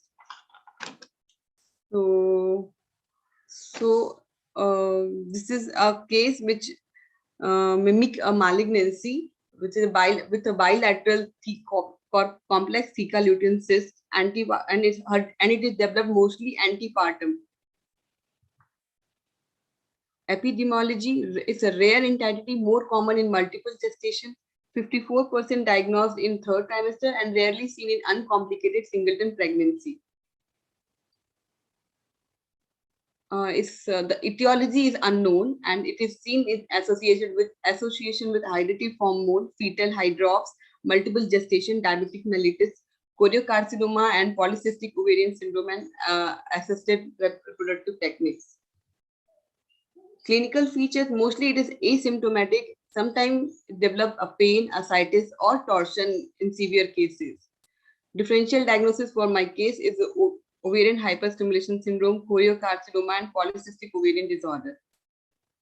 To differentiate between ovarian hyperstimulation and hyperreaxial lutein lysis, this OHS, if there, it will develop in the 1st trimester, and HL mostly develop in 3rd trimester predominantly.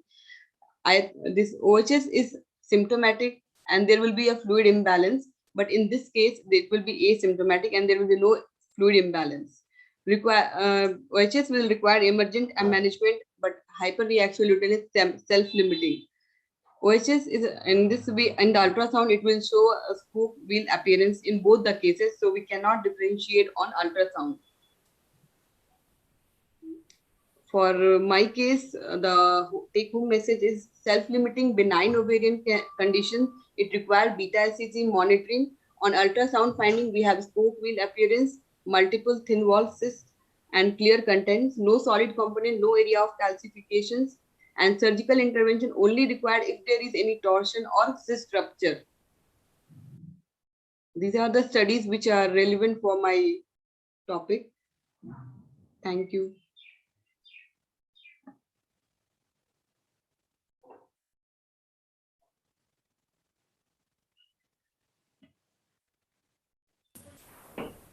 Nidhi? Yes, sir. It was a nice presentation. Thank you, sir. I just want to know 15 centimeter cyst each side. And you could not suspect it antenatally or diagnose it?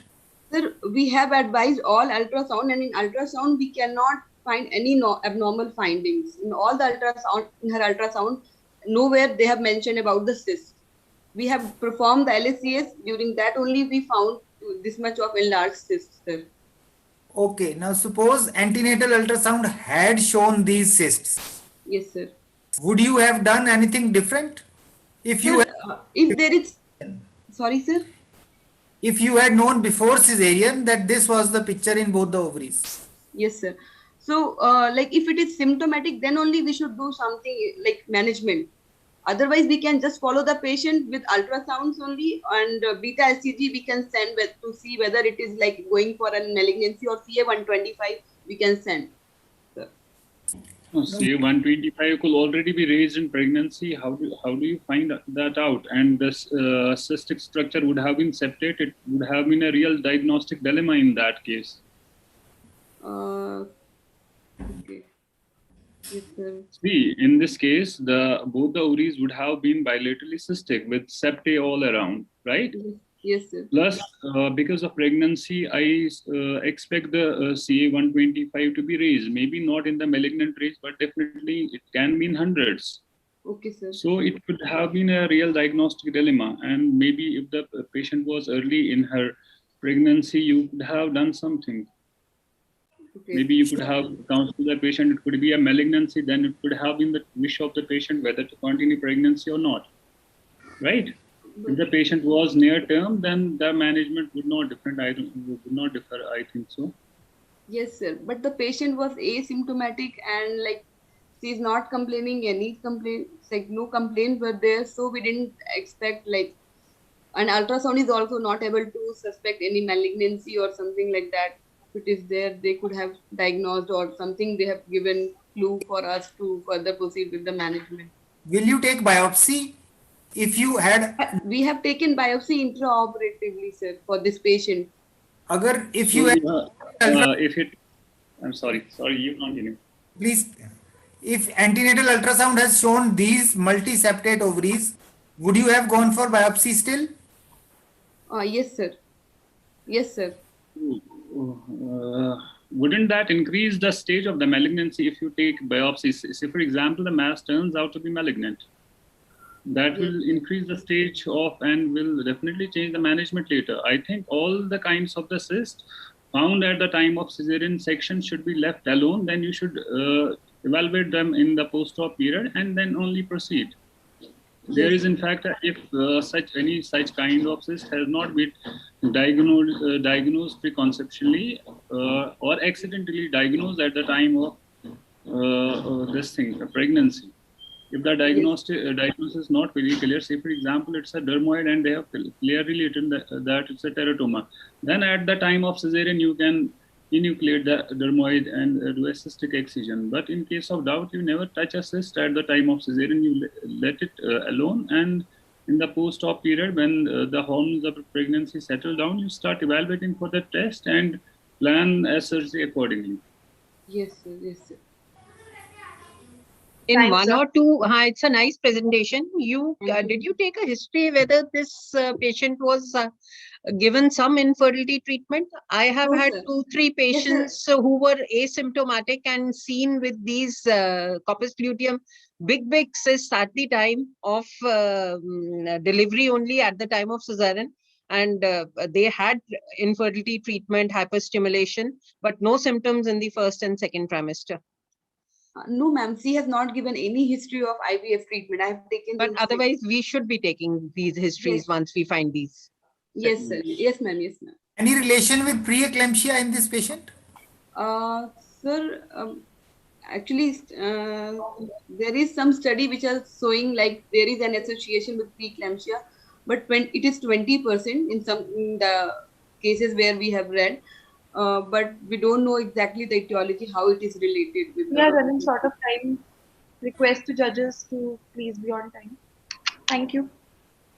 Thank you. Our next candidate is Dr. Jyoti Baghel, and she'll be presenting on a rare association of uterine leiomyoma with mesenteric vein thrombosis and bowel gangrene, a case report. Dr. Jyoti, you can join. You can start. Dr. Jyoti, please unmute your.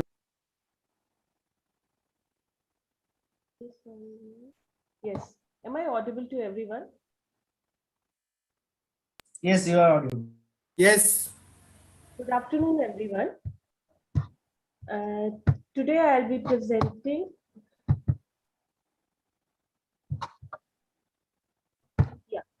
Today I'll be presenting a. Is the slides visible to everybody? Yes. Today I'll be presenting a rare case association of uterine leiomyoma with mesenteric vein thrombosis and bowel gangrene. As far as the introduction is concerned, we all know that fibroids are the common benign smooth muscle tumors of the uterus. Most women will develop one or more uterine fibroid during their reproductive lifespan. Uterine leiomyomas are the most common pelvic tumor in women and occur in 20 to 30% of the women more than 30 years of age. The fibroid may lead to various complications, which include torsion, urinary retention, hemorrhage, and thromboembolism. Thrombosis and subsequent embolic phenomena due to large uterine fibroid is rarely reported complication. So here our objective is to present a case report of large uterine myoma causing portal vein superior mesenteric vein thrombosis accompanied by bowel ischemia. We had a 40-year female. She was a homemaker, para 2 live 2, sterilized. She presented to emergency department with complaint of abnormal uterine bleeding since 5 days, along with breathlessness and easy fatigability. She had complaint of irregular menstrual cycle along with menorrhagia for the last 6 months. This was her first ever visit to the hospital with the aforesaid complaint. She was admitted for evaluation of abnormal uterine bleeding in the ward. At night, she developed sudden onset of abdominal pain and hypotension. Her past history revealed no history of chronic diseases, no history of oral contraceptive pills. She had no history of recent travel and was not on any medications. There was no family history of any thrombotic disorder. On examination, she was clinically pale and overweight. BMI was 28.6 kg per meter square. Her physical examination showed a temperature of normal. Blood pressure was 90/50. She was tachypneic with a respiratory rate of 30 per minute, tachycardia with 130 pulse rate. On per abdominal examination, firm, irregular, mobile mass arising from the pelvis corresponding to a size of pregnant uterus of 20 to 20 weeks was made out. Diffuse tenderness was there over the abdomen. Laboratory investigation revealed a hemoglobin of 6.4 gram per deciliter along with thrombocytosis and normal serum electrolytes. D-dimer was found to be elevated. On ultrasound, on transabdominal ultrasound, it revealed a large fibroid in the posterior wall measuring around 13 into 11 into 10 centimeter. There were features suggestive of portal vein thrombosis and superior mesenteric vein thrombosis. Also, edematous bowel loops were seen with interbowel collection. A CT scan was ordered, which revealed a large segment filling defect noted in the superior mesenteric vein, suggestive of thrombosis. Similarly, filling defects were also noted in the portal vein and splenic vein, suggestive of thrombosis. There was a well-defined, large, homogeneous, hypodense, enhancing soft tissue density lesion of 14.2 into 11.4 into 9.8 centimeter along the posterior wall, suggestive of uterine fibroid. Also, jejunal loops and proximal ileal loops appeared thickened and edematous with significantly reduced enhancement of maximum of dilatation of 4.2 centimeter. These are the CT images. This CT image is showing, here we can see the partial eccentric defect in the main portal vein, while the second one shows the complete non-opacification of superior mesenteric vein, suggestive of superior mesenteric vein thrombosis. Management, the patient was immediately taken for exploratory laparotomy with blood on flow. Written consent was taken for exploratory laparotomy with the possibility of performing a hysterectomy. The patient was induced with general anesthesia and remained stable throughout the surgery. Resection of gangrene bowel, including jejunum and ileum, was done along with the left-sided jejunostomy and right-sided ileostomy. This was taken a call by surgeon who came intraoperatively. Bowel resection included 30 centimeter away from the duodenojejunal junction of up to 20 centimeter of ileum proximally. Total abdominal hysterectomy with bilateral self-injectomy was done. These are the intraoperative images showing exploratory laparotomy, showing diffusively enlarged uterus. And this picture shows the ischemic bowel on inspection and eventually was resected intraoperatively. This is normal and we can see the ischemic bowel. This was the specimen of total abdominal hysterectomy with bilateral self-injectomy. Due to prior severe anemia, the patient was transfused with 2 units of blood intraoperatively. A post-operative follow-up of histopathological examination showed that the uterus to have intramural leiomyoma consisting of benign spindle cells together with the foci of necrosis and hematomas. Post-operative normalization of coagulation parameters and blood count occurred. She received injection in enoxaparin in the post-operative period for 7 days and was discharged subsequently. Again, after 6 weeks, which was a part of routine follow-up by surgery department, she underwent jejuno-ileal anastomosis and regular follow-up and examination. The patient did not present with any pathologies or complaints. Discussion. Venous thrombosis due to large uterine fibroid is a remote but documented complication.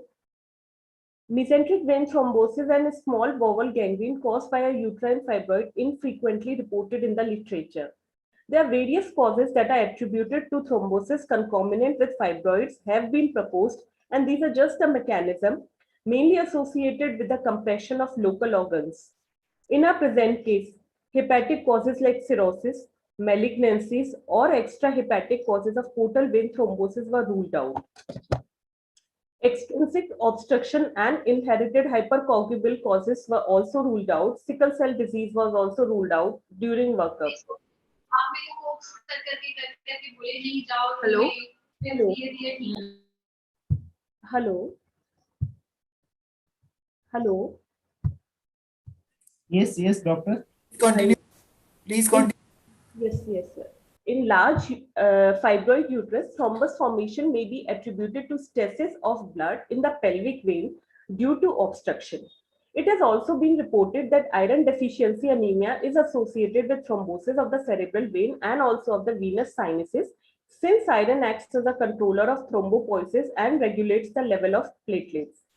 In a state of iron deficiency, the level of megakaryocytes increases, thereby increasing the platelet level, thus resulting in a hypercoagulable state. Since our patient had iron deficiency anemia, which would have contributed to the hypercoagulable state by altering the pattern of the blood flow. The microcytosis resulting from the iron deficiency causes a reduced red cell deformity and increased viscosity, which also contributes to thrombosis in a negative pressure environment as it is found in veins. Further, poor oxygenation due to reduced hemoglobin levels lead to metabolic stress. Dr. Jyoti, time is up. Okay, your time is up. These are the similar case reports that we had. And so my take-home message is, in patient with an acute abdomen and uterine fibroid, gangrene of the intestine should be included in the differential diagnosis. Thus, every patient should be carefully evaluated so that the best multidirectional care may be timely provided and prevent serious complications. Thank you.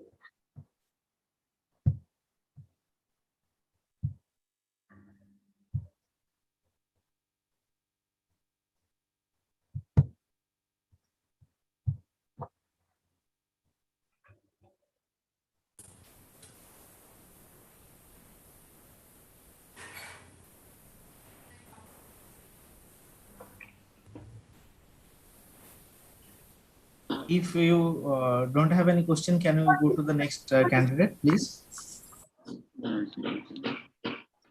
Sure. Our next candidate is Dr. Mike, you are muted.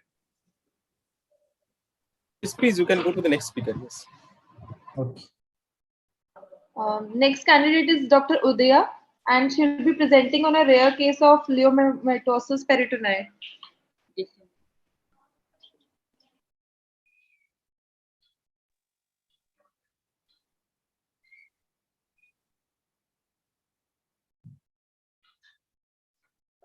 Good afternoon, everybody. Can everyone hear me? Yes, please continue. I'll be presenting a rare case of disseminated leiomyomatosis peritonei. Coming to the case capsule, my patient Mrs. X, a resident of Haryana, 37 years old, a para 3, living 3 with 1 abortion with a history of previous 3 cesarean section and 2 laparotomy, came with the presenting complaints of abdominal distension for 3 months, which was gradual and progressive with awareness of mass per abdomen.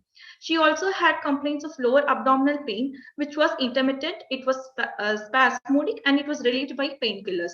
There was no history of vomiting, fever, or any other bowel and bladder disturbances. There was no history of any loss of weight or appetite. Coming to her menstrual history, she attained menarche at 14 years of age with regular cycles, not associated with any clots or dysmenorrhea. She started having heavy menstrual bleeding after her first cesarean section, during which she was diagnosed with AUB leiomyoma, for which she was operated, and she attained surgical menopause 10 months back, which will be told in detail. Her personal history, she had normal sleep pattern with a non-vegetarian diet, and her family history was not significant. Coming to her obstetric history, the first one was an abortion that was 12 years back, for which DNC was done due to missed abortion, and there was no intake of any OCPs. Her first pregnancy was, the second was 11 years back, which was a spontaneous conception.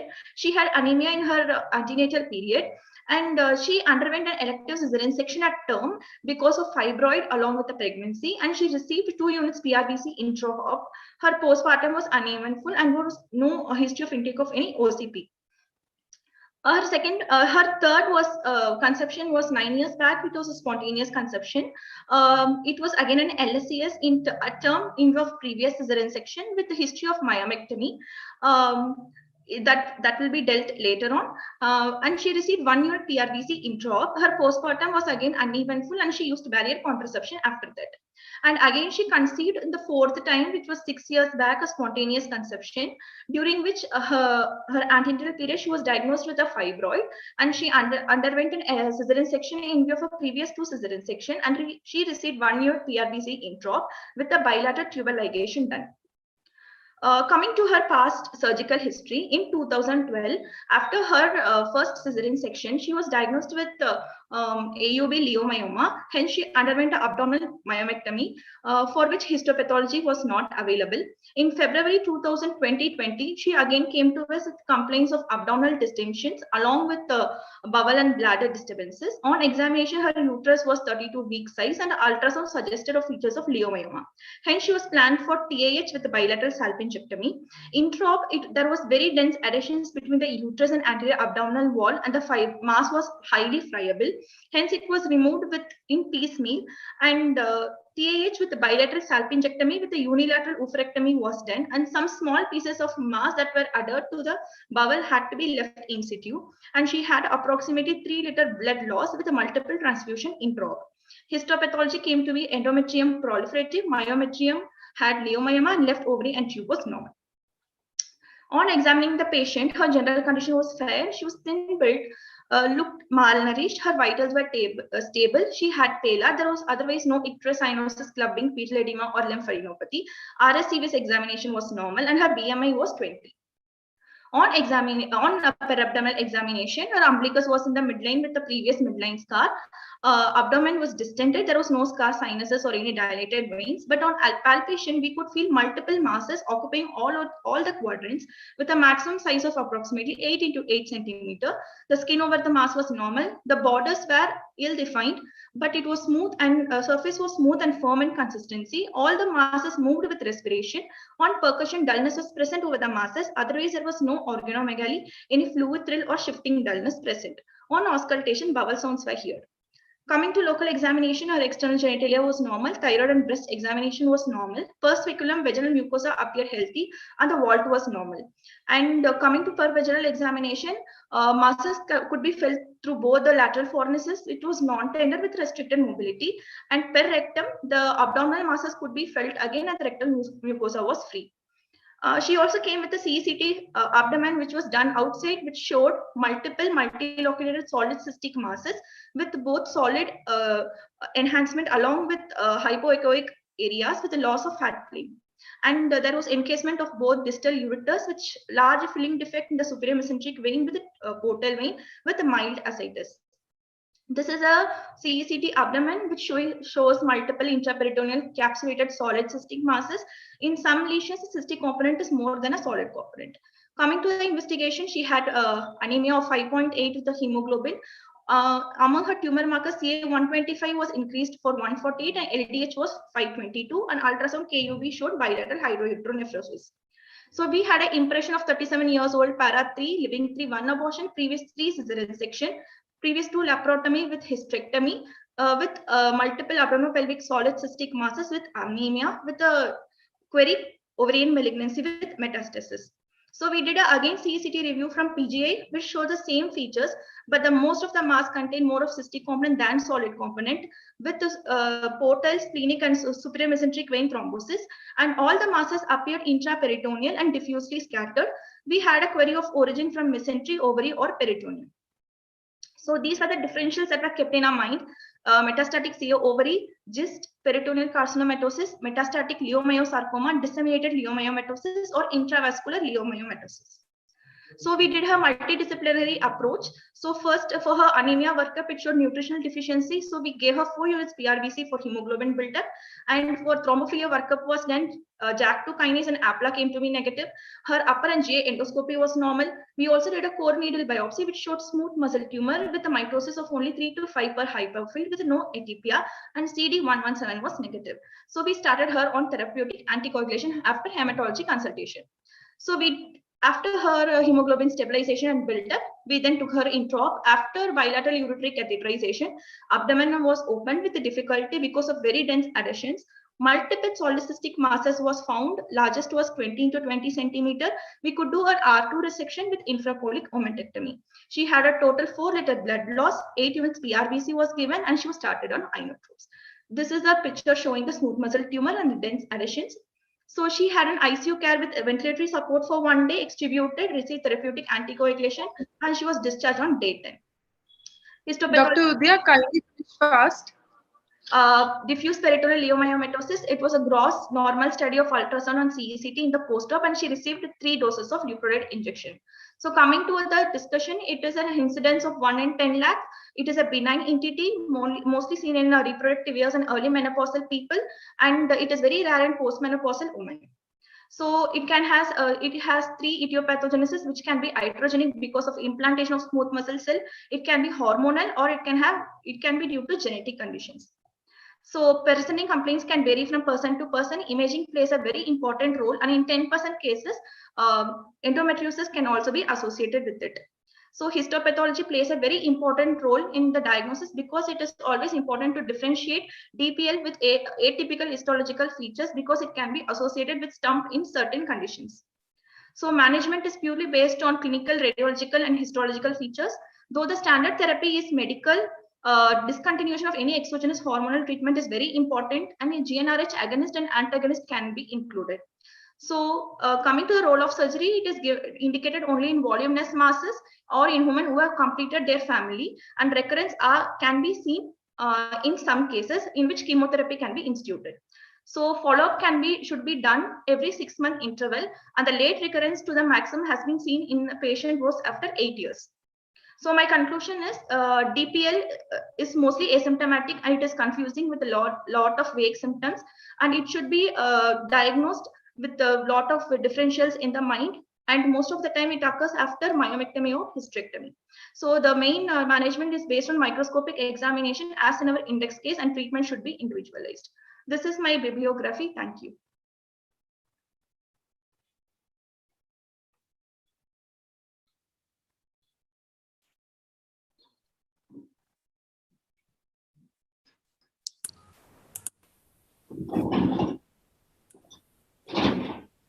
Dr. Udaya, it was a nice presentation.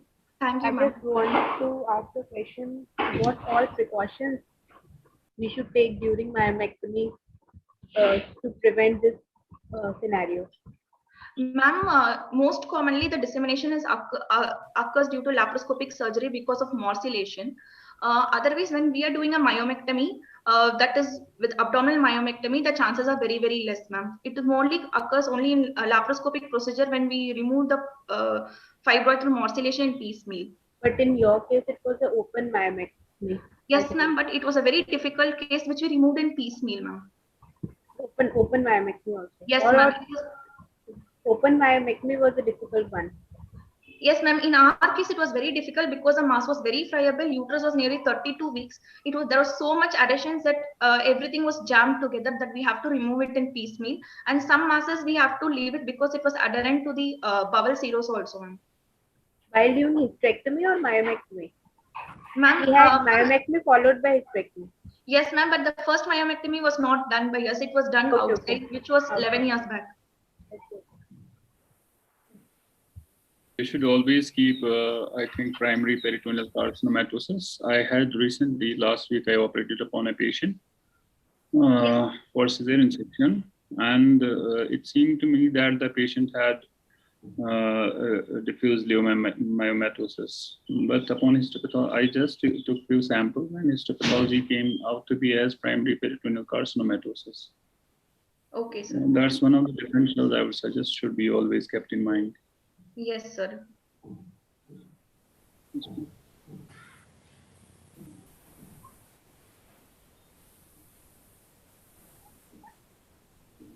Okay, we can go to the next candidate, please. Yes, our next candidate is Dr. Priyanka Arora, and she'll be presenting an interesting case of growing teratoma syndrome with literature review. Dr. Priyanka, you can start now.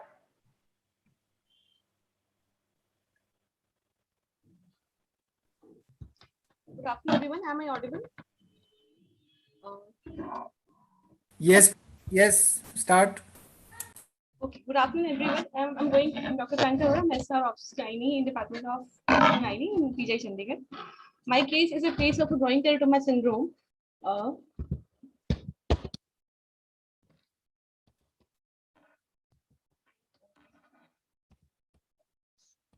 My patient was Mrs. Y, 33-year-old female, para 2, living 2, 1 abortion, previous LACS, presented to us with abdominal distension with a palpable abdominal mass since 5 months. On per abdominal examination, the mass was 18 weeks in size, arrived from pelvis, firm in consistency, irregular surface, and immobile. On per vaginal examination, the mass was the cervix was posterior, large cystic mass, irregular, felt it through all the cornices, and uterus could not be felt separately from the mass. On lab evaluation, routine investigations were almost normal. Pap smear was normal. In the tumor markers, the AFP levels were drastically increased, was 2,436, and CA125 was 111.6. On CT scan, on imaging, CT scan, there was a huge pelvic mass of 13 into 12.6 into 11.4 centimeters. It was solid cystic multiloculated with calcifications. This is the pelvic mass. And there were several peritoneal deposits, largest in subdiaphragmatic region of 11 into 6 into 4.5. This is the subdiaphragmatic mass, and there's another splenic mass here. We did the biopsy for the patient. In FNAC, we found that the mass is immature teratoma with the form with primitive neuroepithelium and immature mesenchyme, if it is legible. So we gave the patient 3 cycles of BEP regimen, bleomycin 30 units from day 2, 9, 16, etoposide day 1 to 5, and cisplatin from day 1 to 5. Her AFP level after 3 cycles of BEP drastically reduced to 39 from 2,436. We see the decreasing level of AFP levels after chemotherapy. So there's drastic decrease in the levels. Post chemotherapy, we were following the patient, but there was, despite falling AFP levels, there was radiological progression in the size of abdominal pelvic masses. On CT scan, after the chemotherapy, done after 3 months, there was a increase in the size of the solid cystic pelvic mass. Now the size was 18 into 16 to 13 centimeters, and a subdiaphragmatic mass of 12 into 11.5 into 8. You can see the previous size more than the prior size. This is the CT scan showing the increase in the pelvic mass. This is an exo section showing huge pelvic mass, solid cystic with calcification. This is the cystic component in the mass. So we decided for the surgery. Then the patient underwent explorative laparotomy with debulking surgery with total abdominal hysterectomy, DSO, and infracolic lumpectomy in March 2017. Histopathology of the mass revealed mature cystic teratoma with derivatives for all 3 jumblers with no viable immature tissue. The patient, we decided to give her 3 more cycles of post-adjuvant chemotherapy with DEP regimen. This is the histopathology of the surgical specimen after the first surgery in March 2017. This is mature teratoma. There are no immature components even after extensive sampling. So follow-up in the patient was being followed every 3 months with AFP levels and ultrasound. Nearly 1 year after follow-up, we found an increase in the size of the subdiaphragmatic mass and new peritoneal deposits were present. Gastrosurgery consultation was taken and repeat CT abdomen pelvis was done. So this is the repeat CT pelvis and abdomen. You can see in this coronal section, you can see a huge diaphragmatic mass. This is a new splenic mass. This is a peripancreatic mass, which was not present in the prior CT scan. We can see there is no pelvic mass because we had already resected the pelvic mass. So the patient underwent second surgery under gastrosurgery with second time explorative laparotomy under gastrosurgery with metastectomy with removal of large diaphragmatic mass of 15 into 8 centimeters along with repair of the diaphragmatic rent. It was adjacent to the diaphragm, and splenectomy and removal of multiple deposits of a gut erosion. Histopathology again of the resected mass revealed mature teratoma. This is the histopathology slides of the resected mass in August 17. You can see there is mature multiple components with no immature components even in 5-6 slides. I have only shown the 2 slides. The patient was again on follow-up. So patient nearly 1 year after follow-up, we could on ultrasound we could see new masses are appearing in the mid-abdomen. There's a large multiseptic mass. It was inferior to the pancreas of 13 into 6.6 centimeter, and a new pelvic mass also, YUVAAFOGSI multiseptic cystic mass of 6 to 3 centimeter, which was confirmed on CT scan. We also did a PET scan because we didn't want to miss any residual tumors. So PET scan revealed also it also confirmed the same mass. It showed ill-defined hypermetabolic multiloculated solid cystic mass of 13 into 8 into 9 centimeter in left femoral region, rising from left lobe of flavor, and a non-metabolic solid cystic areas in bilateral adnexa system, local residual or recurrent mitotic pathology. So we decided for another surgery. It was the 3rd time surgery. It was combined debulking surgery by both gynae and resto surgery team in December 2018. So this is the CT scan before the 3rd surgery. You can see that no, there is no liver deposits. Now there is a pelvic mass. This is a pelvic mass, and this is a new mass, peripancreatic mass, which was not present in the previous CT scans. So on surgery, there were two masses of 5 into 5 centimeters solid cystic removed from the wall, and 10 into 10 centimeter mass removed from the rectus sac, and 5 into 4 centimeter mass from the transverse mesocolon. And there were multiple other small deposits also over the small bowel rectal wall, which were also removed. The post-op stay of the patient was uneventful. Histopathology of the slides of the resected mass, they also showed a benign mature teratomatous elements with no components of viable stem cell tissue. Patient still under, since last 2 years, patient is under regular follow-up with us with every 3 months ultrasound and AFP levels, and so far patient is doing well, and there are no new masses in the abdomen, and AFP levels are also normal. The last visit with the patient was 6 months back. Patient is now not in Chandigarh, but living in her hometown in Saharanpur. Questions? The growing teratoma syndrome, this is a term coined by Logositis in 1982. It is a rare entity among patients with non-seminomatous germ cell tumor, characterized by enlarging metastatic masses despite appropriate systemic chemotherapy and normalized serum markers. Histology of the resected lesions reveal benign mature teratomatous elements with no components of viable germ cell tumor.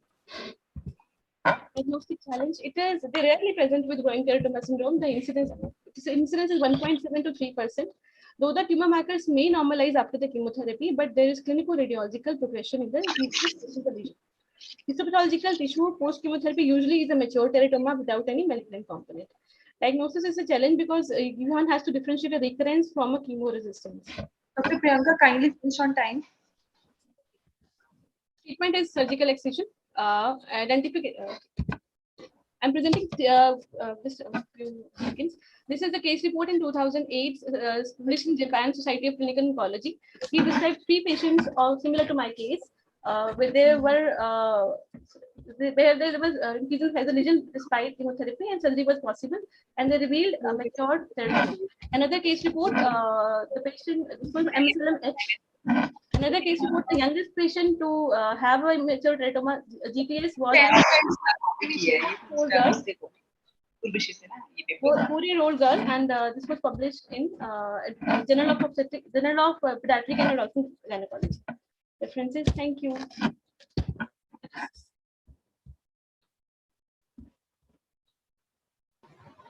It's a very nice presentation, Dr. Priyanka. It was a very nice presentation. Do you want to say that these cells, means growing teratoma cells, they are kind of a bit chemo resistance? Yes, in spite of giving chemotherapy, yes, sir, they tend to recur.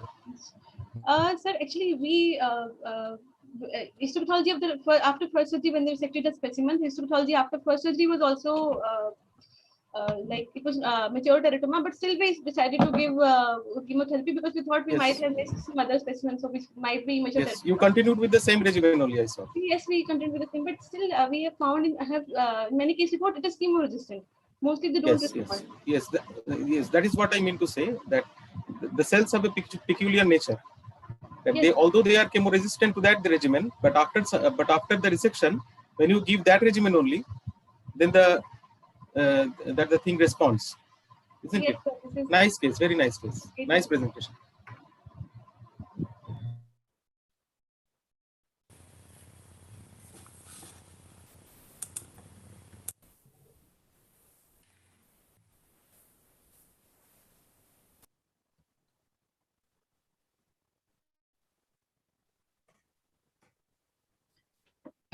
Yes, ma'am.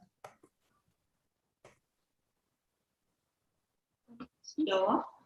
Hello. Next candidate is Dr. Prerna, and she'll be presenting discordant results between IHC or genetic testing in endometrial cancer.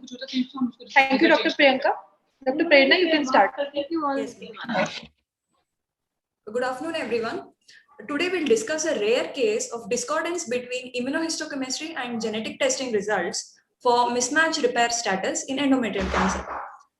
Before moving on to the case proper, we should know that CA endometrium is one of the most common gynecological malignancies in developed world with an incidence of 3.6%. Excuse me, can I pause it? Dr. Prerna, you can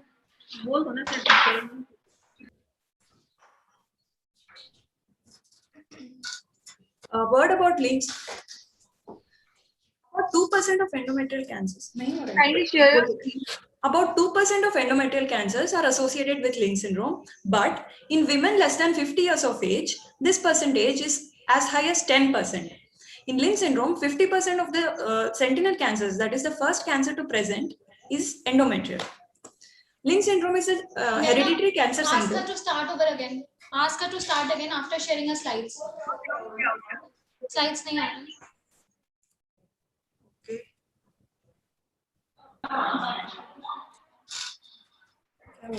Prerna, you are requested to first display your slides and then start. Yes, ma'am.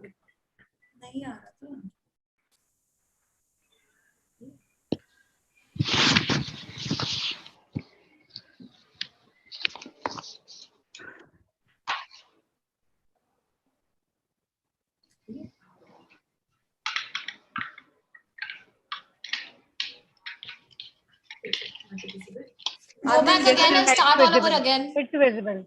Start. Please start again. Are they visible, ma'am?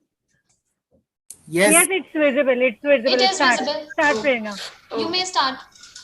Good afternoon, everyone. Today we discuss a rare case of discordance between immunohistochemistry and genetic testing results for mismatch repair status in endometrial cancer. Before moving on to the patient particulars, word about endometrial cancer. It is the most common gynecological malignancies in the developed world with an incidence of 3.6%.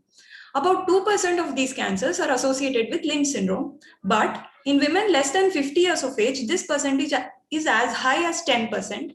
And in Lynch syndrome, 50%, the first cancer to present, that is a sentinel cancer, is endometrial. Lynch syndrome is a hereditary cancer syndrome with autosomal dominant inheritance and incidence of 1 in 279 associated with germline mutations in DNA mismatch repair genes. About 3% of newly diagnosed cases of colorectal and 2 to 3% cases of newly diagnosed endometrial cancers are accounted for by Lynch syndrome. The most common cancers in Lynch syndrome are colorectal, endometrial, ovarian, and urinary tract malignancies.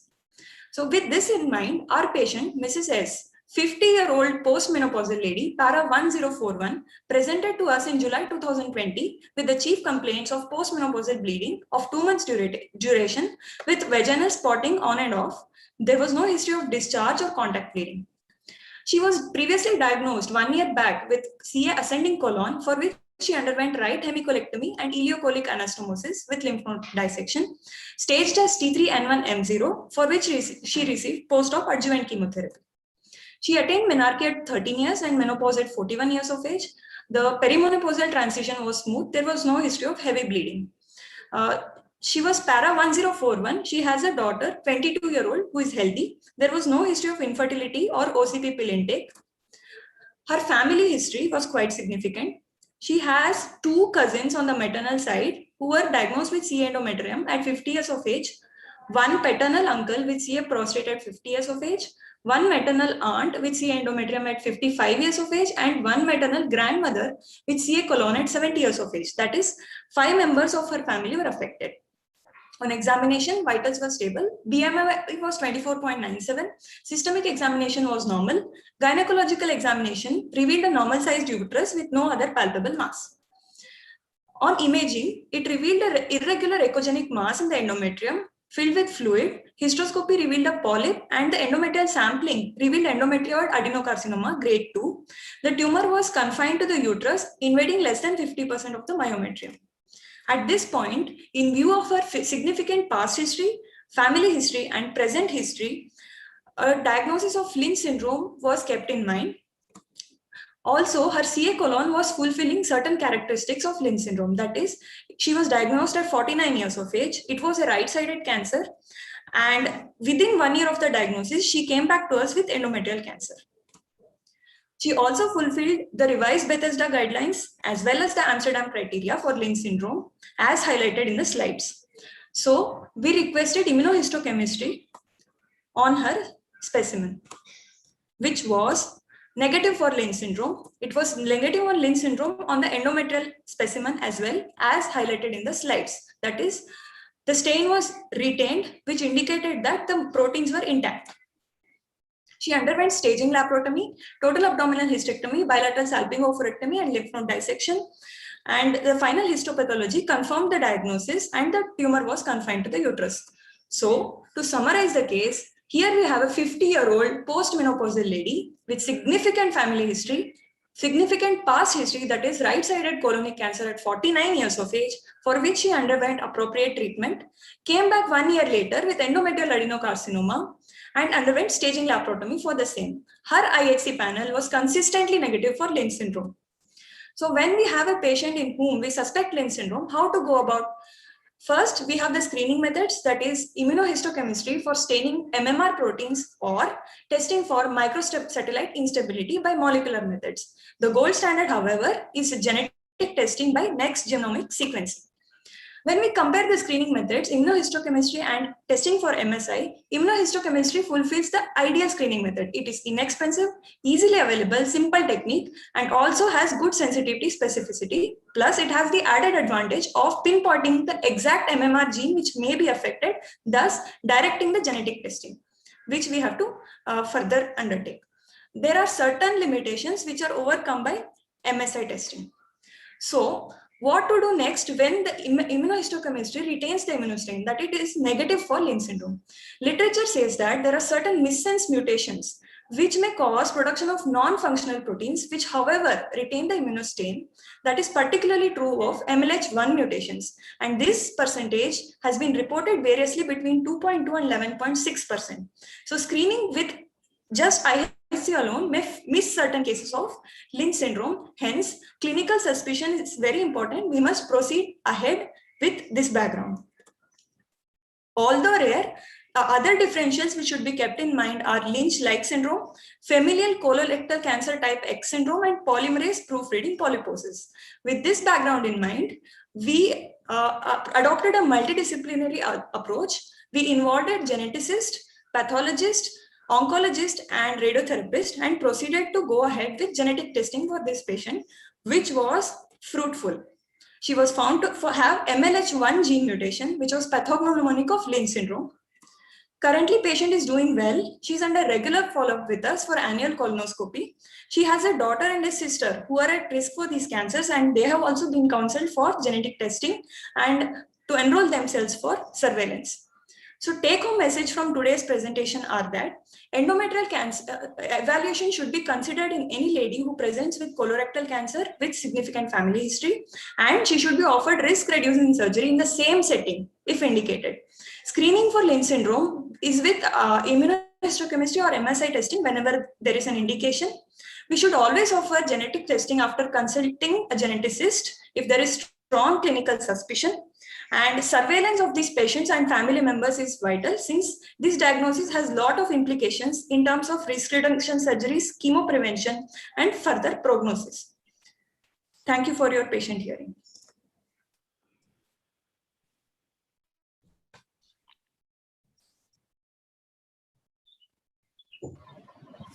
Yes, it was a very nice presentation, Dr. Prerna. Very nice. Thank you. Could you please tell me what do you mean by risk-reducing surgery in this case? Sir, risk-reducing surgery is mainly for two cancers. One is colorectal cancer, the other one is gynecological cancer. Okay. So for gynecological malignancies, the risk reduction surgery is TH and BSO. After completion of family, it must be offered by 40 years of age, sir. So would you suggest that in case of, like in this patient, we should have done a TH-BSO earlier? Yes, sir. And that might be probably because immunohistochemistry was negative and the diagnosis was probably missed at that time. Yes, that's right. So genetic testing means yes. Please go ahead, sir. Should we go for genetic testing as a routine in all cases of colorectal cancer? Sir, the latest recommendations say that in resource-rich settings, it's always better to go for universal screening with IHC, since it is quite inexpensive, simple, and easily available. But when the revised Bethesda and Amsterdam criteria have been fulfilled, then it is definitely an indication, especially in resource-poor settings.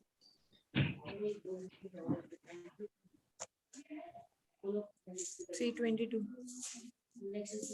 The Manchester group recommends universal screening for endometrial cancer, sir.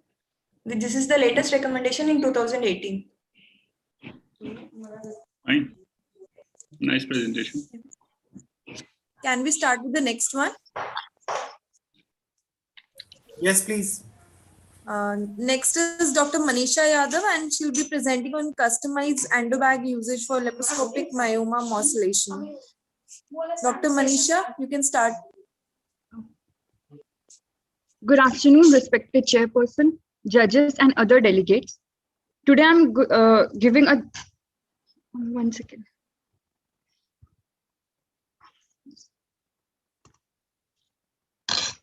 Today I'm going to give a case presentation on customized endobag usage for laparoscopic morcellation.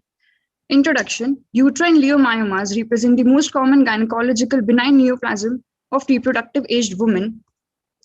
If a surgical approach is required, minimal invasive myomectomy is appropriate treatment for women wanting to preserve their fertility.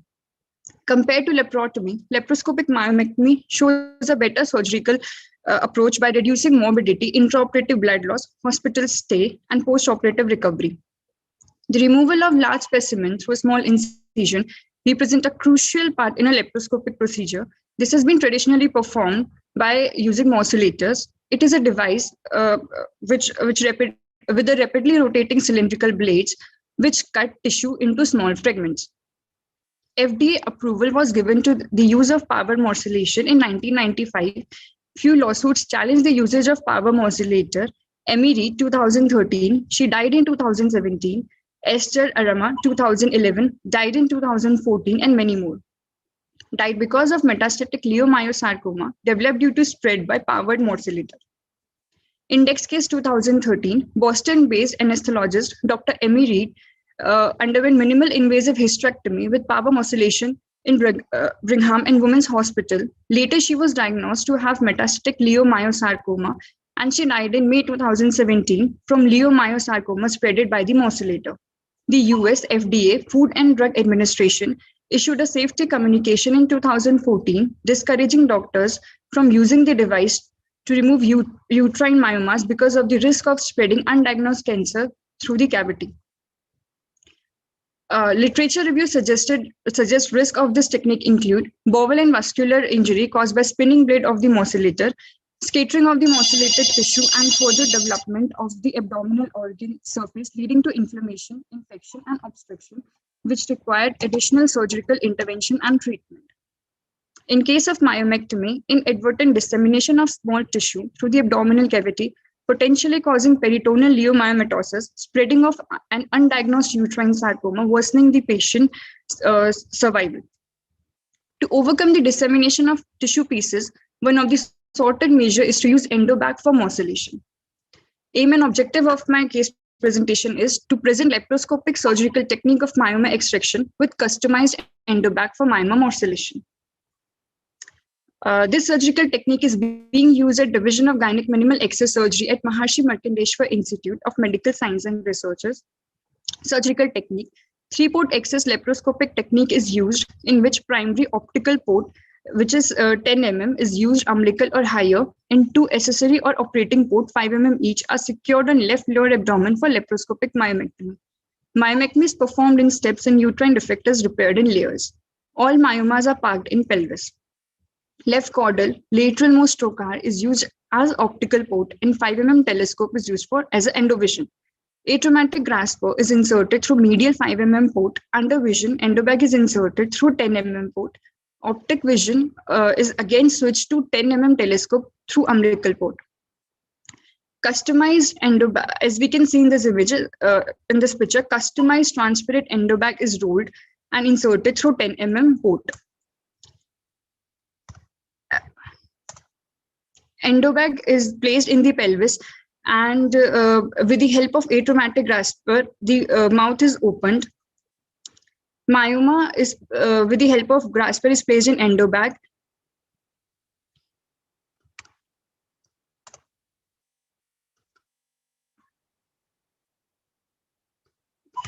Myoma is pushed and secured in endobag. All myomas are placed inside endobag.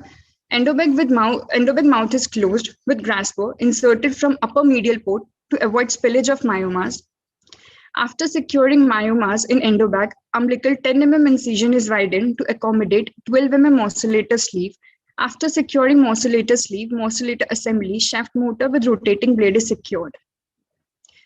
Under vision, endobag with myomas is placed in such a way that the morcellator sleeve with rotating blade is inside the endobag, covering more than 50% of length.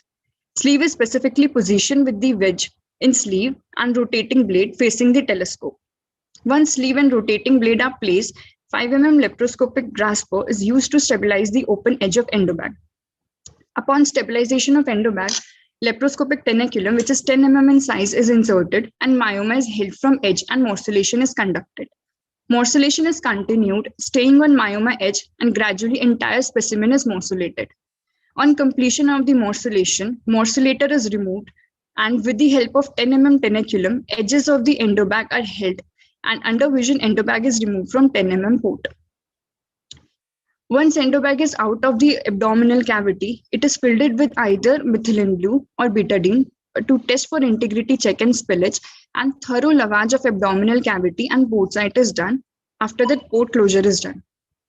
Discussion. Development of safer technique for tissue morcellation is still in process. There's only limited statistics about endobag morcellation, its advantage, disadvantages, and side effects. Only long-term preferable randomized trial can assess how much this technique deserves to be labeled risk-free. Commercially available morcellation endobag manufactured by PEB, Limas Medical, more safe, cost 15,000 to 25,000 INR.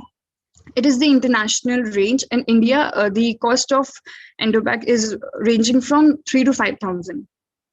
Conclusion, customized endobag, which can be made with the easily and routinely available polythene packing of disposable surgical consumable, can be used as safer and cheaper alternative to commercially available specifically designed endobag for myoma morcellation. Thank you.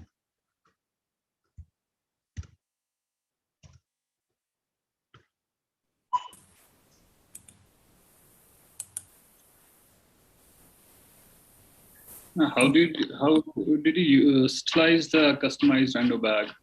And I don't think it's that costly an endobag we are using in routine. 3,000 or 4,000 bucks is not that costly. Definitely it's costlier than that 10 rupee bag, but then the safety issues arise here. Endobags are more sound than this. Your customized bag, because it can easily get punctured. I think with a grasper, even this bag can get punctured. So we generally use atraumatic grasper, which prevent the punching of the endobag. How did you slice the bag? So by autoclaving.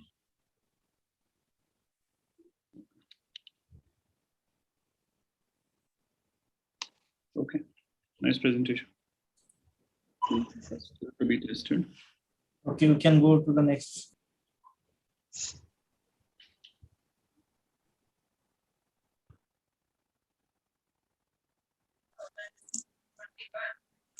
Dr. Naina. Dr. Vishakha Gupta. We can start with the next one, Dr. Vishakha Gupta, and she'll be presenting on effect of prophylactic tranexamic acid on postpartum blood loss. Dr. Vishakha, you can start.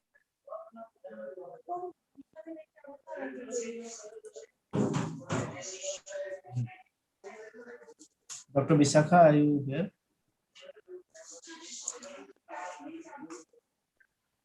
So we can start with the next one, Dr. Arjia D'Souza. She'll be presenting on screening of cervical cancer in low resource setting. Am I audible? Yes, Yes, you you are are very audible. well audible.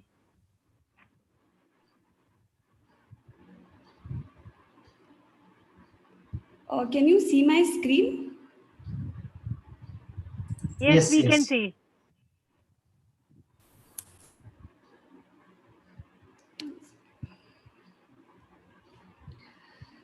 So my topic today is screening of cervical cancer in low resource settings, VIA versus VIAM. Oh, actually, I can't go to my next. Please use the right arrow. Please use right arrow. Yeah, still it's not coming. Okay, I'll just go back.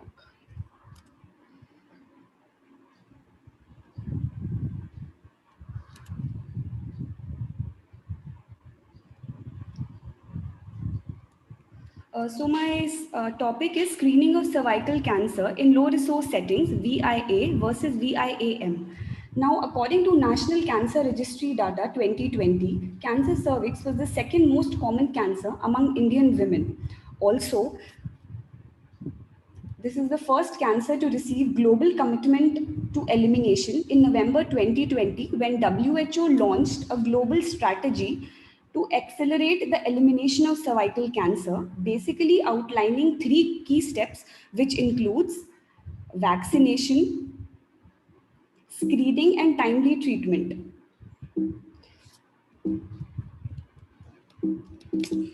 I can't go to my next. Please use the mouse. Yeah. This is a historic milestone as it was the first time that 194 countries committed to eliminate a cancer. Now, the primary goal of cervical cancer screening is basically to detect a treatable pre-invasive lesions that are likely to progress to invasive lesion, thus reducing the overall burden of the disease. As we all know, prevention is always better than cure. Now, current methods, screening methods which are available in India include cytology, which includes conventional PAP, liquid-based cytology, but cytology needs a proper lab, microscope, and a trained cytotechnician, which sometimes won't be available in the primary health centers. Then HPV testing, although it is the gold standard for screening method nowadays, but it is expensive and not readily available in India. Now, the third method is visual inspection, which includes after the application of acetic acid, VIA, with magnification, VIAM, and after the application of Lugol's iodine. Now, VIA is basically visual inspection of cervix after the application of acetic acid. Now, according to Ministry of Health and Family Welfare, in 2017 gave a guidelines of doing VIA every 5 years. While WHO in 2013 recommended VIA as a see and treat strategy every 3 to 5 years in a low resource settings. But the problem with VIA in a low resource settings is first, either there is inadequate lighting or whenever present, a tungsten bulb is used which has a yellow light which lacks the entire visual spectrum, masking basically the acetovite lesion in a pink mucosal background, which leads to inadequate visualization. This was also said in a paper by Parashari in 2015. Now, my rationale to use VIAM was with magnification and using a white light, it might improve the sensitivity to detect the pre-invasive lesions and the cancerous lesions of the cervix. My aims and objectives was to compare VIAM with VIA in cervical cancer in low resource settings.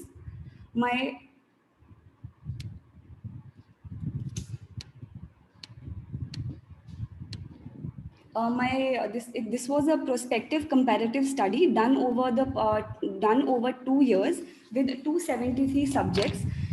Inclusion criteria being all sexually active women qualifying for cervical cancer screening, and exclusion criteria being pregnant patients, active vaginal bleeding, or a frank growth on the cervix. Now, after taking a relevant history and examining the vulva, the vagina, and the cervix, 5% of freshly prepared glacial acetic acid was put.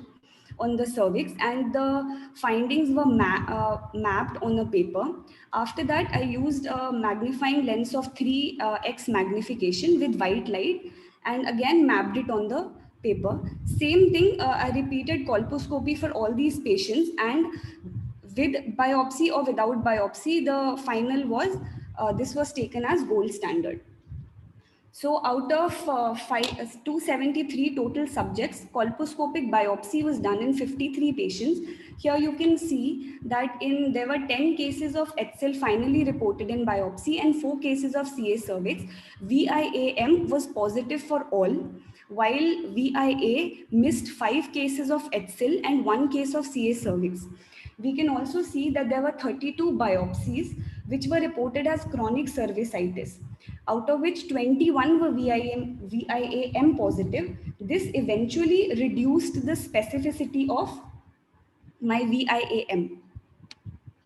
These are the results. VIAM had a sensitivity and a negative predictive value of 100% while reducing the specificity and positive predictive value by 30 and 34% respectively. VIA had a sensitivity of 57% and specificity of 94.8%. Now, comparison of VIA with VIAM with VIA is the ease of use of the handheld microscope, which is 4.5 diopters. It is a cheap and affordable microscope and a very comfortable focal length of 5 to 10 centimeters from the vulva. It is also seen that the pattern recognition and reproducibility of the acetovite lesions were better with VIAM. None of the cases in my study with high-grade pre-malignant lesion or the cancer cervix were missed using VIAM. While the drawback being VIAM had a decreased specificity to VIA due to the inclusion of chronic cervicitis.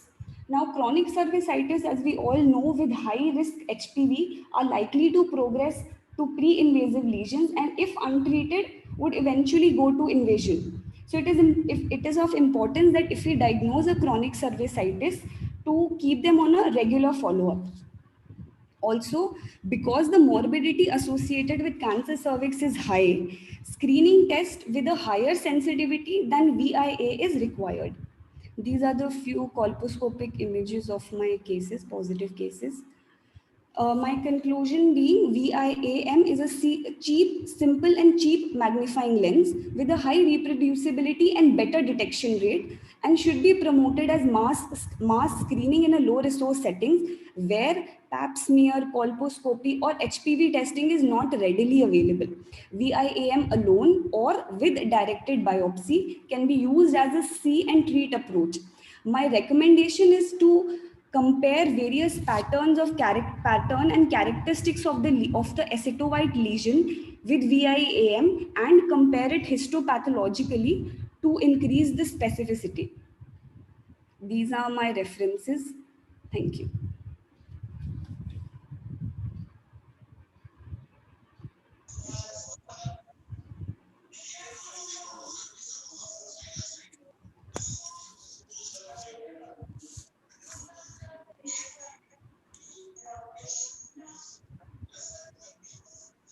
Any questions?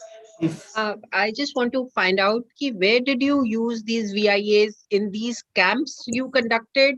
Because no, ma'am. Actually, what I did was in our OPD only, ma'am. I would randomly choose the patients and do a VIA, VIAM, and colposcopy on the same patient, ma'am, in the same setting. And I would record what all findings I would see on VIA. Then same after using a 3x microscope, and then again repeating the same test in the same setting with colposcopy, ma'am. And if but for patients who don't have any lesions, there is no chronic cervicitis. Those patients also you did all these yeah, tests? Yes, ma'am. Actually, this was a screening. So, irrespective of the pap smear report or chronic cervicitis, I've taken all the cases, ma'am.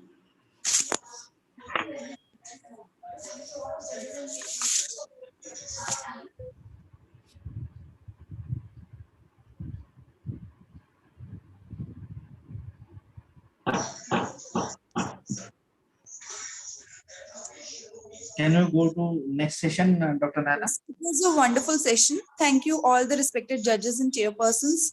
And all judges are please requested to send the results after compiling. Now I'll be beginning with the next session. Thank you, everyone. Thank you. Requested to all Thank judges kindly share the result in the respective WhatsApp group, please. Yeah, sure. Thank you. Thank you. Thank you. Thank you. Thank you. Okay, thank you. Thank you, ma'am.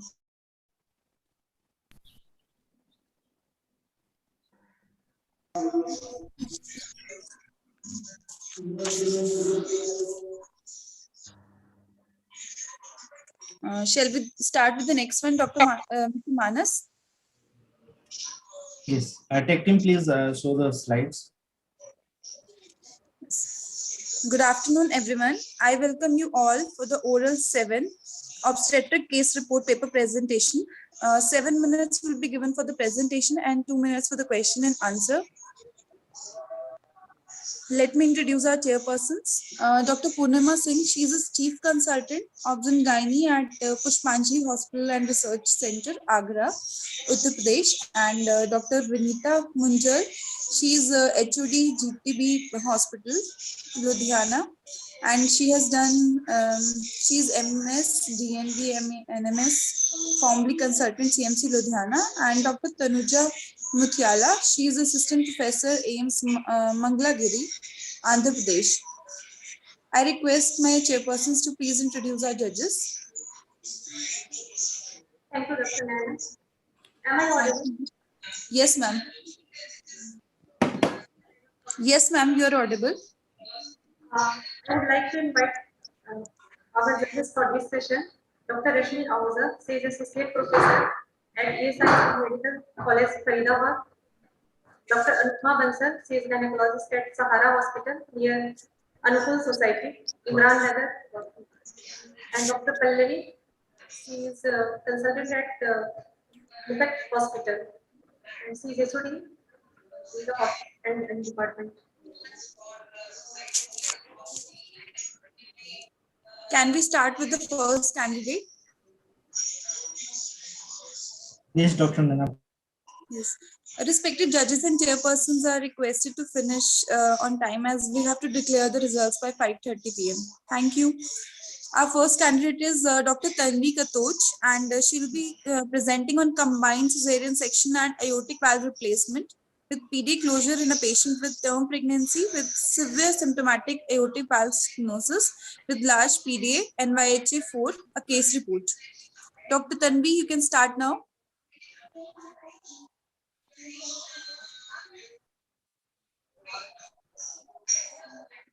Dr. Tanvi, are you there?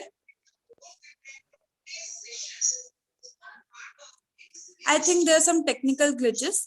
We can start with the next candidate, Dr. Surekha Thakur, and she is presenting on acute pancreatitis and COVID-19 in pregnancy, a case report with successful outcome.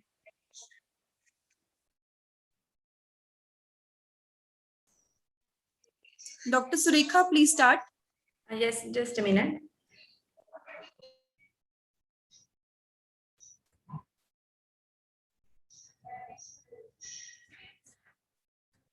Thank you, Dr. Nena. A very good afternoon to all the esteemed chairpersons and judges and all the delegates. Today, I am going to present a case report with successful outcome of acute pancreatitis and COVID-19 in a pregnant patient. COVID-19 pandemic has badly affected global health and economy. Fever, cough, dyspnea, sore throat, headache, and myalgia are the common symptoms of COVID-19 infection. Although COVID-19 has principally affected the respiratory system, but yes, gastrointestinal involvement has also been seen with manifestations in the form of anorexia, nausea, vomiting, diarrhea. There are some reports which describe that COVID-19 and acute pancreatitis in the patients without any clear etiology. Today, we are going to present a rare case of acute pancreatitis in a pregnant patient with COVID-19 infection. Basically, this KM report aims to discuss that COVID-19 should be considered as a new etiology of acute pancreatitis. A 25-year lady presented to us in the emergency as gravid to para-1 live 1 at 35 weeks period of gestation with previous cesarean section with complaint of epigastric pain and vomiting of 2 days duration. During her routine prenatal care, she was diagnosed with gestational diabetes mellitus, and her blood sugars were well controlled with medical nutrition therapy and oral hypoglycemic drug. She had no history of increased blood pressure, alcoholism, smoking, or drug abuse. There was no history of fever, cough, or myalgia. On presentation, the patient was quite uncomfortable, but her vitals were normal, stable. She had tachycardia. On systemic examination, chest and CVS revealed nothing abnormal. On per abdominal examination, there was epigastric tenderness with guarding, and her fundal height was corresponding with the gestational age. Fetal heart tone was regular. So COVID-19, as per the routine protocol, we sent her all her blood investigations, and COVID RT-PCR testing was done by nasopharyngeal swab. And after 12 hours of duration, result came as positive. And then patient was managed in our dedicated COVID-19 wing. Fetal heart racing was reassuring for the gestational age. Her lab investigations were like TLC was increased, and her serum amylase was quite high, 1,313 international units per liter, and her serum lipase, which is very specific for pancreatitis, was 3,854 international units per liter. Other parameters like serum calcium, serum triglycerides, uric acid, random blood sugar, alkaline phosphatase, and LDH were normal. Renal function tests and urine analysis were within normal limits. On ultrasonography, that revealed diffusely bulky pancreas with mild penipancreatic fluid, and there was no evidence of gallstone. The patient was diagnosed with acute pancreatitis, and medical gastroenterologist opinion was taken and was suggested for conservative management. We kept the patient nail per oral and gave her IV maintenance fluids, intravenous antiemetics, and analgesics. Fetal monitoring was done daily, and which was reactive. After 2 days of admission, patient had preterm labor pain, and she was taken for emergency cesarean section, and she delivered a healthy baby, and during her post-op period, it was uneventful. Both the patient and her baby were discharged home in stable condition. Appropriate personal protective equipment was utilized by all the staff through her hospital admission. COVID-19 has been widely studied as a lung pathogen. However, in up to 50% of the patients, they develop GI symptoms in the form of nausea, vomiting, diarrhea, and abdominal pain, although pancreatic involvement is rare. There was a study by Wang et al. In 2020 in which they recruited 52 patients of COVID-19, in which out of them 8 patients they experienced pancreatic injury, which was diagnosed based upon the elevation of lipase and amylase. However, these patients did not experience the clinical symptoms of acute pancreatitis. But yes, there are some reports in the literature in which acute pancreatitis was the presenting sign in COVID-19 patients. SARS-CoV-2, which is the causative agent of COVID-19, it uses ACE2 receptors with the TMPRSS2 receptors for priming. Both of these proteins, they are highly expressed in the gastrointestinal epithelial cells. Pancreatic, ductal, acinar, and islet cells also express ACE2 receptors. And also SARS-CoV-2 virus, it causes diffuse severe endothelitis of the submucosal vessels, which in turn also causes microischemic disease. So, and there was a big retrospective cohort study done in USA in which 11,883 patients of COVID-19 were recruited, and there were 32 cases who came with acute pancreatitis, and in which out of which yielded a point prevalence of 0.27%, but 69% of them were idiopathic. But in general population, we had 17% of the patients who are idiopathic. So this denotes that in most of the patients, cause of the acute pancreatitis was not known. Acute pancreatitis is diagnosed based upon 2 out of the 3 Atlanta's criteria, which includes epigastric pain and elevation in the serum amylase or lipase up to 3 times the upper limit, and imaging based ultrasonography or CT scan. In our patient, she came to us with epigastric pain, and she had both amylase and lipase levels above 3 times the upper limit of normal, and therefore diagnosis of acute pancreatitis was made. Ultrasonography revealed no evidence of gallstone, and although we didn't we did not do CCT abdomen in the patient because it was not it would have not changed the clinical management, also would have exposed the patient and the fetus to radiations. What can be the causes of pancreatitis in pregnancy? Gallstone is the commonest cause of pancreatitis in 66% of the patients, alcohol in 12% of the patients, hypertriglyceridemia and idiopathic are seen in 17% of the patients.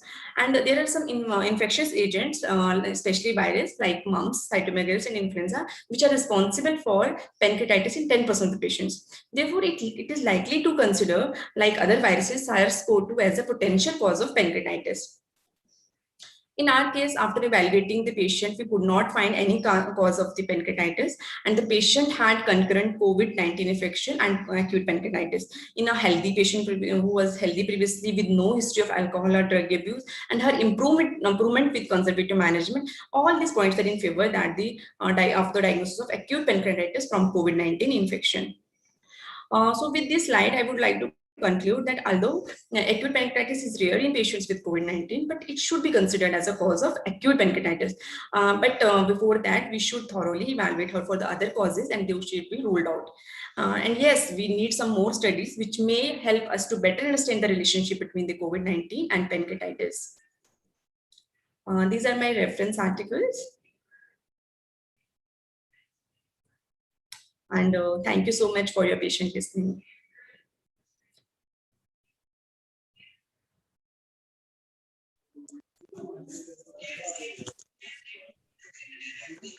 Dr. Surekha, I would like to ask that as a pregnancy with epigastric pain is very common and COVID-19 is an increasing trend. So do you recommend if any patient, pregnant patient with COVID-19 presents with an epigastric pain, do you recommend that we should go for serum amylase and lipase in all those patients? No. Initially, first of all, we will rule out our cause of epigastric pain, like especially hypertensive disorder of pregnancy. But in this patient, her BP records were normal, and we evaluated her for the hypertensive disorder of pregnancy, and all the parameters were within the normal limit. Her platelet counts, her PPF, for LDH and LFTs, RFTs, and even the BP monitoring which we did, that was normal. Urinary protein was normal. So all the points they denoted that it was not like. But as her epigastric pain was severe with vomiting and it was a typical feature, so we just sent the markers and it came out high, very high. So based upon it, it is my point that if we are diagnosing the patient with acute pancreatitis, we must think that this can be a causative agent of pancreatitis. Dr. Surekha? Yes, ma'am. Total number of cases till date reported of this acute pancreatitis due to. Sorry, ma'am, I can't hear you. How many cases have been reported of pancreatitis due to COVID? In our institute, we have seen only one patient, but yes, we have some studies. Although prevalence is very low, like other infectious etiologies, like the other viruses, the 10% positive agent of acute pancreatitis may be virus. So prevalence is very low, but it is very rare presentation. But we can think that this may be because incidence is very low. It is one. Yes, incidence is very low. You are right. It could be for incidental finding. It was 0.27%. Millions of cases of COVID-19 till date, but you have reported only few cases. Yes, this was a case. No, this was a causing. Yes, and I would like to also admit this thing. Yes, we need some more case studies to establish this relationship between the COVID-19 and pancreatitis. But as we couldn't find the other cause, and this is just we just think on this path also. We need some other studies also for this relationship. Next, Antonelli.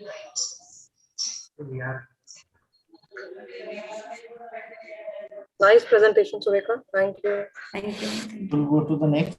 Thank you, Dr. Surekha. It was a nice presentation. Our next candidate is Dr. Maninder Kaur, and she'll be presenting on tracheal stenosis, operative intervention and successful outcome with tracheal stent placement during pregnancy. Dr. Maninder, please start. Is my slide visible? Yes, you are visible. Okay. Please start. Thank you, ma'am. Good afternoon, everyone. I will be presenting my case of tracheal stenosis in pregnancy, which was managed by tracheal stent placement during pregnancy. Tracheal stenosis in pregnancy is a rare occurrence. It's a potentially life-threatening condition as it is commonly misdiagnosed as asthma or recurrent bronchitis. Till now, 15 cases are reported of tracheal stenosis in pregnancy, and our case is the first reported case of tracheal stenting in pregnancy. pregnant patient with a good outcome. Our case is a 28-year-old third gravida with previous one preterm vaginal delivery and one first trimester abortion. She presented to us at 2 plus 5 weeks period of gestation with acute onset breathlessness since 1 week on and off. And she is a known case of Sjogren's syndrome, which is extraglandular type, which she was diagnosed in 2016 during her preterm vaginal delivery. In 2016, which was a primary event, she had a postpartum. On day 1, she had a severe respiratory distress, and she was managed on the line of postpartum sepsis with investigation of TLC count of around 19,000, and potassium was very low, 0.9 milliequivalent.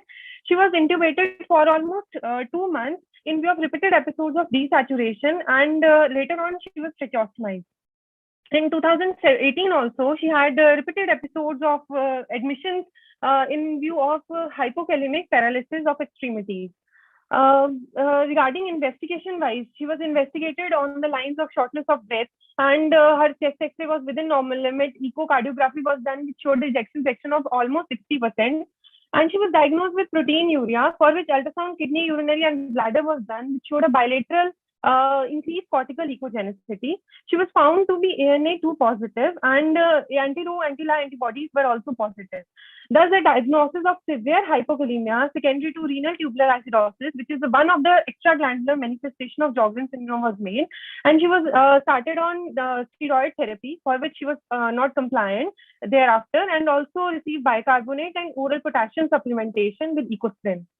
In her current admission in index pregnancy, her general condition was fair. She had there is no evidence of any pallor or cyanosis. Her pulse rate was 124 per minute. Her respiratory rate was 22 per minute with nasal flaring. There is evidence of stridor on respiratory system examination. BP was within normal limit. Her serious examination was within normal limit. Hyperabdomen examination, her uterus fundal height correspond to the period of gestation, and fetal heart sound was present. ABG on admission, all the investigations were within normal limit. Around saturation was maintained, but there is evidence of hypokalemia in this also. Her antenatal ultrasounds were reviewed, which showed corresponding dates, and there were reports of proteinuria, which were done in pregnancy at around 21 weeks and 22 weeks, which showed a proteinuria of 2.4 gram per 24 hours, which is in the range of albuminuria, and creatinine was within normal limit at that time. Other investigations were done to rule out other causes of shortness of breath like chest X-ray, proBNP, tropy, and maternal echo, which were within normal limit. Fetal echo was done, which was normal in view of anti-Ro, anti-La positivity in mother. APLA was negative, and ultrasound, kidney, urinary bladder was repeated in the doubt of chronic kidney disease, which showed normal sized kidneys, but there was mild increased echogenicity. These are the trends of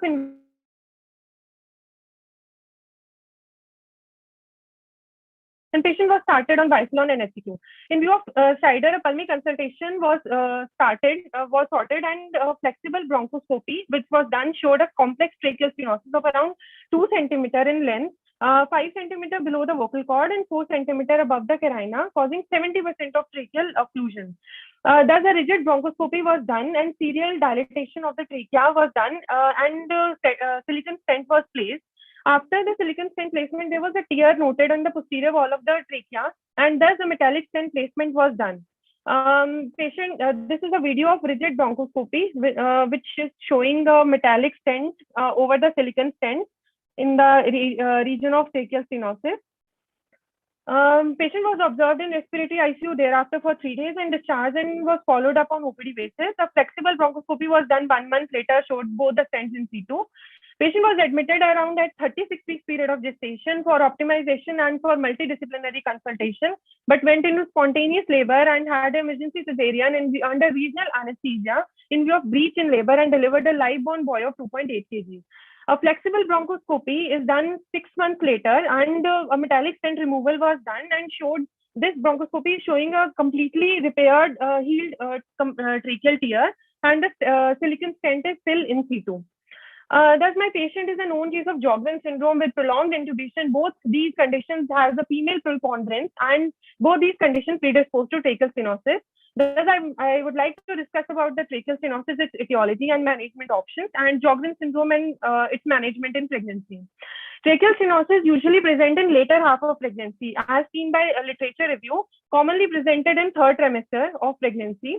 And evaluation and management of subglottic stenosis in pregnancy is a challenge for both obstetrician and anesthetist because of risk of difficult intubation. Causes include prolonged intubation and tracheostomy as seen in our patient. Autoimmune, commonly it is linked with a Wegener granulomatosis as seen in 2 to 3 cases of in literature. And other causes are maybe traumatic or idiopathic. It commonly presents as stridor and shortness of breath as seen in our patient, and also present with wheezing, brassy cough, hoarseness, and cyanosis. Management options, it could be management options are seen by literature are commonly laser resection or successful tracheal resection and reconstruction in pregnancy, and by tracheostomy and by Helios ventilation. If the patient is asymptomatic, we can go for observation only. And management during pregnancy, basically we need multidisciplinary approach. Try to finish on time. Mode of delivery is according to obstetric indication. As we have seen that 7 patients delivered in by cesarean section and 6 patients delivered by vaginal delivery, and cesarean section is mainly for obstetric indications. Stents can be metallic or silicon and associated with complications like migration or perforation. Regarding the duration of placement of temporary metallic stent, we can say that usually we keep it for 12 to 18 months. And thereafter, in complicated cases, as such in our case, where the surgery is not possible, then stent can be left in place if there is no obstruction of granulation tissue. Follow-up is done by bronchoscopy every 1 to 3 monthly. Regarding Sjogren's syndrome manifests as a glandular manifestation like dryness of mouth or dryness of eyes, and extra glandular manifestation as that of renal tubular acidosis. Sjogren's syndrome during management pregnancy need ideally the disease should be well under control for 3 to 6 months before conception, and in pregnancy we regular echocardiography and obstetric ultrasounds are required, and in postpartum period close surveillance is required, and contraceptive advice should be given to the patient.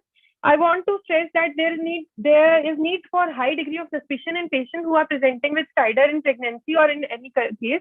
A multidisciplinary approach is required, and non-surgical management is possible in such cases. Thank you so much. These are my references. Thank you.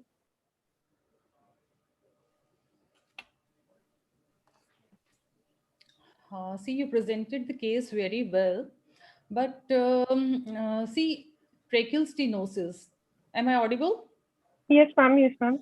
Tracheal stenosis does not fall into the triad of Sjogren's syndrome, no? It's yes, just, ma'am. Per chance relationship that we can say, right? Yes, ma'am. Secondly, another thing you said that cesarean was done because it was a breech presentation. Yes, ma'am. Whenever you put a stent, I have had a few cases also. So what happens is that bearing down is very difficult. It is, yes, ma'am. if you understand the thing, because once the stent is there, the vocal cords will not be able to approximate, So till the pathway is occluded, the intrathoracic pressure is not going to rise. So even if it was not a breech presentation, like you said, no, it will be obstetric indications for cesarean that we do. So in these cases, it is very difficult to allow the patient to go in for vaginal delivery or the patient delivering vaginally. So majority of the cases, they land up in cesarean. Yes, so if you counsel the patient, it is always better to take up the patient. Another question, Dr. Maninder. See, where was the first delivery? Ma'am, it was in second hospital in GMCH hospital. See, the history that you gave, no? Clear cut Yes, ma'am. that the patient had prolonged intubation and the counts were very high, 19,000, So if you see the causes, most likely it goes in favor of rhinoscleroma. So this patient should have been managed, right after delivery. Because yes, ma'am. Ma'am, she lost to follow up. End-to-end tracheal anastomosis or wedge resection, and placing the thoracic cartilage, so that in the next pregnancy, she would not have had this problem and she would not have landed up in emergency. So, Ma'am, actually, she lost to follow-up since 2016. She landed up again in 2018 with a... she presented at this period of gestation. Yes, ma'am. Now, in the post-op period, did you counsel the patient for the need for end-to-end tracheal anastomosis or permanent stenting also? You know, some people live on with it, or Yes, till ma'am. granulations occur, or wedge resection, you know, any of this, so the patient can have a normal life, you know. Yes, ma'am. After the metallic stent removal, the patient is under continuous follow-up with us. With the 3 monthly, we did bronchoscopy, and till now the patient has not presented with any of the obstructive related symptoms. So that's why we are following up till around 6 months. We will follow, then we will counsel the patient for other options. Why the patient is not having problems? See, you said the narrowing was more than 70%. Yes, ma'am. So if Yes, we see the ma'am. classification, that Cotton-Mary classification for tracheal stenosis, you know, more than 70% means it is a severe form of tracheal stenosis. So it Yes, is ma'am. Yes, unlikely ma'am. that the patient will be asymptomatic. She will even have Yes, ma'am. dyspnea at rest. So did you note all these things? Ma'am, I had not counseled this. I will, sure. No, because more than 70%, you yourself mentioned, you know. Yes, ma'am, it was more than 70%. So more than 70% would itself mean patient is dyspneic at rest also. Even, you know, a short walk, what not to say a short walk, even at rest, you know, she'll be dyspneic. Actually, ma'am, she was asymptomatic now, so that's why we were following up. Okay, I will counsel her. Thank Yeah, you but so much. unlikely to be with more than 70% obstruction. Ma'am, actually, dilatation was also done before the stent placement, na?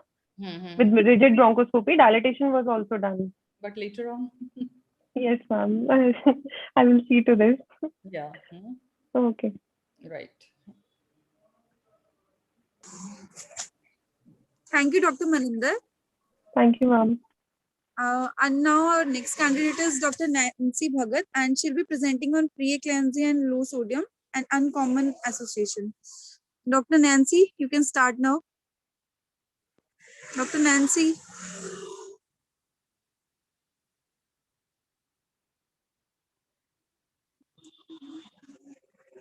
Dr. Nancy, are you there?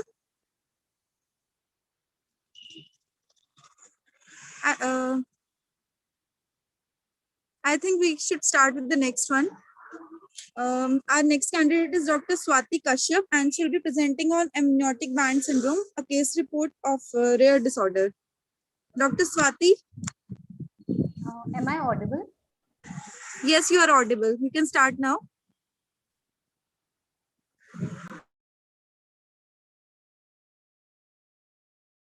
Are my slides visible? Yes, it's visible. Good afternoon, everyone. I will be presenting amniotic band syndrome, a case report of rare disorder. Amniotic band syndrome is characterized by variable congenital manifestation, which range from isolated malformations like ring constriction and digital defects to group of complex congenital malformation. It can involve any part of the fetus starting from head to toe. Many of these malformations are disfiguring and disabling in nature, and some are even incompatible with life. The incidence of ABS is between 1 in 1200 to 1 in 15,000 live births and 178 in 10,000 spontaneous abortions. We are presenting this case as ABS as it is a rare disorder, and we would like to share our experience with you. A 26-year Gravida 2 Para 1 Live 1 lady presented to our hospital at 40 weeks of gestation with previous cesarean section, fetal growth restriction, and gestational thrombocytopenia, and an ultrasound showing report of congenital callus equinovarus (CTEV) of left foot in fetus in labor. Her first trimester history is unremarkable. This was her spontaneous conception, and her antenatal period was uneventful. Her first ultrasound was at 10 weeks of gestation, which showed single intrauterine fetus with CRL of 2.72. No nuchal thickness or nasal bone ultrasound was done. Her second trimester history is also unremarkable. Her second ultrasound was done at 21 weeks of gestation, which showed single intrauterine fetus, adequate liker, with normal placenta, and this ultrasound showed malformation, CTEV deformity of left lower limb with normal right foot, and no other gross congenital anomaly. No prenatal screening was done in this patient, and her blood pressure, hemoglobin, blood glucose levels were normal.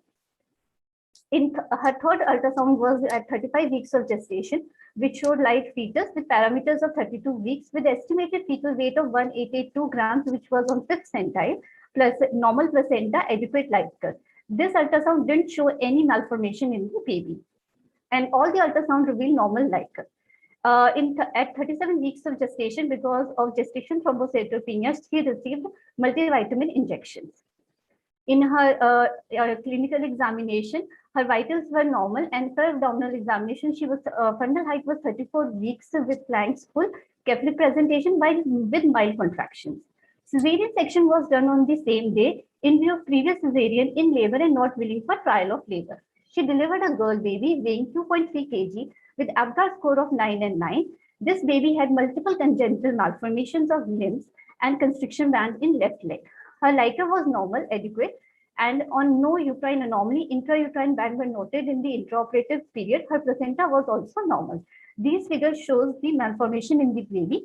Figure 1 shows malformed bilateral feet with the CTEV of left foot with 2 constriction ring. In the second figure, we can see grossly normal spine, and in the third figure, we can see no abdominal wall defect with bilateral limbs, hand showing malformed digits.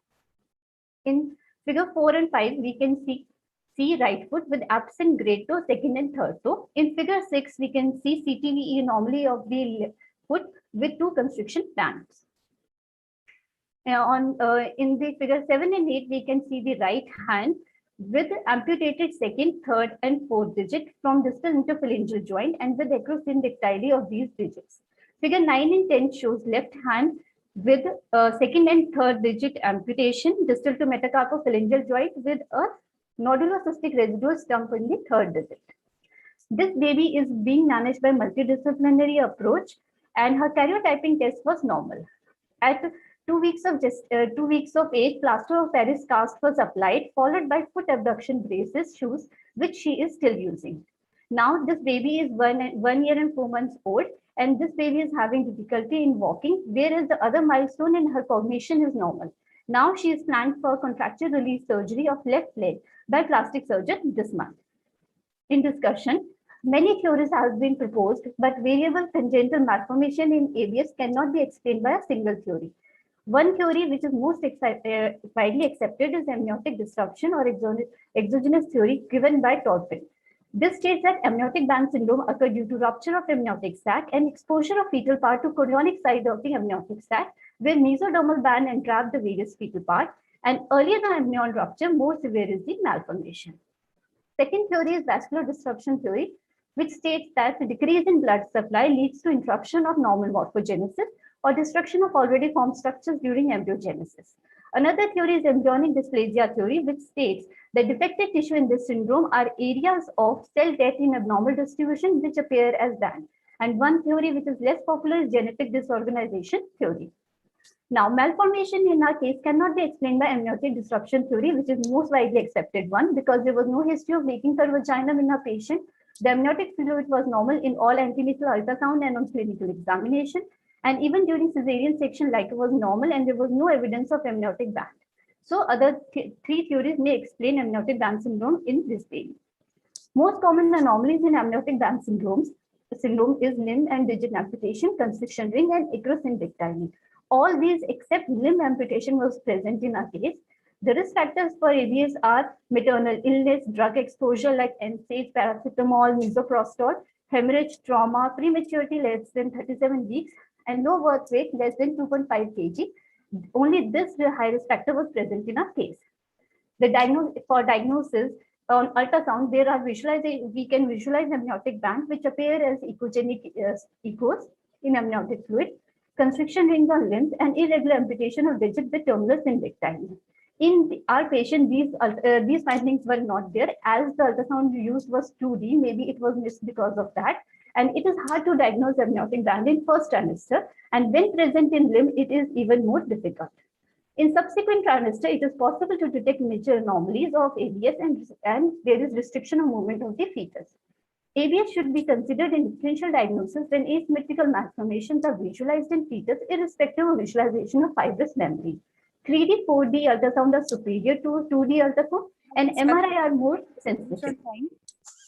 Early prenatal diagnosis is important as we can offer fetoscopic guided laser cutting of constriction membrane, and in case of severe malformation, we can give option of termination of pregnancy.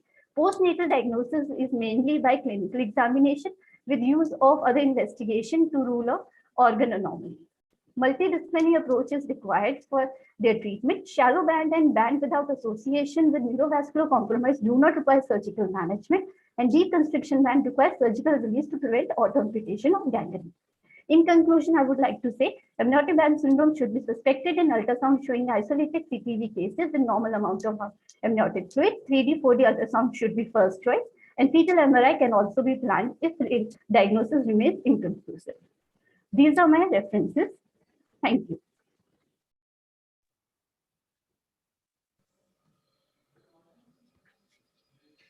Swati, I had a question for you.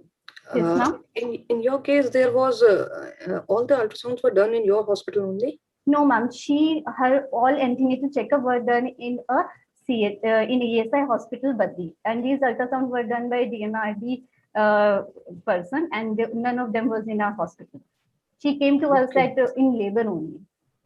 As there was no sign of amniotic band in any of the ultrasounds, and even on the intra-op findings, you did not see any amniotic band. So only because there was acrodactyly, you made the diagnosis of amniotic band. And no, ma'am. There were classical features of amniotic band syndrome. There were two constriction ring on the left, circumferential constriction ring on the left leg with CTEV anomaly. There were amputation of the digits and of the toes.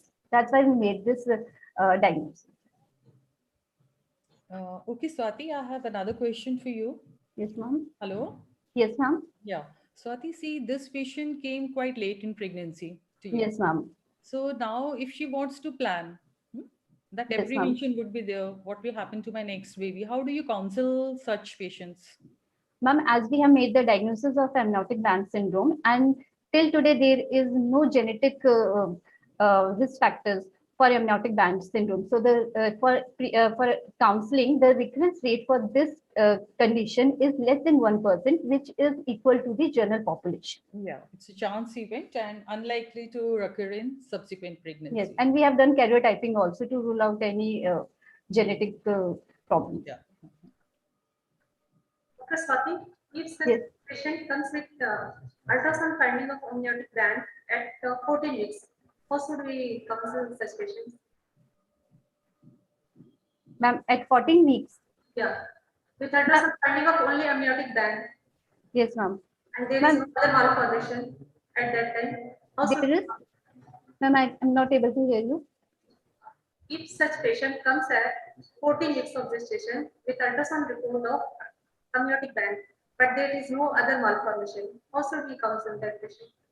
Ma'am, then I will offer her to get done, ma'am, 3D, 4D ultrasound because in that ultrasound we can see the special orientation of the fetus with the amniotic band, and Doppler also to see if there is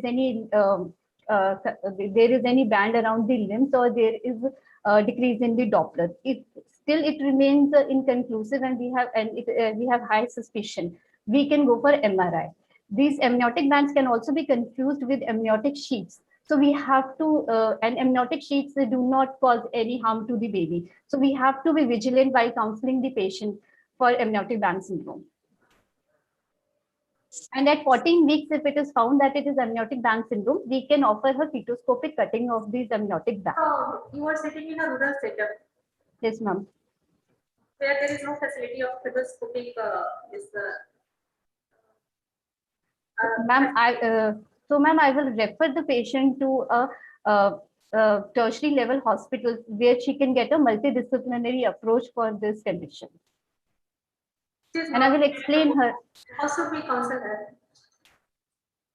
Ma'am, I will counsel her regarding the syndrome, regarding the malformation which can be present along with these amniotic bands, and I will advise her to get some other ultrasounds along with it, and then I will refer her to the next institute. Second trimester ultrasound, suppose level 2 is normal, and she asked whether my baby is going to be affected, whether I should go for MPP or not.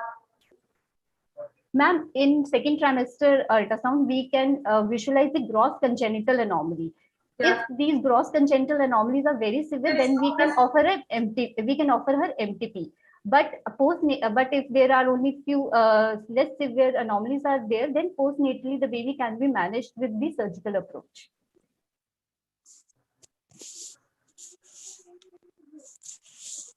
Thank you, Dr. Swati. Thank you. Now our next candidate is Dr. Shalini Varman, and she'll be presenting on a rare case of non-Hodgkin lymphoma of rectum diagnosed in pregnancy leading to preterm labor and birth. Dr. Shalini, please start and try to finish on time. Thank you.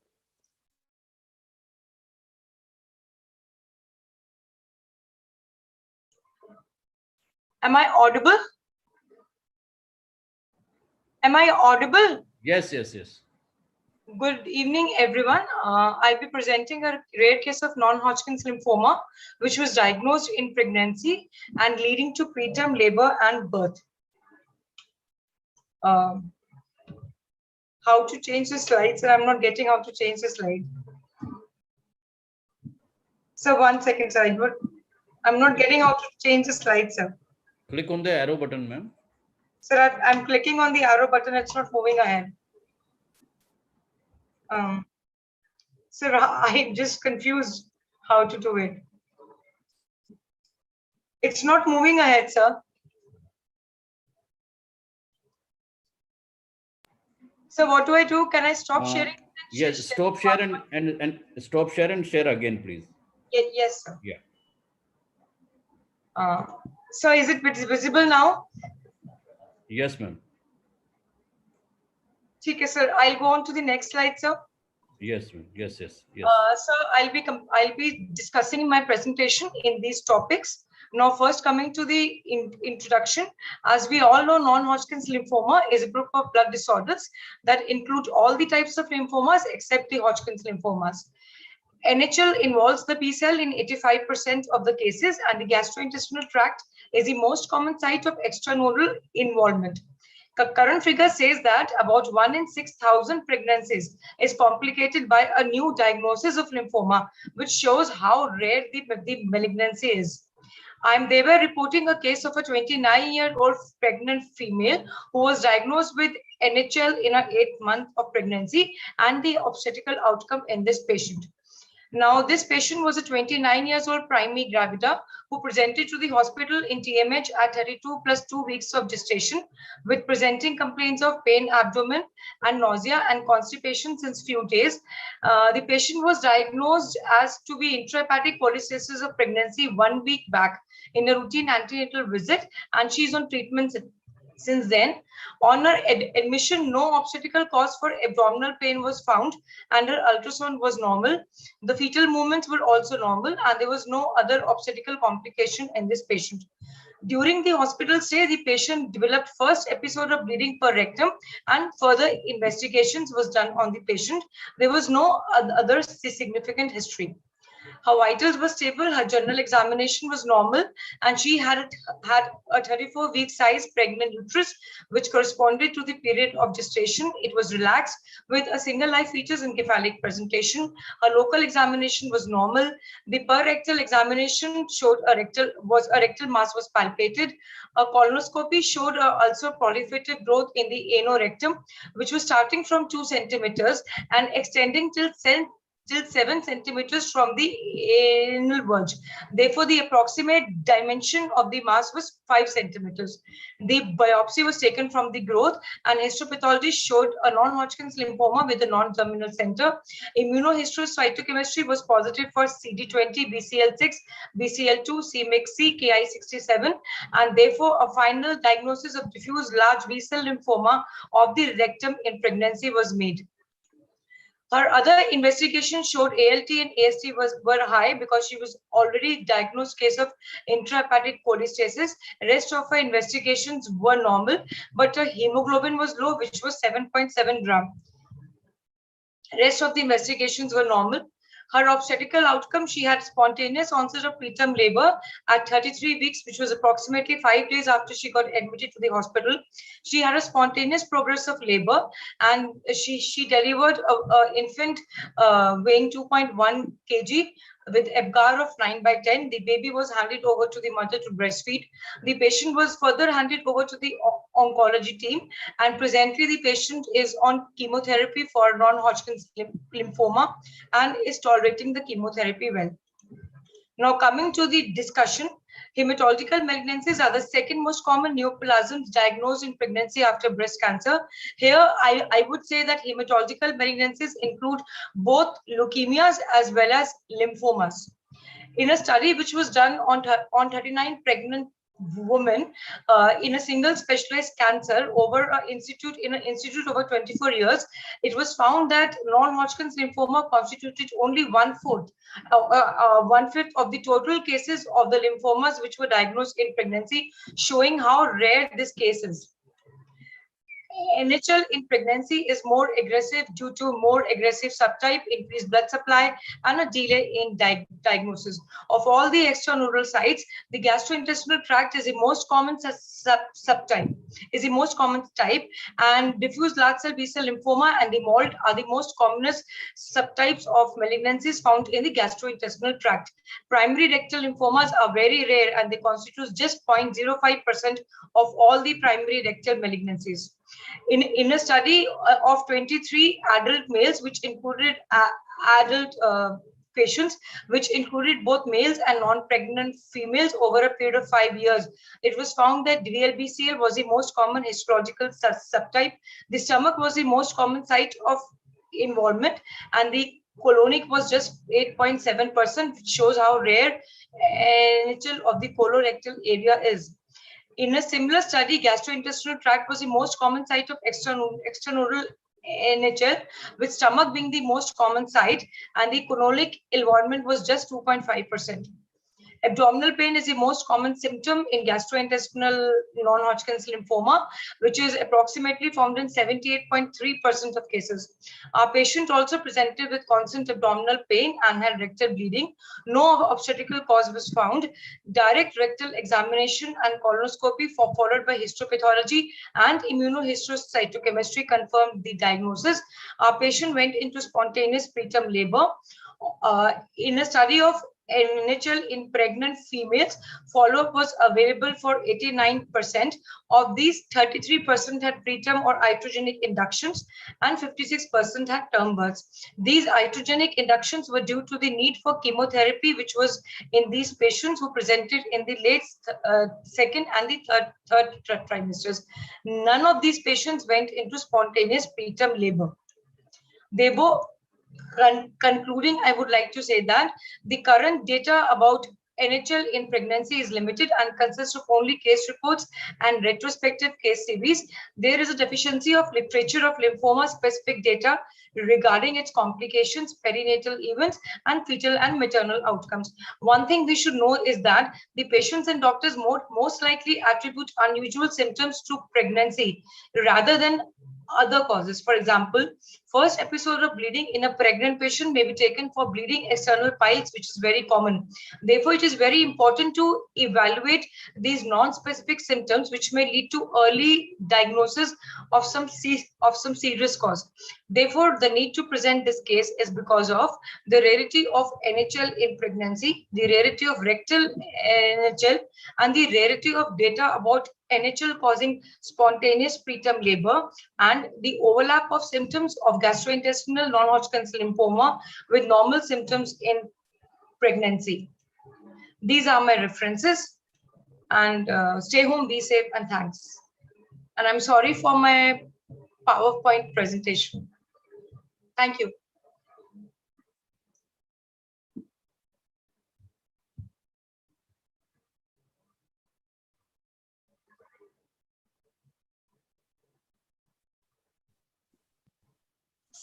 Any questions?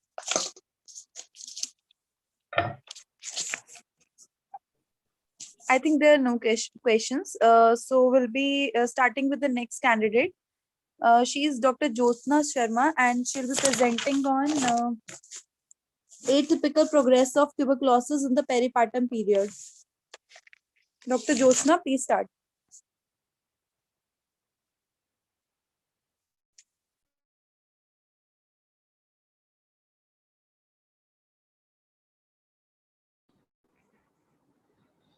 Please unmute yourself. Please unmute yourself. Am I audible now?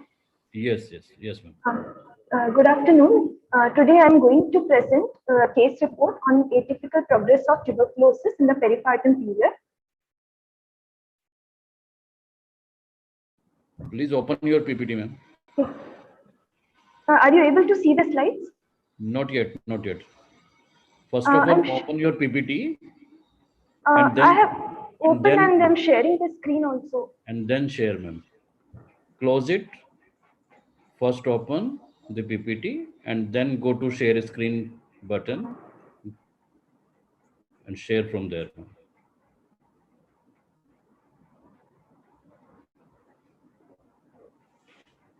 Is it visible now?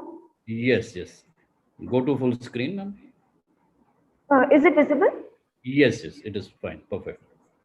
Good afternoon. Today I am going to present a case report on atypical progress of tuberculosis in a peripartum period. More than 2 lakh cases of active tuberculosis have been reported among pregnant women in 2011, with the greatest burden being in Africa and Southeast Asian countries. The CNS involvement in tuberculosis is noted in around 1% of all the tuberculosis cases, and peripheral flare is known to occur. However, progressive extrapulmonary lesions, despite starting anti-tubercular treatment, is rarely reported. Our case is a 20 years of age, gravida to abortion 1, who was booked and immunized at a nearby district hospital of Tamil Nadu and was referred to us at 35 weeks of gestation, with complaints of cough and minimal expectoration on and off for 6 months, shortness of breath, intermittent low-grade fever, and loss of appetite for 1 week.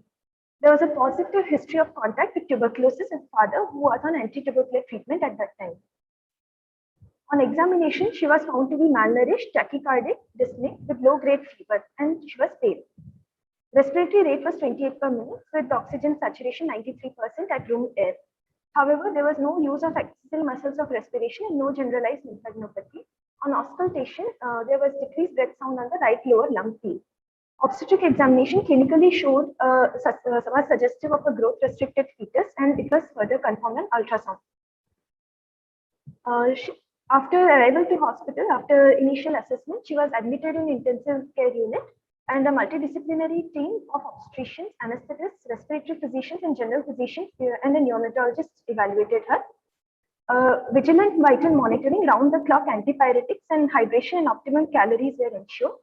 Blood tests including the complete hemogram, renal function tests, liver function tests, blood cultures, sputum culture sensitivity, gram stain, acid fasting, and gene expert were sent. COVID-19 testing was done, which was negative. On admission, the chest X-ray showed the right lower lobe infiltrates and pleural effusion, opacity with pleural effusion. Her gene expert was found to be positive for Mycobacterium tuberculosis with sensitivity to rifampicin, and ATT was initiated. After admission, within 2 days, she had spontaneous onset of preterm labor, and she delivered a 1.6 kg female baby who cried at birth and was admitted to nursery for observation in view of low birth weight and prematurity, and was started on isoniazid prophylaxis. On postnatal day 4, the attender of the patient reported prolonged periods of lethargy and drowsiness, and the patient complained of severe non-remitting generalized headache. There was no history suggestive of urinary tract infection, breast engorgement, leg pain, chest pain, breathlessness, or foul-smelling lochia. On examination, patient was tachycardic, mild pallor was present, but she was not dyspneic. She appeared confused with slow response. However, other higher mental functions were normal. Muscle bulk, tone, power, sensory system were normal. There was no evidence of any facial nerve paralysis and no positive signs suggestive of meningitis, and no papilledema on fundus examination. Neurology opinion was also taken, and they advised an MRI, CT venogram and MRI. CT venogram was found to be normal, whereas MRI brain without contrast on T2 flare imaging showed meningeal enhancement. Post-contrast MRI showed a tuberculoma in the left frontal region and leptomeningeal enhancement in the left insular cortex and perisylvian region, and it was suggestive of tuberculoma. and tubercular meningitis. And then apart from ETT, she was started on steroids and analgesics, and patient showed signs of improvement, tolerated the drugs well, she was compliant, and she was discharged home with DOT center registration and isoniazid prophylaxis for the neonate. On follow-up, 2 weeks later, the patient presented to the medicine department with the recurrence of a holocranial headache and vomiting. There were no history of seizure, fever with chills, rigor, or visual disturbance. And initial vitals were stabilized. She was re-evaluated, and fundus showed signs of early papilledema. A repeat MRI was done, which showed a new large tuberculoma in the left temporal region. And post-contrast MRI showed exaggerated, as compared to the previous MRI, there was an exaggerated leptomeningeal enhancement in the current MRI. Hence, a new diagnosis of pleuropulmonary tuberculosis with extrapulmonary TB, CNS TB with a paradoxical reaction was made. In view of papilledema, anti-edema measures were added to the pre-existing treatment regimen. Symptoms improved and the patient was discharged home after ensuring compliance. The principles of treatment of tuberculosis for pregnant patients are same as non-pregnant patients. And in a pregnant woman who is complicated with tuberculosis, there's an increased risk of perinatal death, preterm birth, fetal distress, and low birth weight neonates. The risk of untreated active disease in a pregnant woman is higher than the risks of the treatment of the disease. The symptoms of tuberculosis in pregnancy may mimic the early symptoms of pregnancy, and hence there may be a delay in diagnosis. Postpartum headache can confuse with other diagnoses like sepsis and CVT, and postpartum reconstitution of immunity can also cause flare-ups. A review published in 2003 documented that the median time of presentation was around 10 days postpartum in case of CNS tuberculosis. And a recent case report from Central America described a young postpartum woman who succumbed to the reactivation of undiagnosed prepartum latent tuberculosis. A high index of suspicion for flare-ups despite the treatment, timely and appropriate initiation, and ensuring the compliance with the treatment may have a favorable pregnancy outcome in women with tuberculosis in pregnancy. These are my references.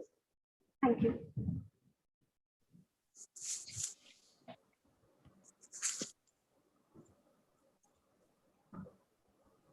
Hello. Yes, ma'am. Hello, am I audible? Yes, ma'am. Dr. Jyotsna, I have a question for you. Yes, ma'am. Why flare-up occurred? Why flare-up of tuberculosis occurred? And pregnancy in general is a condition which there is immune suppression to ensure the fetal maternal immune tolerance. In this case, in the postpartum period, the immune reconstitution happens, which might have been the cause for the flare-up in this patient. Yeah. So nowadays, we have a different classification, and peripartum tuberculosis, it comes under the broad spectrum of immunorestitution diseases, So this has to be kept in mind whenever we have, because initially patient may not show any symptoms. And if you have that high index of suspicion that it may flare up, patient having pyrexia of unknown origin after ruling out other causes, common causes, endometritis and pyelonephritis, we have, the main thing is if the treatment is started early, you can save a life. But if it is delayed, just trying to exclude other causes and not having a high index of suspicion, the prognosis becomes very bad, that is the thing. So this another has to be kept in mind. Nice presentation.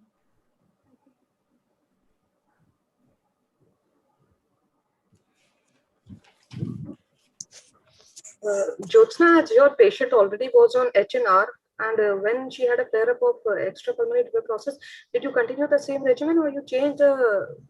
Ma'am, we continued the same regimen only. However, the duration of treatment will be prolonged, and since CNS tuberculosis was there, we added steroids to her pre-existing ATT regimen. And she responded to the same? She responded, ma'am. She had responded, but in the second follow-up, she had evidence of papilledema also. So we added anti-edema measures, and she responded to that also. And within 2 weeks, after 1.5 weeks of hospital stay, she was discharged home for follow-up.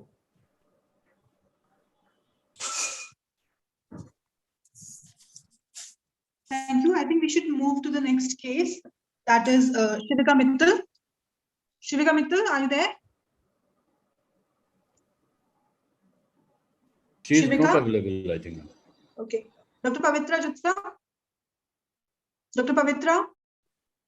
Yes, ma'am. Am I audible? Yes, you are audible. Dr. Pavitra, you may start, please. Yeah, sure, ma'am. Test of one. Ma'am, is my screen visible? No. The Screen is not. presentation is not visible. The presentation is not visible? No, not yet. Yeah, let me just hold on. Desktop one. Okay.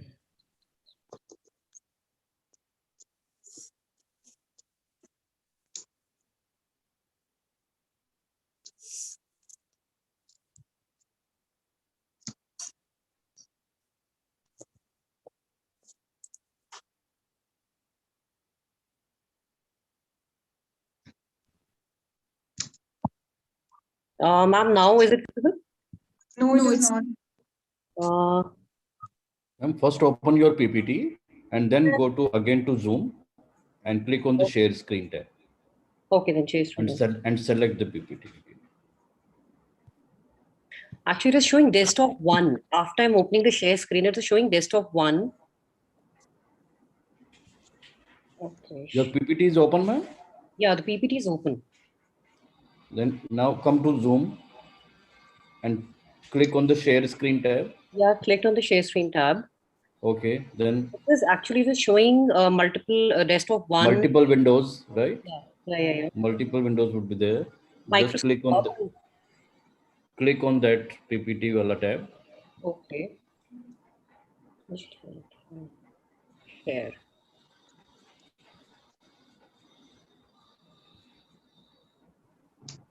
I'm just trying, but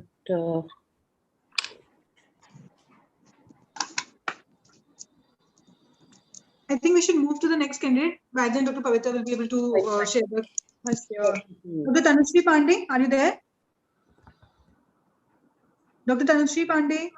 She is not there. Tanya, Dr. Tanya Stija? Yes, ma'am, I'm here. Yes, please, Tanya, Yes, continue ma'am. your presentation.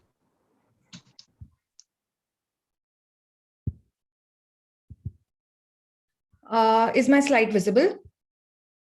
Yes, you are visible. The presentation is visible. Continue, Tanya.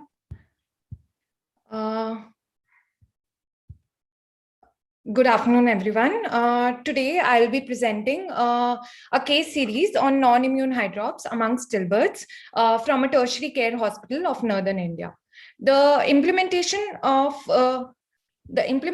rhesus immunoglobulin has caused a paradigm shift of etiology from immune to non-immune hydrops,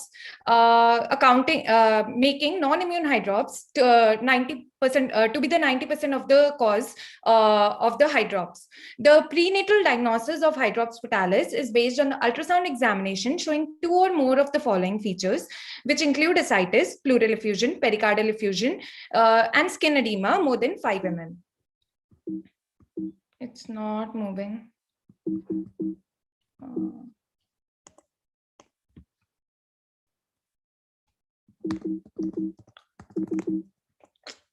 My slides are not moving. Unshare once and share again, please. Stop share. Stop share and share again.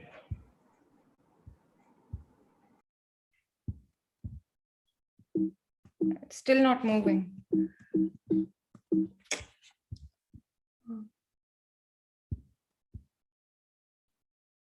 Click on that arrow, ma'am. Arrow, light arrow is there, no? On your screen, top left.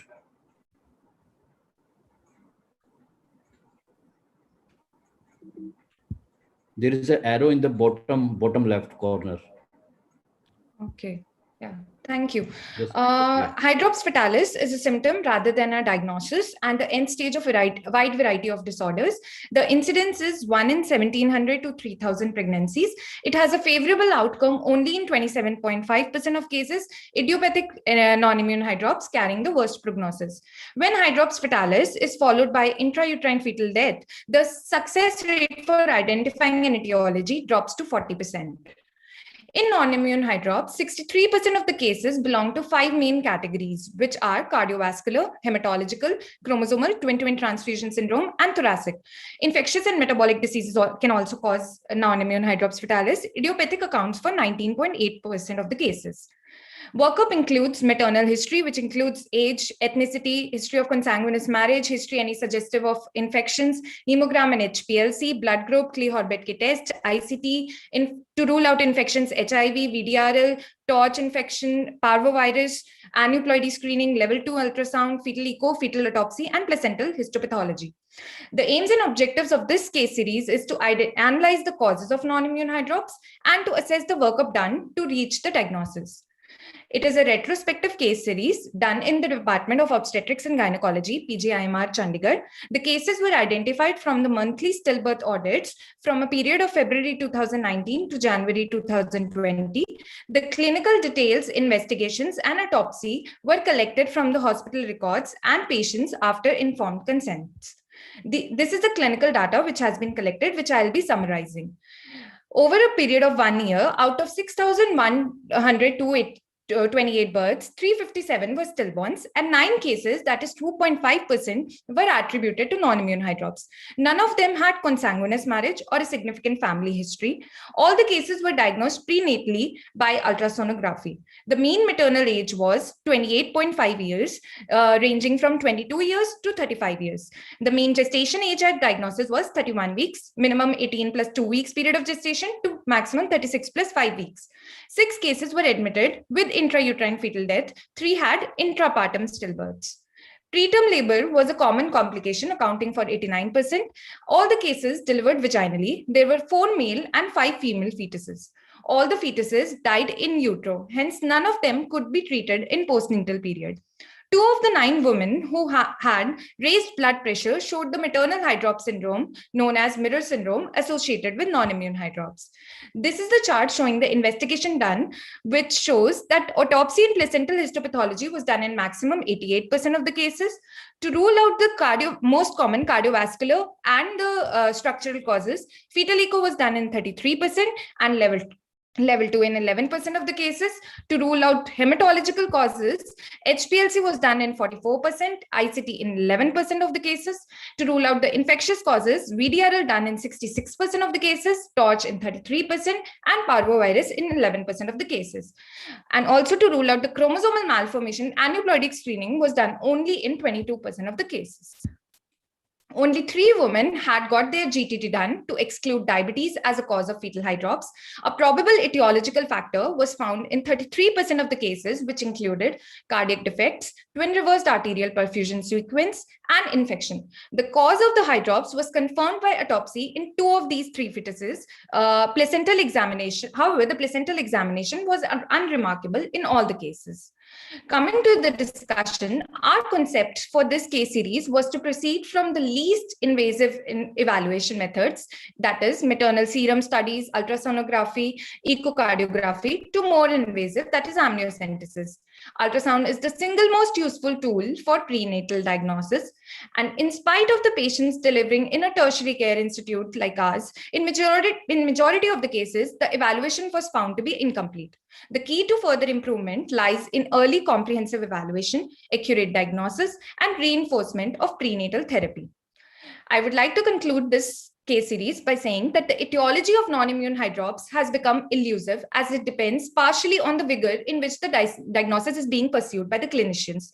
Identifying the cause of non-immune hydrops is of utmost importance, if not antenatal, then postnatal, because it will help when dealing with these families pre-conception in order to provide them with appropriate counseling and options for the next pregnancy. All antenatal women with fetal hydrops should be referred promptly to a tertiary care center for further evaluation. These are the references. Thank you very much.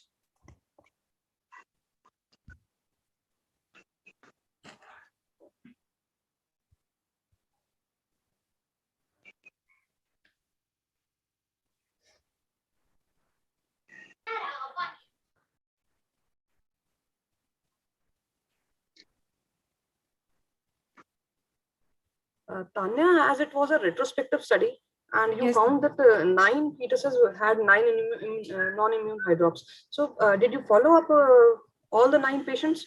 Because none of the patients was diagnosed antenatally with the non-immune hydrops. No, ma'am, they were diagnosed. 3 of them were referred to our institute. 6 of the 9 fetuses were referred to our institute with the diagnosis of non-immune hydrops with intrauterine fetal death, while 3 of them had come with the live fetuses, and the diagnosis was made here in our institute. They were referred with non-immune hydrops itself, but the cause was fine. Echo was done here. And in only 3 cases you could identify the cause, and then yes, ma'am, because all the 9 expired. All, ma'am, because it was taken from the stillbirth data itself. 3 were referred with the live study. Yes, ma'am. So have you followed these patients? Have you counseled them for the next pregnancy, and what was your counseling them? What was your counseling for the next? The counseling mainly, it was very difficult because the major they were already having the psychological impact of the IUFD. So they were mainly counseled the importance of doing all these investigations, not the investigations which could not be done antenatally. We didn't concentrate on them, but the postnatal diagnosis also can be made. Like few investigations like ICT to rule out other causes and HPLC. So they were counseled to get these investigations Tanya, done. the question is, what was the counseling you provided to the patients? The 3 patients whom had 9 patients you followed, na? Then what was the counseling you provided for the patients? The importance of getting these investigations done so that in next subsequent pregnancies they don't face this problem again. Also, if they do get a diagnosis which is going to recur again in the next subsequent pregnancy, we could counsel them and we can diagnose at a very early period of gestation and can advise them accordingly. And also to ask them to follow in the preconceptional period itself in the subsequent pregnancies when planning their next pregnancy.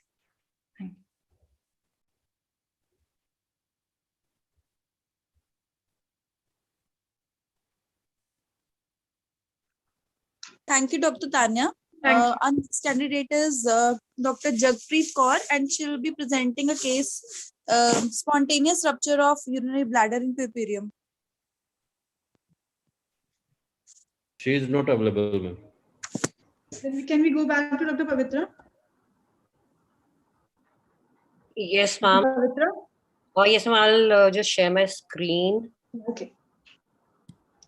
Dr. Pavitra will be presenting acute limb ischemia as a complication of postpartum hemorrhage management. Case report of a 26-year-old female. Is the my screen visible? Yes, it is visible. Yes. Okay, ma'am. A very good evening to all. Presenting a case on acute limb ischemia as a complication of postpartum hemorrhage management. It's a case report of a 26-year-old female. I'll be short about the introduction. Postpartum hemorrhage is a major cause of maternal morbidity and mortality worldwide with incidence of 2 to 1%. 70% of this corresponds to uterine atony. Transcatheter arterial embolization is an effective therapeutic strategy for PPH. And leg ischemia can develop as a complication of uterine artery embolization, with the incidence being 1.5 to 9% following interventional catheterization.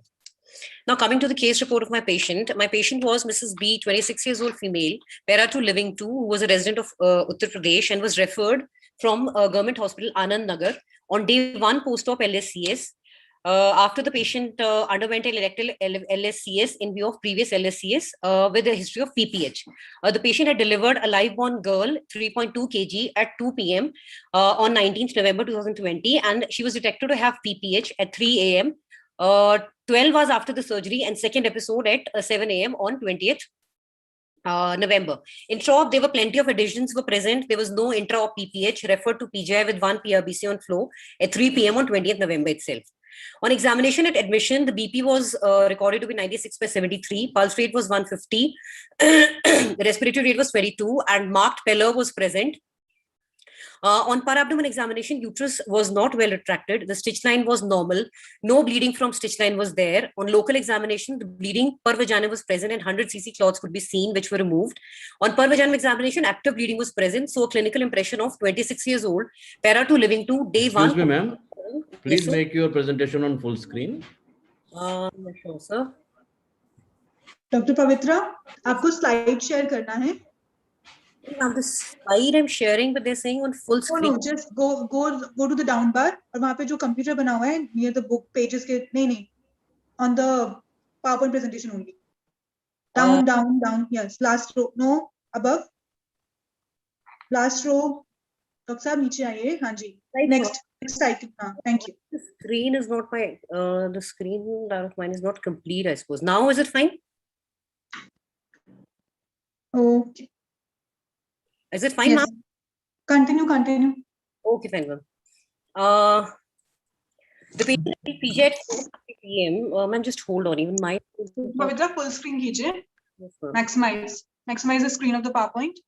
Maximize the option. I'm not able to get. Yeah.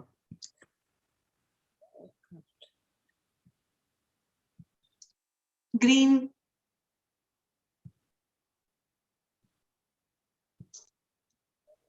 Go to the top bar. Slideshow आ रहा है उसमें. नहीं ma'am, actually इसमें slide show भी नहीं आ रहा है. ऊपर blue top bar. Yes.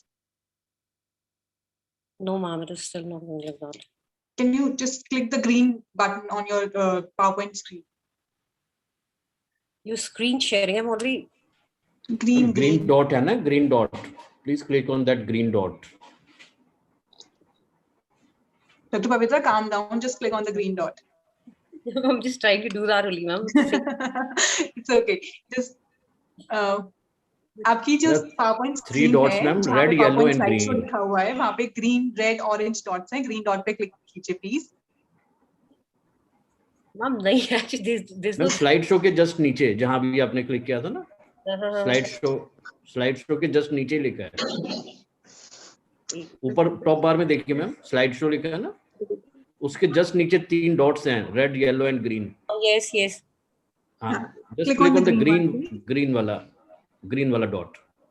के ऊपर क्लिक कर दीजिए माउस से. So I have clicked, but it is not working. नहीं, अभी पहुंचा नहीं मैम आपका कर्सर मैम वहां तक. Okay, do one more thing. Dr. Pavitra. जो ग्रे बार है जहाँ पे वो ग्रीन डॉट्स हैं उसको सेलेक्ट कीजिए और होल्ड करके ड्रैग करके ऊपर से हिट कीजिए.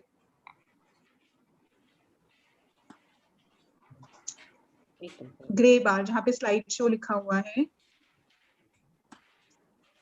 Good. थोड़ा कम.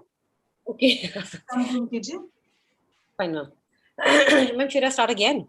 I think you should continue. It's okay. Continue.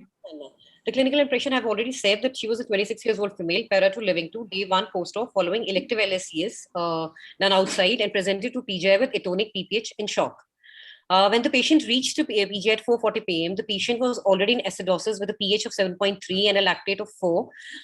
IV fluids were rushed using double wide bore cannulas. Emergency cross-match and gene expert for COVID was sent. Continuous uterine massage was done. Injection pitocin, injection carboprost was given to the patient. Tablet mesoprost 800 micrograms per rectum was kept. On ultrasonography, cavity distended with clots was seen and the contour was maintained, but there was no free fluid. The patient was immediately rushed to the MTPOT. At the time of admission, the patient had a hemoglobin of 8.8, thrombocytopenia with platelet of 46,000. PTI was decreased 67%, LFTs were deranged, RFTs were deranged, and she had hypoproteinemia, as we can see. The patient was shifted to MTPOT immediately and Bakri balloon insertion with vaginal packing was done. Patient was then shifted to HTU, but even after 4 hours of surgery, the patient still, the PPH continued. Therefore, patient was taken up for exploratory laparotomy at 9 p.m. Where uterus was atonic and Beelen suture was applied, but the PPH continued. Therefore, stepwise devascularization of the uterus was done, but the PPH continued. Finally, the decision for peripartum hysterectomy was taken and it was done and adequate hemostasis was secured. The patient was then shifted to trauma ICU where she developed and thrombocytopenia with a platelet count of 38,000. She started developing pallor again as the HP dropped from 12.7 to 6.7 and the drain fluid HP was 8.7. Again, the clinical impression was that of ongoing intraperitoneal bleed. Decision for embolization was taken and the patient underwent bilateral uterine artery embolization with bilateral internal iliac artery ligation. But the sheath was kept in situ in view of thrombocytopenia. After the procedure, the patient had a transient asystole post-procedure and she was revived with chest compression and injection ADR and atropine. On day 3 post-op, the patient, after embolization, again the drain output increased to 1200 ml within 4 hours span and there was abdominal distension also with increasing trend. Therefore, there was an impression of intra-abdominal bleeding despite embolization. Therefore, a decision for re-laparotomy was taken, in which 540 grams intra-abdominal clots were removed, and there were multiple oozes from different sites which were ligated, and adequate hemostasis was secured. Immediate post re-laparotomy, it was found that the patient's left leg could not be flexed and was colder than the right leg, with dorsalis pedis not palpable. Doppler was done, and it was found that left femoral artery thrombus was there, and there was therefore clinical impression of acute limb ischemia of left lower limb, a Rutherford 2B by classification, due to left femoral artery thrombus was made. The patient was immediately rushed for surgery, where she underwent left lower limb fasciotomy with embolectomy using Fogarty catheter of left common femoral artery. These are the images of the fasciotomy incisions that were given to the patient's limb. The patient was shifted back to trauma ICU, and gradually the patient was started when she was already on IV antibiotics. They were continued.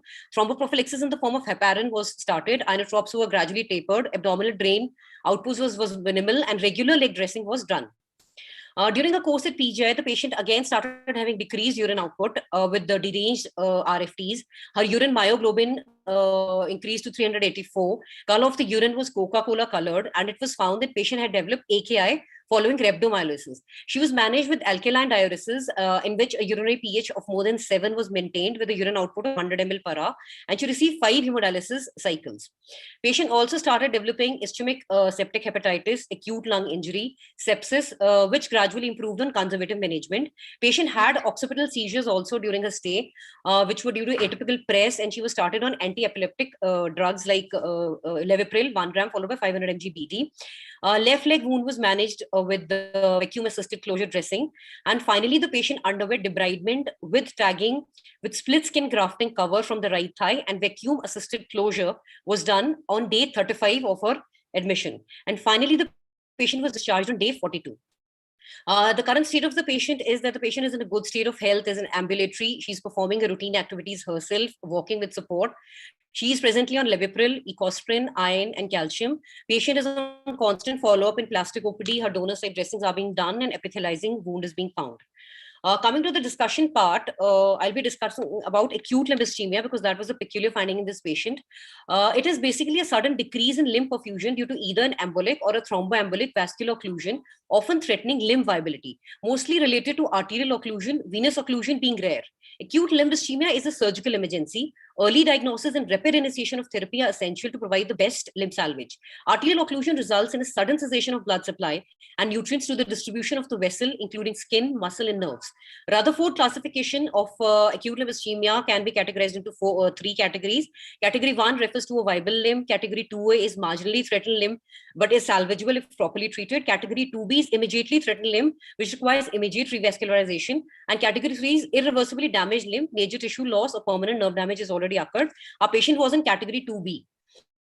Acute limb ischemia can have several causes. I'll be talking about the iatrogenic cause, where acute arterial occlusion at the arterial axis sites can occur. For example, femoral as a complication of any vascular or cardiac diagnostic or interventional procedure being done, or thromboemboli can also develop at the sheath site or catheter tip, with embolization occurring during sheath removal. Acute thrombosis of vascular stents can also occur, like in aortic stent grafts or peripheral arterial stents. The clinical presentation of acute limb ischemia depends on time course of vessel occlusion, location of the affected vessels, like proximal large vessel occlusion results in the entire limb ischemia, whereas distal small vessel occlusion results in digital ischemia. Underlying vascular disease, if any, ability to recruit collateral channels to provide flow around the occlusion. But in acute thrombosis, there's no time for collaterals. Clinically, the patient can present with pain, pallor, poikilothermia, like limb is cold, as was in our patient, paresthesia or paralysis. Physical examination, for neurological examination, we can assess the sensation and the muscle strength. Vascular examination, quality and character of the peripheral pulses in the affected as well as the contralateral extremity is to be done. And Doppler should be used to confirm the presence of distal pulses. Diagnosis can be done using duplex ultrasonography, CT angiography, MR angiography, or invasive angiogram. Intervention options are in the form of endovascular therapies or surgical intervention. Surgical intervention was done in our patient, like thromboembolectomy with Fogarty balloon catheter, bypass surgery, intraoperative thrombolysis, or amputation. Complications of arterial revascularization can be in the form of compartment syndrome, reperfusion syndrome, rhabdomyolysis. These three occurred in our patient. Ischemic neurotherapy, recurrent thrombosis, and lower leg swelling. Compartment syndrome, as we all know, is acute compartment syndrome is emergency and it requires an urgent treatment in the form of fasciotomy, can lead to permanent muscle or nerve damage or loss of function of limb also. Most commonly affected compartment is the anterior compartment of the leg, and double incision technique is the preferred one, as was used in our patient. Wound management after fasciotomy, the goals are that we should identify and debride the non-viable muscle. Fasciotomy wounds should be left open rather than closure or graft coverage in immediate post-op period to facilitate assessment of the tissue viability. In the first 24 to 48 hours, sterile saline gauze dressing is to be done to allow frequent wound assessment. And negative pressure wound therapy is one of the important upcoming things that can be used until the muscle swelling has decreased, as was used in our patient. If primary closure cannot be achieved within 2 weeks, we can proceed with skin grafting. So finally, I'll conclude by saying that patients with uncomplicated low-risk pregnancy can also develop life-threatening complications as were developed in our patient.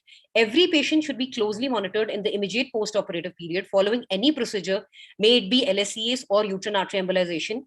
Timely detection and prompt management can reduce the morbidity and can be life-saving. Protocols for post-procedure care should be strictly adhered to, and multidisciplinary team approach is needed for the optimal management of such patients. Thank you.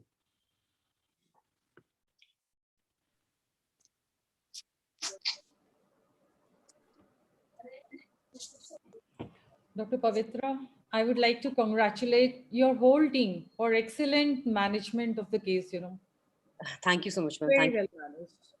Thank you so much, ma'am. Actually, it was possible in a setup like that of PGI only, ma'am. Yeah. That such patient could be saved, and now she's in a very good condition. Dr. Pavitra? Yes, ma'am. Yes, ma'am. You told stepwise devascularization done at the time of hysterectomy, peripartum hysterectomy. Ma'am, I beg your pardon. I can't hear you clearly, ma'am. Stepwise devascularization surgery done at the time of peripartum hysterectomy. What was that surgery? Devascularization. Basically, the devascularization surgery, the first of all, uterine artery ligation was attempted. Then the internal artery ligation was attempted. Followed by, when all the methods failed, finally we proceeded for peripartum hysterectomy, ma'am. We did a bilateral internal iliac artery ligation at the time of laparotomy. Then why it went for this internal iliac artery embolization? Yes, ma'am. We already did. Actually, when the Doppler of the patient was done, ma'am, no bleeders could be found. And this uterine artery embolization procedure, though it was not needed, because basically it is an elective kind of a procedure, it cannot be done in a patient who is not stable at that time. No, you already ligated bilateral internal iliac artery. No, internal iliac was not ligated. Ma'am, we had done the uterine artery ligation. We had done, but not internal iliac. But ideally, we should go for internal iliac artery ligation if we have opened the patient. Yes, ma'am. Ma'am, the patient was so unstable, I think at that time, because I was not a part of the operating team, but I think because at that time the patient was very unstable. So that's whether this is... Hardly take 5 minutes. Ma'am, I can't hear you, sorry. We already opened the patient. Yeah, I understand, ma'am. I understand that what you're saying is fine, ma'am. That after the uterine artery... Was under anesthesia. We opened the patient. Yes, ma'am. It's better to go for internal bilateral internal. Yes, ma'am. Definitely, ma'am. Ma'am, did your patient had any coagulation or clotting problem or any thrombocytopenia was the cause? Even after stepwise devascularization, the patient had a collection in the abdominal cavity. Even after the hysterectomy, she was collecting blood. Was there any thrombotic complication or anything like that? Well, the PTI had decreased. Yes, ma'am. The PTI had decreased to 67%, but basically it was thought that sepsis was a cause for it. No particular cause or no coagulopathy was could be found in the patient. She previously also her investigations were fine because from where she was referred, she had underwent a elective surgery. It was an elective LSCS in which her investigations, the ones done prior to the LSCS, were very normal, including the coagulogram was normal, ma'am. So we could not. Was this a reason that contributed to the leg ischemia after UAE, or it was just a spontaneous complication that occurred? Basically, actually, the sheath was left in situ in this patient. After doing the uterine artery embolization, they had left the sheath in situ because her platelet count was very less at the time of surgery. It was just 38,000. We had given her 3 SDAPs during the procedure, but they had said that once the platelet count increases to more than 1 lakh, then only they'll take out the sheath. So keeping the sheath in situ can be one of the inciting features for their thrombus formation, ma'am.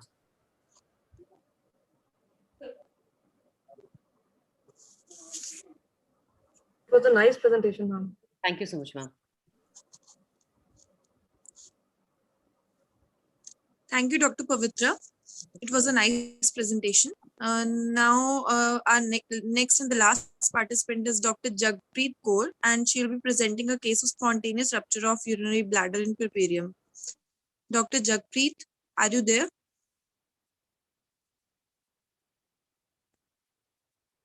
Dr. Jagpreet?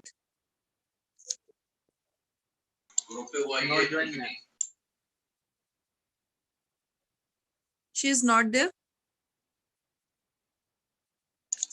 No, ma'am. Okay, so that comes out to be the end of the session.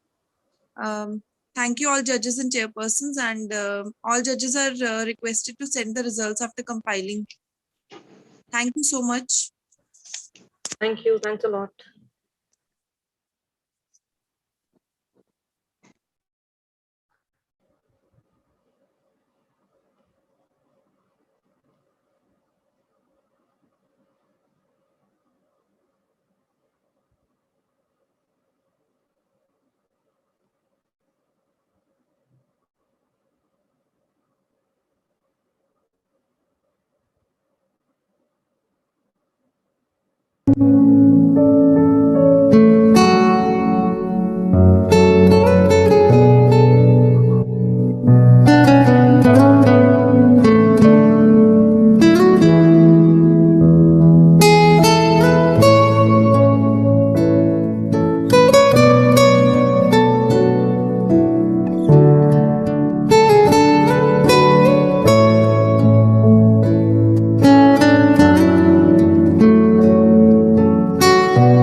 you.